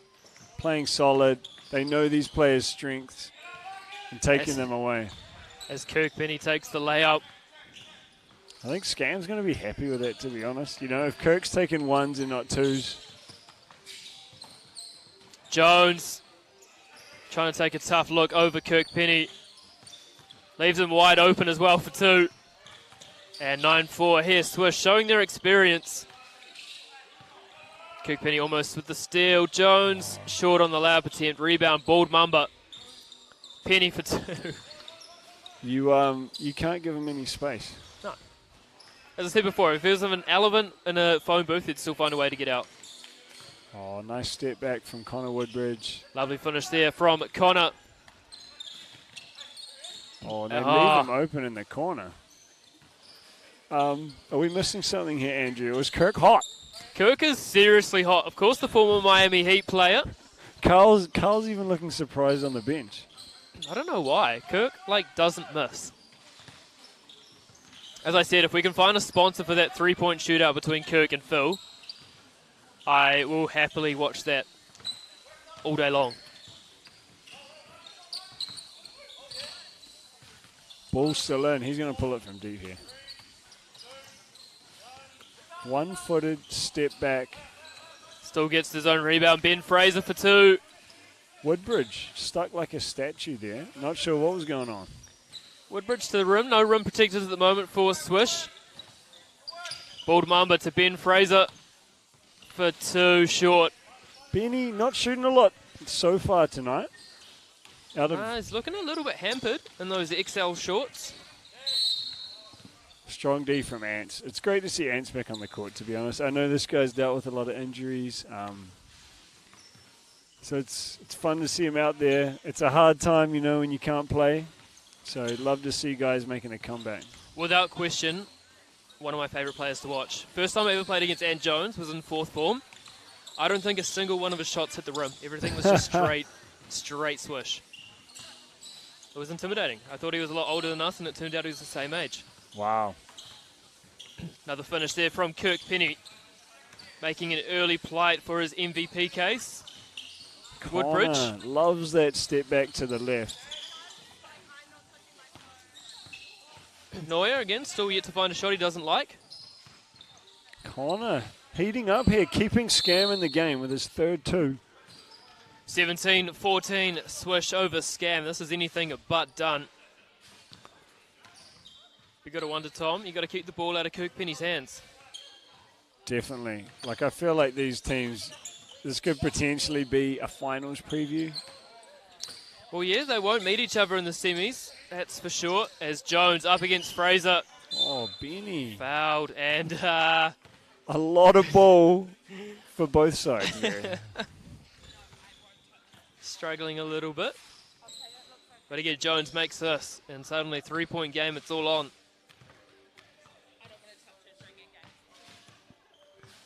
Kirk, of course, on the bench here. Look for Swish to go to Carl in the corner. Neuer off the side of the backboard. Here is Haku. He's been a bit quiet in this one. It's been all Connor Woodbridge for Scam. Marcus using his length there, just keeping his arms up. Nice defense. And we'll see a timeout for Swish. So, Tom, as it currently stands, we're going to have Stingrays versus Scam and then High Up versus Swish. What do you think is going to potentially happen in those two games? Look, I feel like Swish is probably going to get through. It'll be interesting whether the young fellas can get past the Scam. You know, contrasting styles there. Scam's going to probably, look to rough it up again against the young fellas. So I think potentially this could be another finals rematch unless the Stingrays can take Scam down in the next game. Here is Haku up against the Bald Mamba. Both, of course, formerly went to Westlake. Haku leaving to go to Rosmini. Marcus coming in from Whangaparoa. Penny, lovely defence there from Connor Woodbridge. Really good Bald defense Mamba for from two. Scam. Oh, it's tough after all the hard work. Got to be disheartening from Scam. Rebound, Bald Mamba finds Kirk Penny. Arne using his strength, his size there against Kirk. Doesn't matter. And that's why he played in the NBA. Swish running out victors here, 21-16 over Scam. But as you said, Tom, it won't be the last we see of either side. Fun game. Disappointing that they go so quickly. I know. It's the downside with these guys. They're just scoring the basketball. I could go all night. Just under 5 minutes on the clock on that one. So, great efficiency, really. Alrighty, so we're into the playoffs now. Tell me your predictions. I've been forthcoming here. It's tough because the Stingrays fans have been so much more active on social media. But I'm going to go with the experience of Scam. And then I'm going to take Swish over High Up. All right. By 10. By 10. Wow, okay. Yourself? I'm not going to argue. I'd love if these young Stingray guys can make it a game. I think fitness for them is going to be a big advantage. So if they can really keep the pace going, get that ball moving in and out, get quick outlets in transition, then, anything can really happen. But time will tell.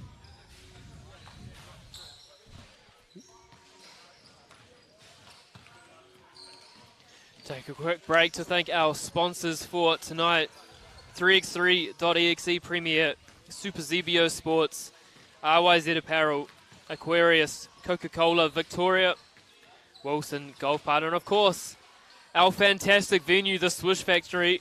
Tom, there's now a little gym going on inside. There is. You can get your pump on here at Swish Factory. Used to be the dribbling stations. Turns out people don't like dribbling, so they prefer lifting weights. I heard it was Carl just wanted a gym and he wanted to stop dribbling because it's not his game. Probably true. He was working out down at Birkenhead College, but obviously likes to keep it at work now. It's a good wee setup they've got going on there, so...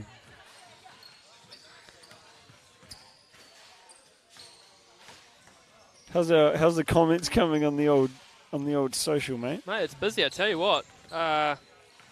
We got a live score in the last game from Alex Stojkovic, so thank you for that, Alex. But if you got any comments for us, with Greg not being in Country Booth, it's a bit quieter, but send them in. So was Greg with you earlier today? Yeah, Greg did the first section and then left me because he had courtside seats for the Sales NBL that he decided was more important than watching some 3x3. Unbelievable. What can you do, right? Then you just have to invite me back. Now that Greg's let you down, Well, fun fact for you, Tommy, I can't do the next two rounds, so Greg's going to need a wingman. Who better than Tom?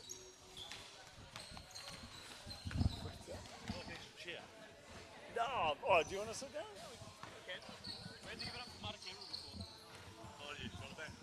Yes, please.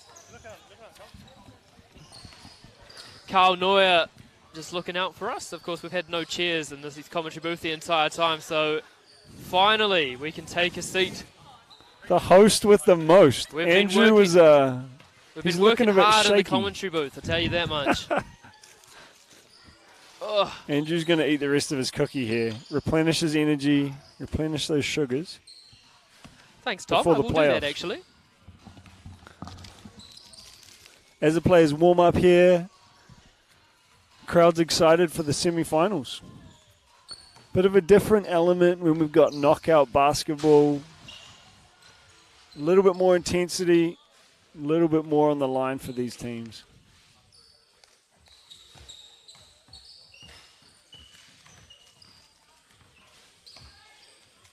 We're a little bit ahead of schedule, of course, with Swish having a couple of short games. So enjoy the warm-up, and we'll be getting started shortly.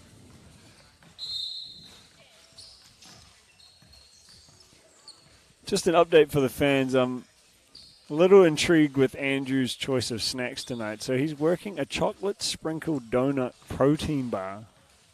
Never even heard about this. Looking forward to hearing all about it when he gets back on the mic here. But it is 20 grams of protein with only 1 gram of sugar, so it can't be bad. As we get started here, Scam with the ball. And we're off.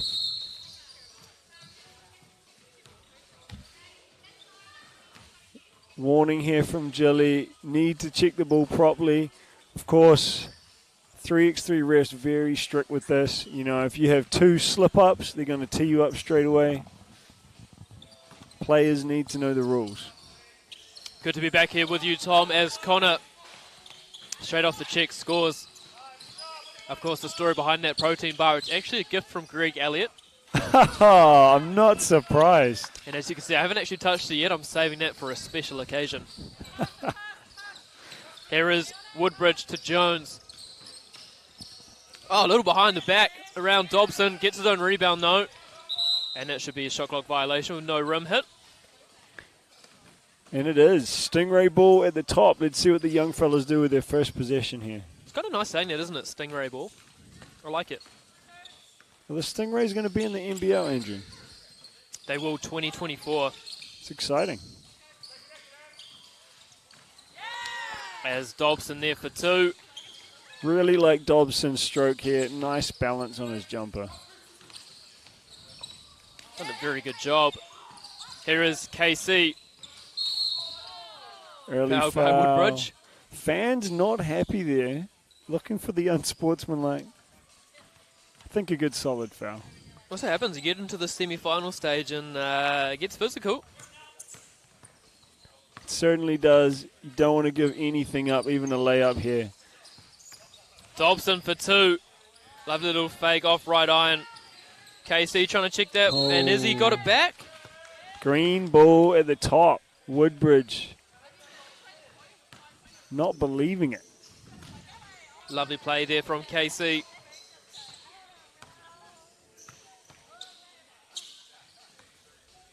Here is Masters up the top, finds KC. That would have just been 1 rebound. Haku to Connor Woodbridge. Tough job. KC's size just not as overwhelming here with Haku on the court. And no basket called there from referee Taylor Munson. That it's going to be a check ball up the top. Ants checking into the game here. Woodbridge, obviously a hustler. Looking at his skins there, he's been diving on the floor. Yeah, those knees are gone. Really good D from Scam on that possession. Here's Woodbridge on the wing, up against KC, goes straight around him. No contest on the layup. Gorgeous finish there. 3-2, Scam over Stingrays early. Lewis from the wing. Rebound at Woodbridge. Around KC, lovely finish with the left hand. As I said, no one appreciates the left hand more than my co-commentator, Tom Allen. Love a left hand. KC short, but gets his own rebound to Lewis for 2. Rebound at Ryan Woodbridge. Here's Connor. Connor reminds me a little bit of Carl Noy here. You know, you can see him when a player burns him. He's not looking to hustle back. He's looking to spot up, get a quick outlet for 3, which can work well. Aren't we all? Some of us. I've seen you out there on Monday, Andrew, and, you know. I don't do a lot. I'll be honest. My playing days are long gone. Got no legs in me anymore. Hey, if you're out there, you're winning, right? Yeah, man, it's all about getting on the right team. You know that. It definitely is. It definitely is. Referee just taking a little bit of time here to check the score. We're sorted, so we've got 4 for Scam, 2 for Stingrays, just under 8 on the clock. Up top, here's Lewis over to Dobson.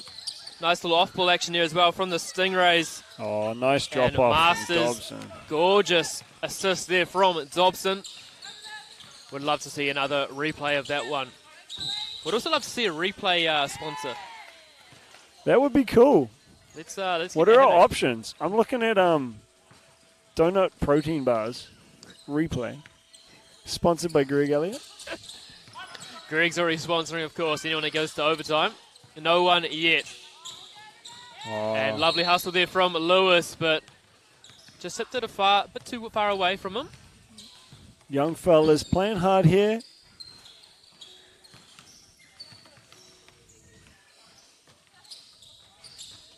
Here is Haku over to Jones.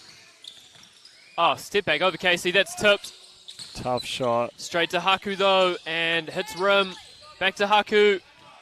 And nice finish there from Ana Haku, showing his years of NZNBL experience with that finish. Here's Dobson.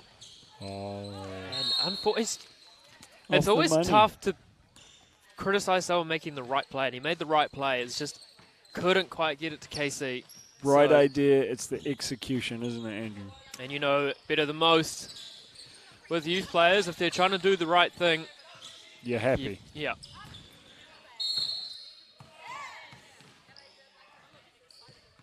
Young Woodbridge. He hustles, man. He does. hustles. He's got some more ink since I saw him last. I don't remember the arm tattoo. Was that there last time? I don't think so. The lion, it's kind of intimidating. It is. Of course, speaking of animals, do you know the photos? So the 3 brothers, they've all got an animal on their on the back of their hand, and they've all got a different animal for which one represents which. So I think Isaac's got the lion.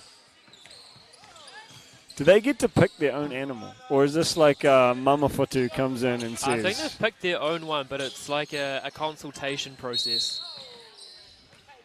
All right. I say completely forgetting which one Dan and Jacob got. Which You're going to have to completely kills go the away and story, come but- back because I'm intrigued. Well, you know, Tommy, I will be at bar 42 after this, and I will have a little conversation with Papa Fotu, maybe over some kava or 2, and we can get the bottom of the story. I'm trying to think of what animal you would be, Andrew, if you had an animal on your palm. I would be the softest cat that has no hair. Would be my answer. A hairless feline. Yeah. Oh, and he stepped out of bounds there. Careless mistake from Scam. Low-scoring game, 4 minutes in. 6-3. 2 games already under their belt, these teams, so fatigue's definitely going to be a factor here. Well, it's just good defense, right? You look at that from Woodbridge. He's right up in Dobson. Oh, And then strips great it. hands. And keeps fighting, and that's... What's the call there? I believe that's going to stay green ball with 2.2 on the shot clock. Tough. Really good defense from Scam. You One know thing it- their defense is not is a scam. It is not. Lewis, tough shot. That's going to be a violation there. I know young Woodbridge hasn't scored many buckets tonight, but he's making his presence felt on the other end of the ball. Here's Connor at Dobson. Again, great work from Dobson. Woodbridge fouled and can't convert. Scam up, going to the line here. Looking to extend that lead.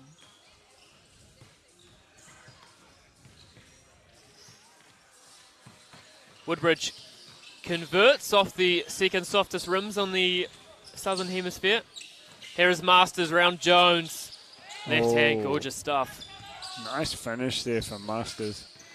Woodbridge, lovely find to Jones. And just got caught in two minds. He did. I don't know if he got a good catch there. Felt like a bit of an awkward shot. I felt like he was trying to unfake the defender and the defender didn't go. And then you get in your own head, don't you? Traditionally, younger guys will go for your fakes, but these Stingrays disciplined players. Very well coached, of course, by Alex Stojkovic. Alex, talk to me. I know you're in the comments. What are your thoughts on selling Erling Haaland to Man City? That's some good money they made, though, but I'm personally gutted he didn't end up at Leeds. But such is life. Oh, we've got to travel there. Just that size that hasn't been matched until now for the young Stingray player. Here's Jones up against Masters. Oh, tough cross into the Euro. I don't even know how he even came up with the angle for that shot. That's a one. Just one there for Dobson. Well spotted from referee Taylor Munson. Jones to the hoop. Masters step back. Haku doesn't even chase. Great separation. Hux versus Masters. Too much size. Too big, too strong, too easy. Lovely tip. And Jones. That'll stay Stingray's ball. 9.6 on the clock. We might be going the full 10 here, Andrew. Mate, I love it. It's the grind fest.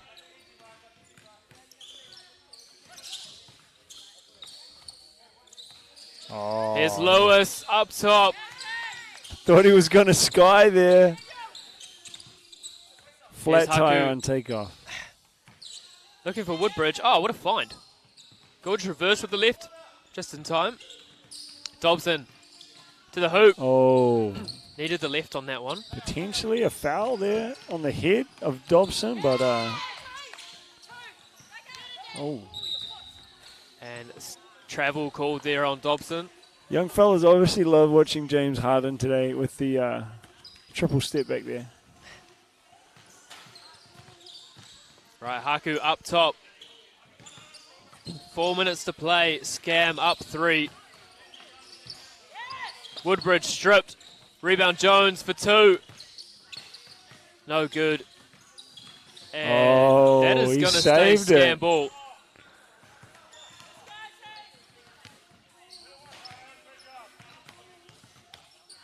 What's the call? So they've given it to Green. Why? I don't know You're how gonna they have made to that ask. call. You're gonna have to ask the ref on that one. That was a great save from Anahaku there. Unlucky to not get that call.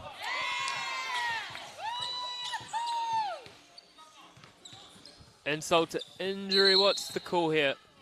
A lot of confusion here. Wouldn't be the first time in a Stingrays game there's been confusion. Ball stayed with Green there. Anna thought he had knocked it off the Green player. Went back to Green. Shot clock shouldn't have reset. And apparently it went off before that shot. So the basket's not going to count. Score being set 10-7.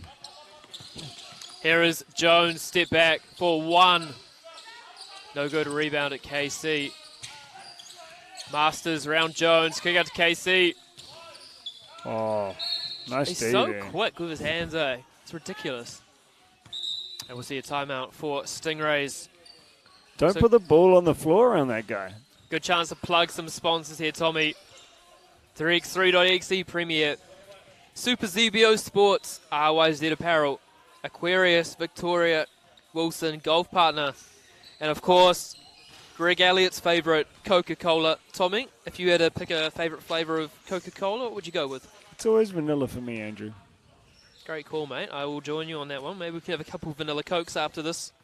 Although I am fond of a raspberry and Coke. Another Gotta great get option. The right one, I think. I was never shocked, though, that the citrus never stuck around. That wasn't a great one. Didn't do it for me, eh? But cherry is a personal favourite as well. Cherry's nice. A lot of options when you've got Coke as your sponsor. Absolutely, of course. We'll give up all product to go commentate in Japan in September as Lewis straight away pulls up. And there's going to be a foul on the ground. Foul on the rebound there. Refs tightening up a little bit here. Foul count 4-3. We've only had one game go into the bonus here. Well, that's because we've only had 2 games feature Steph Mack, Tom.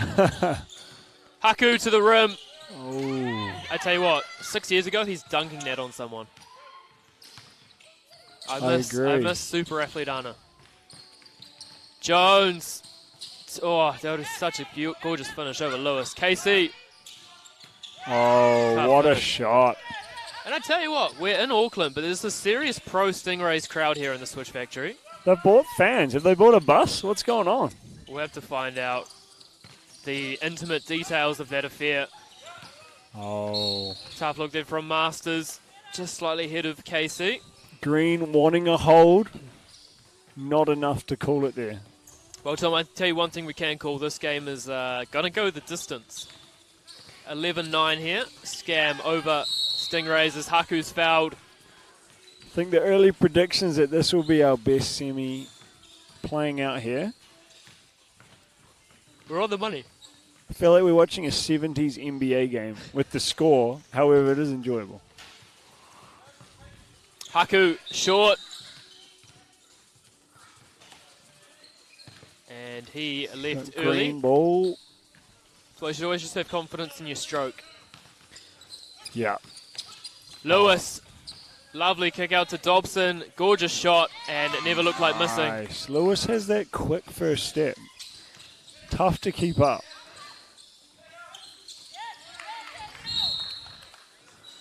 Fans really getting into it here for the Stingrays.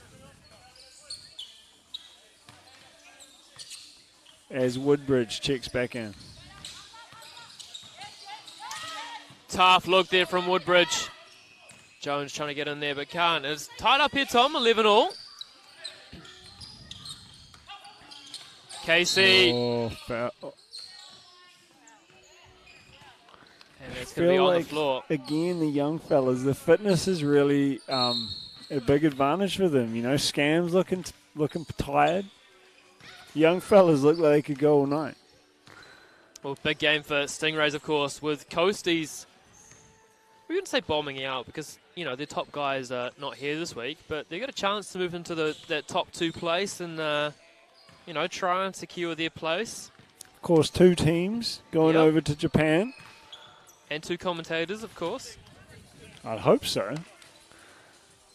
Tom, you putting your name in the mix for that?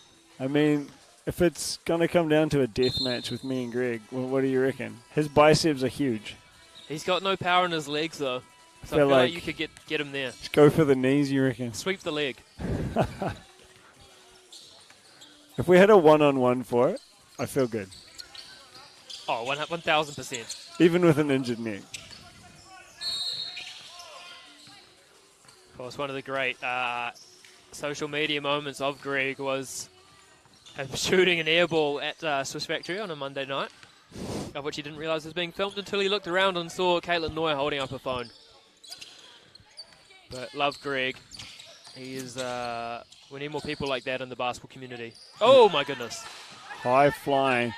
A lot of contact going off the ball at the moment, and the refs are kind of letting it go, which is, I mean, it's good to see.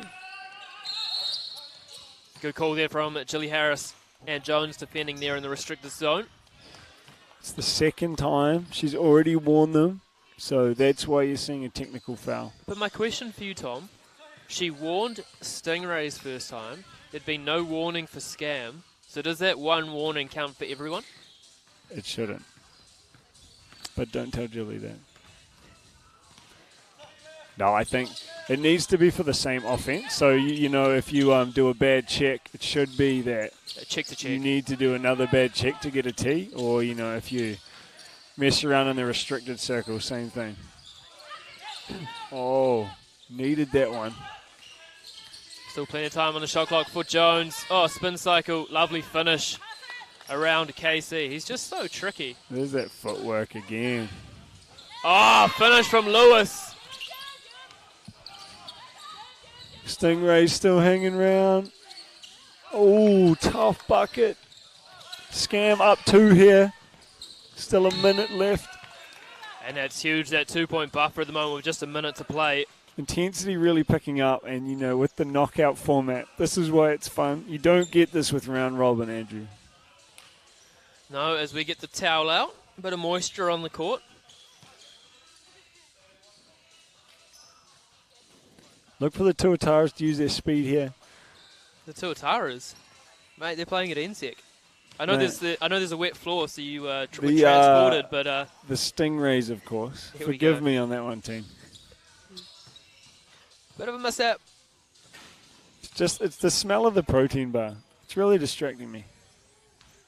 Of course, yes, the protein bar has not actually been opened, so I'm not too sure what Tom Allen's smelling, but it had a delicious chocolate donut protein bar with sprinkles, of course.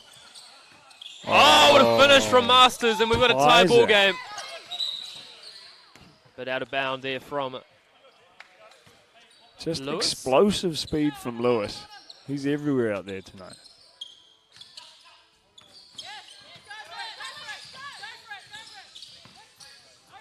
Here Looking at is Haku. ISO. Get to the rim, young man. Not like that, but finish like that, please. Great finish. Here's Lewis. KC goes around. Haku closing out. Oh, what a bounce. 34 seconds to play. Stingrays up one. Here's Woodbridge up against KC. 2 on the clock. Oh, what a block. Gorgeous stuff here. That basket here is key for the Stingrays. If they can get a 2, that's the game, I feel. Lewis. Oh, it's a tough call. Scam not happy with that. Not at all when there's 14 seconds on the clock. It's the 8th foul. It's going to be 2 free throws here for the Stingrays. This could put it out of reach.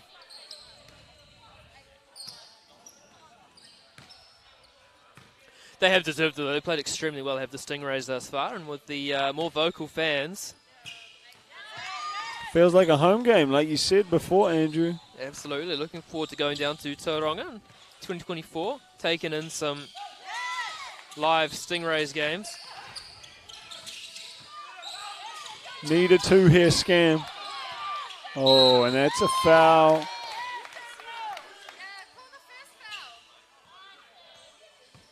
Woodbridge just had enough there. Gave him a shove. I mean, you could argue he was fouled originally as well, but Dobson was just eating up that airspace there. Was not going to give him a 2. as we've now got a technical foul on Connor Woodbridge.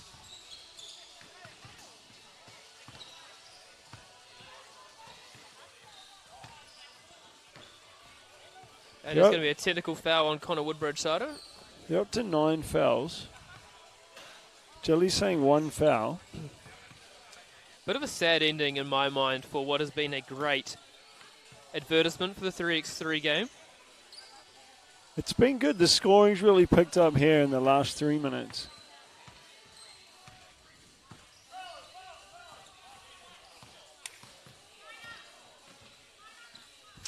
Should be looking at 3 free throws here if my calculations are correct. But we will see, because we've got the technical foul. We've also got the foul on the floor.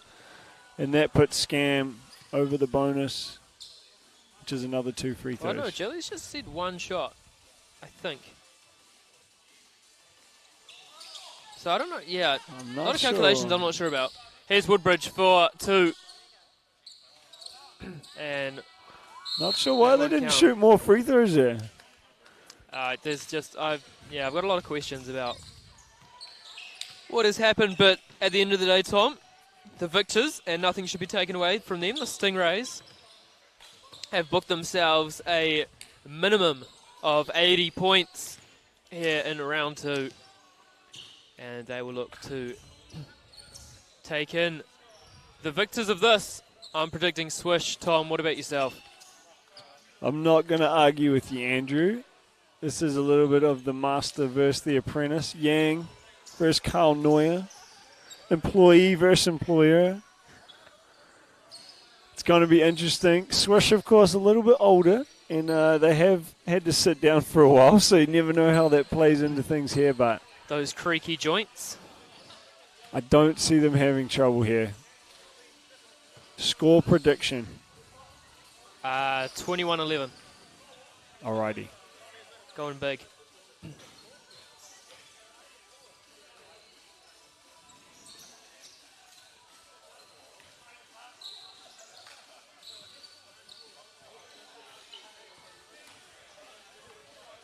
Looking forward to this one.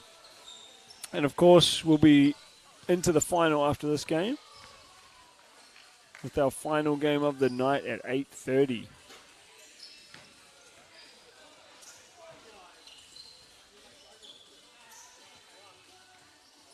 So Andrew, away for the next 2 rounds. What's going on?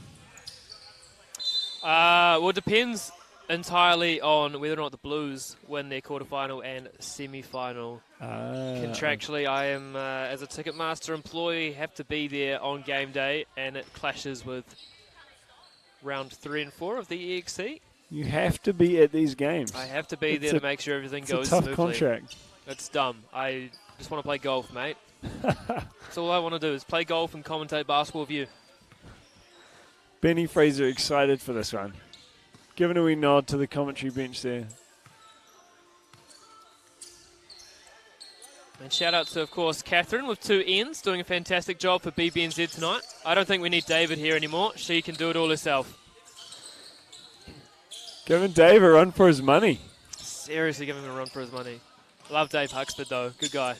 Sure is. Yang with the steal. Little intercept there on the sweep from Ben Fraser. Makari Watane. Did he call glass? No. It doesn't matter. It doesn't matter. That was right on Kirk's head.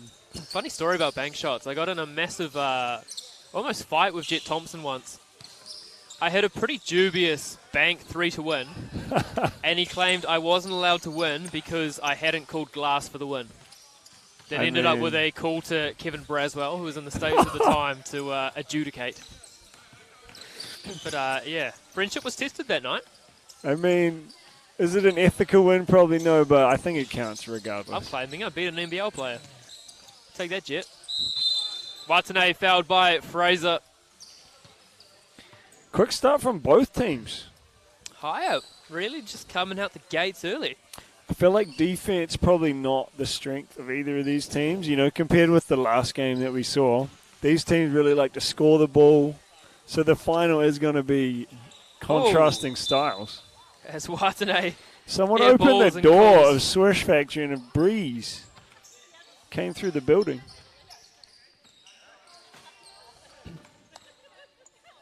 Ben Fraser's young legs, of course, no match for Kirk Penny. As he comes back in and straight away scores.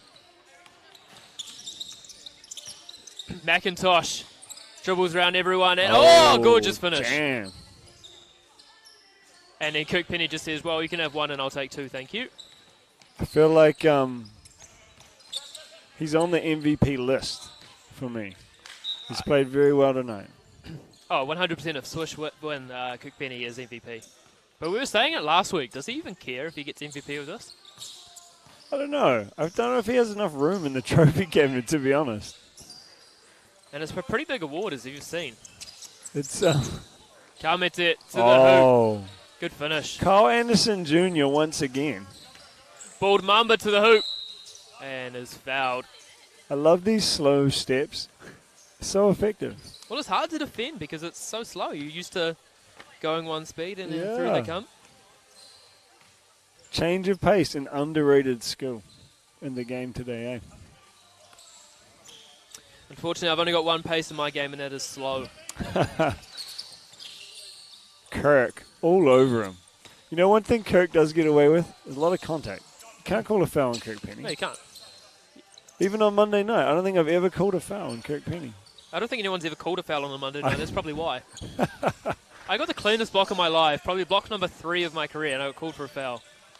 I was aggrieved. Must have been at the other end of the It was at the other end of the gym.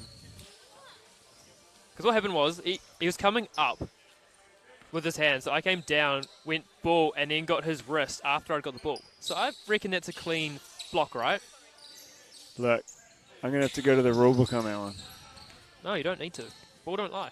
It's the follow-through is always hotly debated area. Follow through with a genuine shot, though. Like, I will agree. But when you're in a layup and I'm coming down on top of it, nah.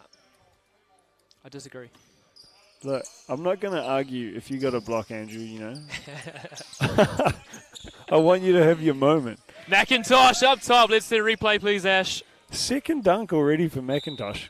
Swish falling a little bit asleep on those slips to the hoop there. All right, Kamete up. Kirk Penny for 2 again. Ben's doing a great job just distributing the ball. You know, he hasn't taken a lot of shots, but the offense sure is running smoothly for Swish. Well, I mean, Ben, he's an intelligent man. He's got his own business. He knows if you've got the best right-handed shooter in the country on your team, probably best to pass to them. Let them take the shots. The righty and the lefty. Just for those at home, Carl Noria is not the best left-handed shooter in the country. It'll be a fun wee shootout. Nah. If I can beat Carl Noria,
the Swish Factory, apologies there. We talked too much and the batteries died in the mic. So Catherine again, MVP, doing a wonderful job of quickly replacing those batteries, and we are back. Tom, we were saying while we had technical difficulties that 21-11 was on. It's on here, but it's going to come down to this free throw. A lot riding on this free throw. Now you were pretty close on the money there. Of course, game not over yet. Not by any stretch of the imagination. Kameda leaves that one short, but Watane for 2 up against his old coach. And Orange leaves that ball. one short. See what Swish run here out of the check ball. I'd run the play called Give It to Kirk. A charging foul. A rare occurrence in On Kirk 3x3 Penny. basketball. What? The only charge I've ever seen was against Red McLeod. You know, I love Red. I don't know if it was a flop or not. What is Red up to these days? I miss him. Red's in Christchurch these days. He's working down there. Often still up in Auckland for work. But, you know, family calls down there. Of course, Red is a father now. So Congratulations to Red if he's listening in. To his old teammate, Tom Allen. We love Red. Great guy. Everyone is in 3x3. It's amazing. Kirk Penny for 2. And that's his first miss of the night. Here is Watane for 2. And a little bit sloppy here from both sides. Ben Fraser gives it up to Kirk Penny, mid-range. A rare mid-range.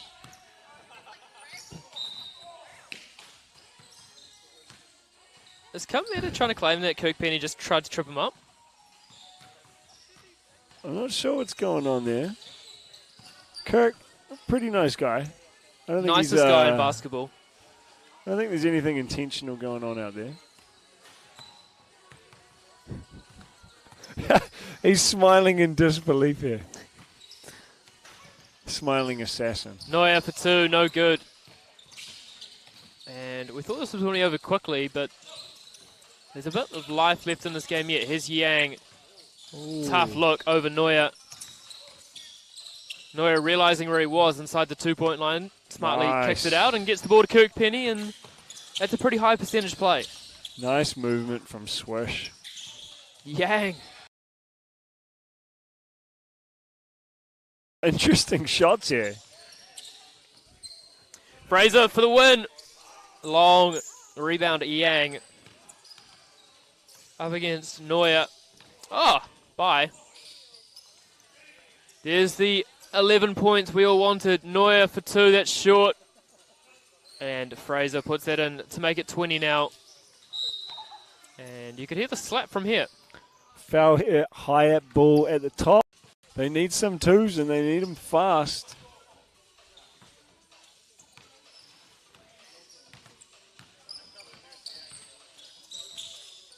Right, here's Watane. Up against Kirk Penny. Fraser. And almost got the A1 for the win. Andrew's score spread ruined. I know, destroyed. Heartbreak. To be fair, pretty good guessing there, mate. Thank you, I'll take that one. Ben Fraser for the win. Long rebound, bald mamba. And that'll do it. So, winners of semi-final number 2 will be Swish, and they'll take on Stingrays. We're going to have a bit of a break, I believe, between games, Tommy.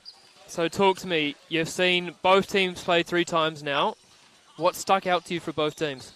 Look, I love the energy of the Stingrays. Then when they come out, they just play hard. And, I mean, they don't slow down. These guys are fit. They're young. They play really unselfish basketball. They make the right plays. So I think they've got a chance here, you know. Swish obviously really relying on the scoring right now of Kirk and Carl. So if you can take those 2 out of the game in terms of their 3-point shooting, you're in with a chance. Of course, that's easier said than done.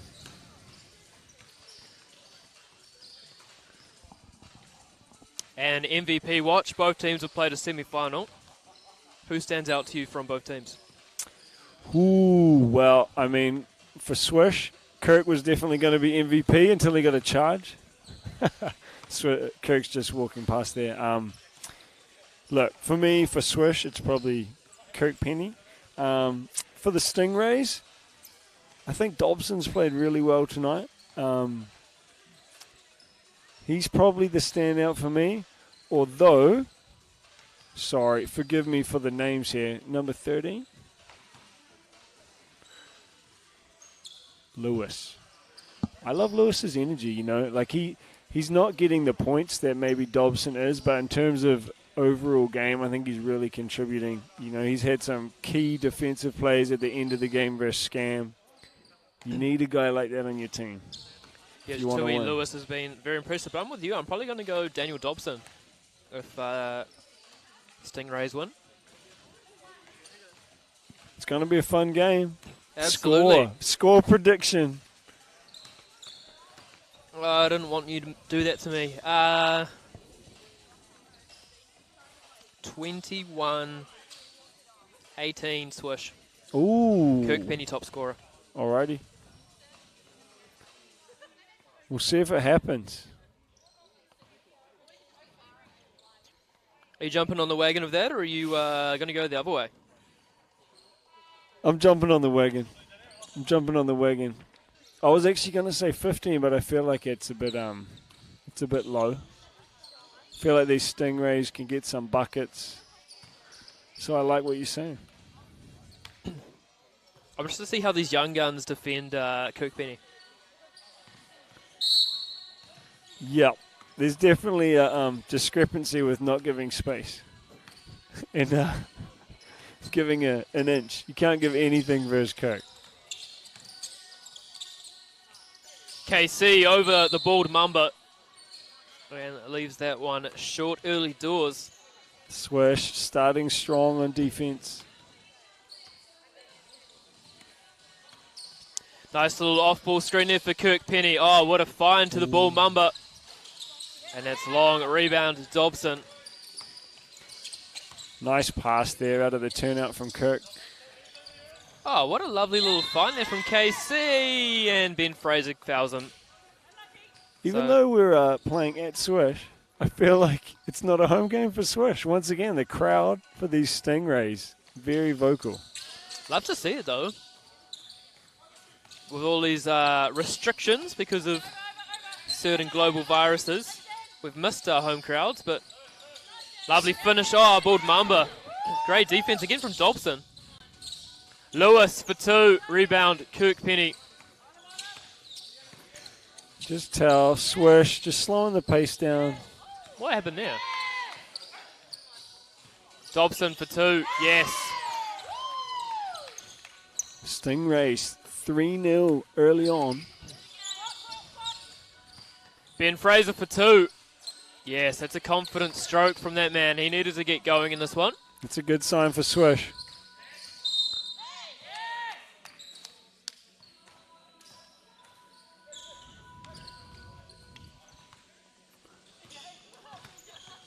Early going here. Neuer back in the game. Masters checks in too. Here's Ben Fraser. Dobson, lovely find to Lewis. Lewis, so nice on those cuts. Sorry to interrupt you there. Nah, you're good, man. You keep talking over me. You're bringing in good stuff. It'll stay Swish ball, though. Here's Ben Fraser on the wing.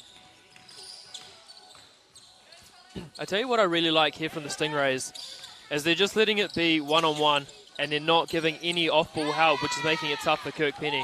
Yeah, it's definitely a mistake a lot of teams make against Swish is helping off, just making their life easy. It's a Neuer tough for shot. 2. That's why you have him. Dobson, lovely up fake. Again, well defended from the Stingrays. Good organisation. Realising what Swish were doing when they let him go to the hoop. Benny Fraser having a good game so far offensively. Neuer from the foyer, short. Rebound Kirkpenny. Here's Fraser for 2.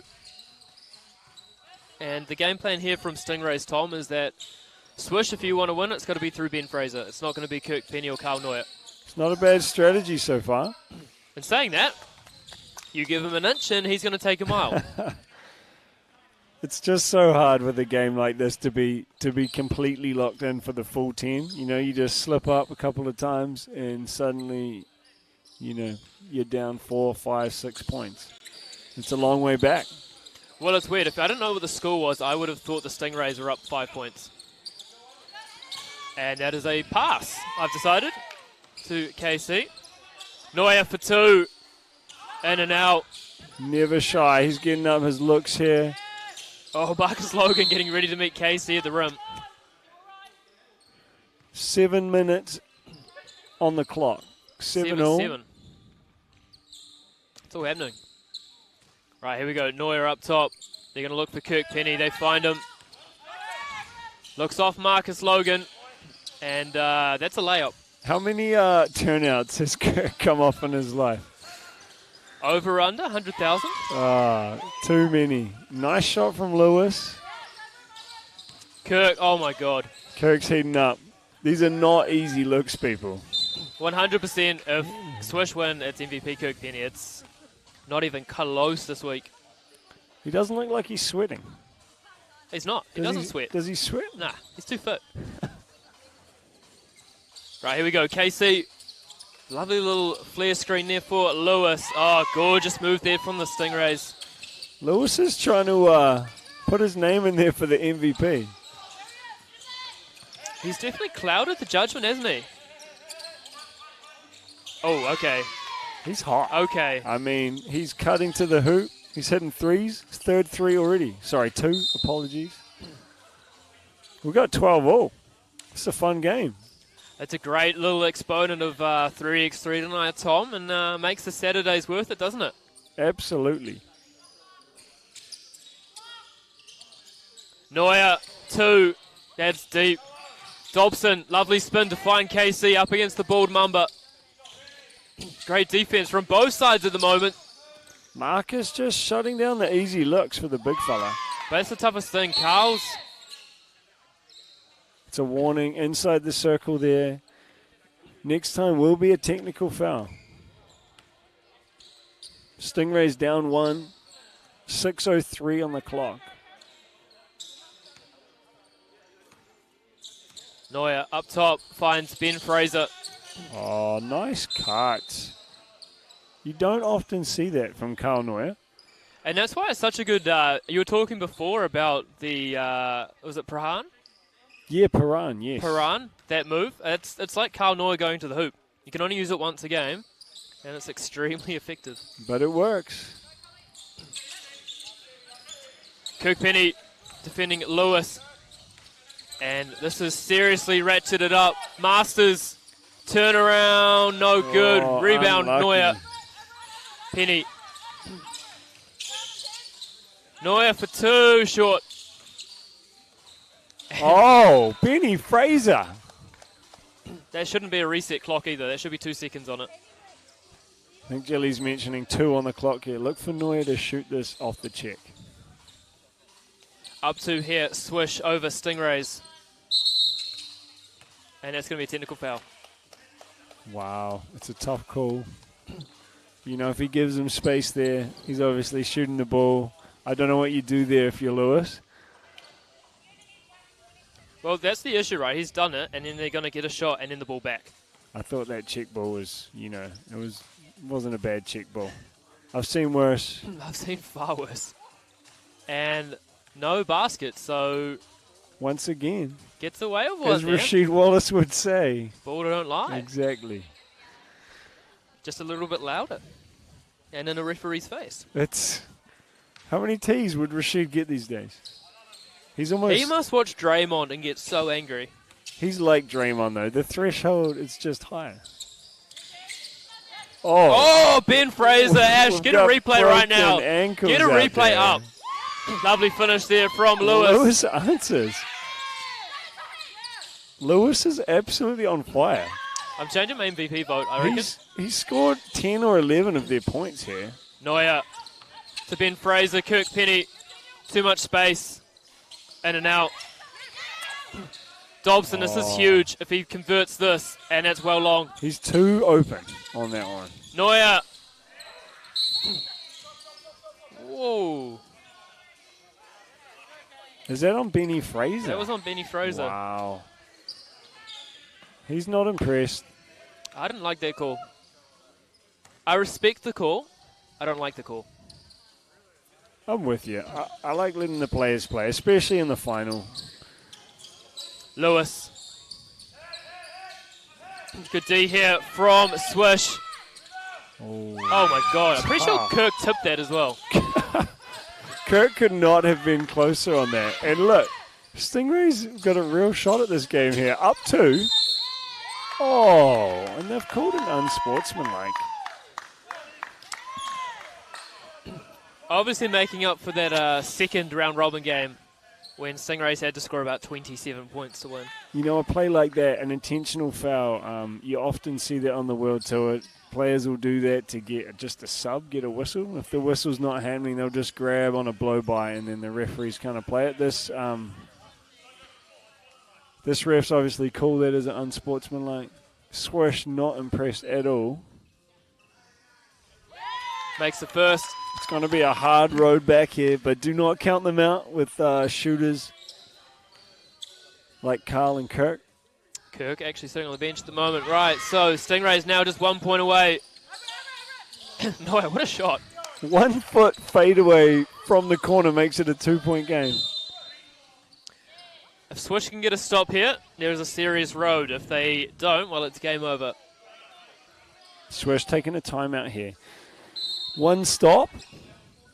And well, then you score, and then you need, or they need 2 stops, don't they? Because they need 2. What a great final this has been, Tommy. It's been very exciting. 21-18. Well, you said, was it 21-17? I called 18. 18. So I've got that wrong. It could be the other way. Yeah, the other way. The little Wouldn't flip. that be ironic? No, I've loved what the Stingrays have brought this year thus far. They've injected some serious energy into this competition. Look, they've played so well tonight. These kids are fun to watch. They play great D. Oh, here's stolen. one stop. Noya for 2. Lewis, great rebound. Oh. Who's that going to be off? Thought Great Kirk save. came from out of bounds there. And that is game. Wow. Amazing stuff there from the Stingrays. Thoroughly deserving their victory in round 2 here at the 3x3.EXE. Absolutely. What a fun game. That's been brilliant. So who's your MVP, Andrew? Do we have to have an off-mic chat about this? No, I think we can have this conversation on the mic. For his performance in the final, he was consistent throughout, was one of the top 2, but then in the final, Tatui Lewis, I think, just really he went stepped over up the top. big time. Some clutch buckets, some big steals, layups. The crowd's happy. So, Tom, first week back for you. What have you made in the week in total? I thought overall the level was really good, some good 3x3 being played. High-level competition. The speed of the game, pretty good overall. So, like what I saw ahead of tonight. So, for Andrew Horrocks alongside Tom Allen, your victors tonight will be Stingrays, your MVP, Tatui Lewis. We're going to leave you for some highlights, but stick around in a couple of weeks. We'll have round 3 coming up. Have a lovely Saturday night, everyone. See you.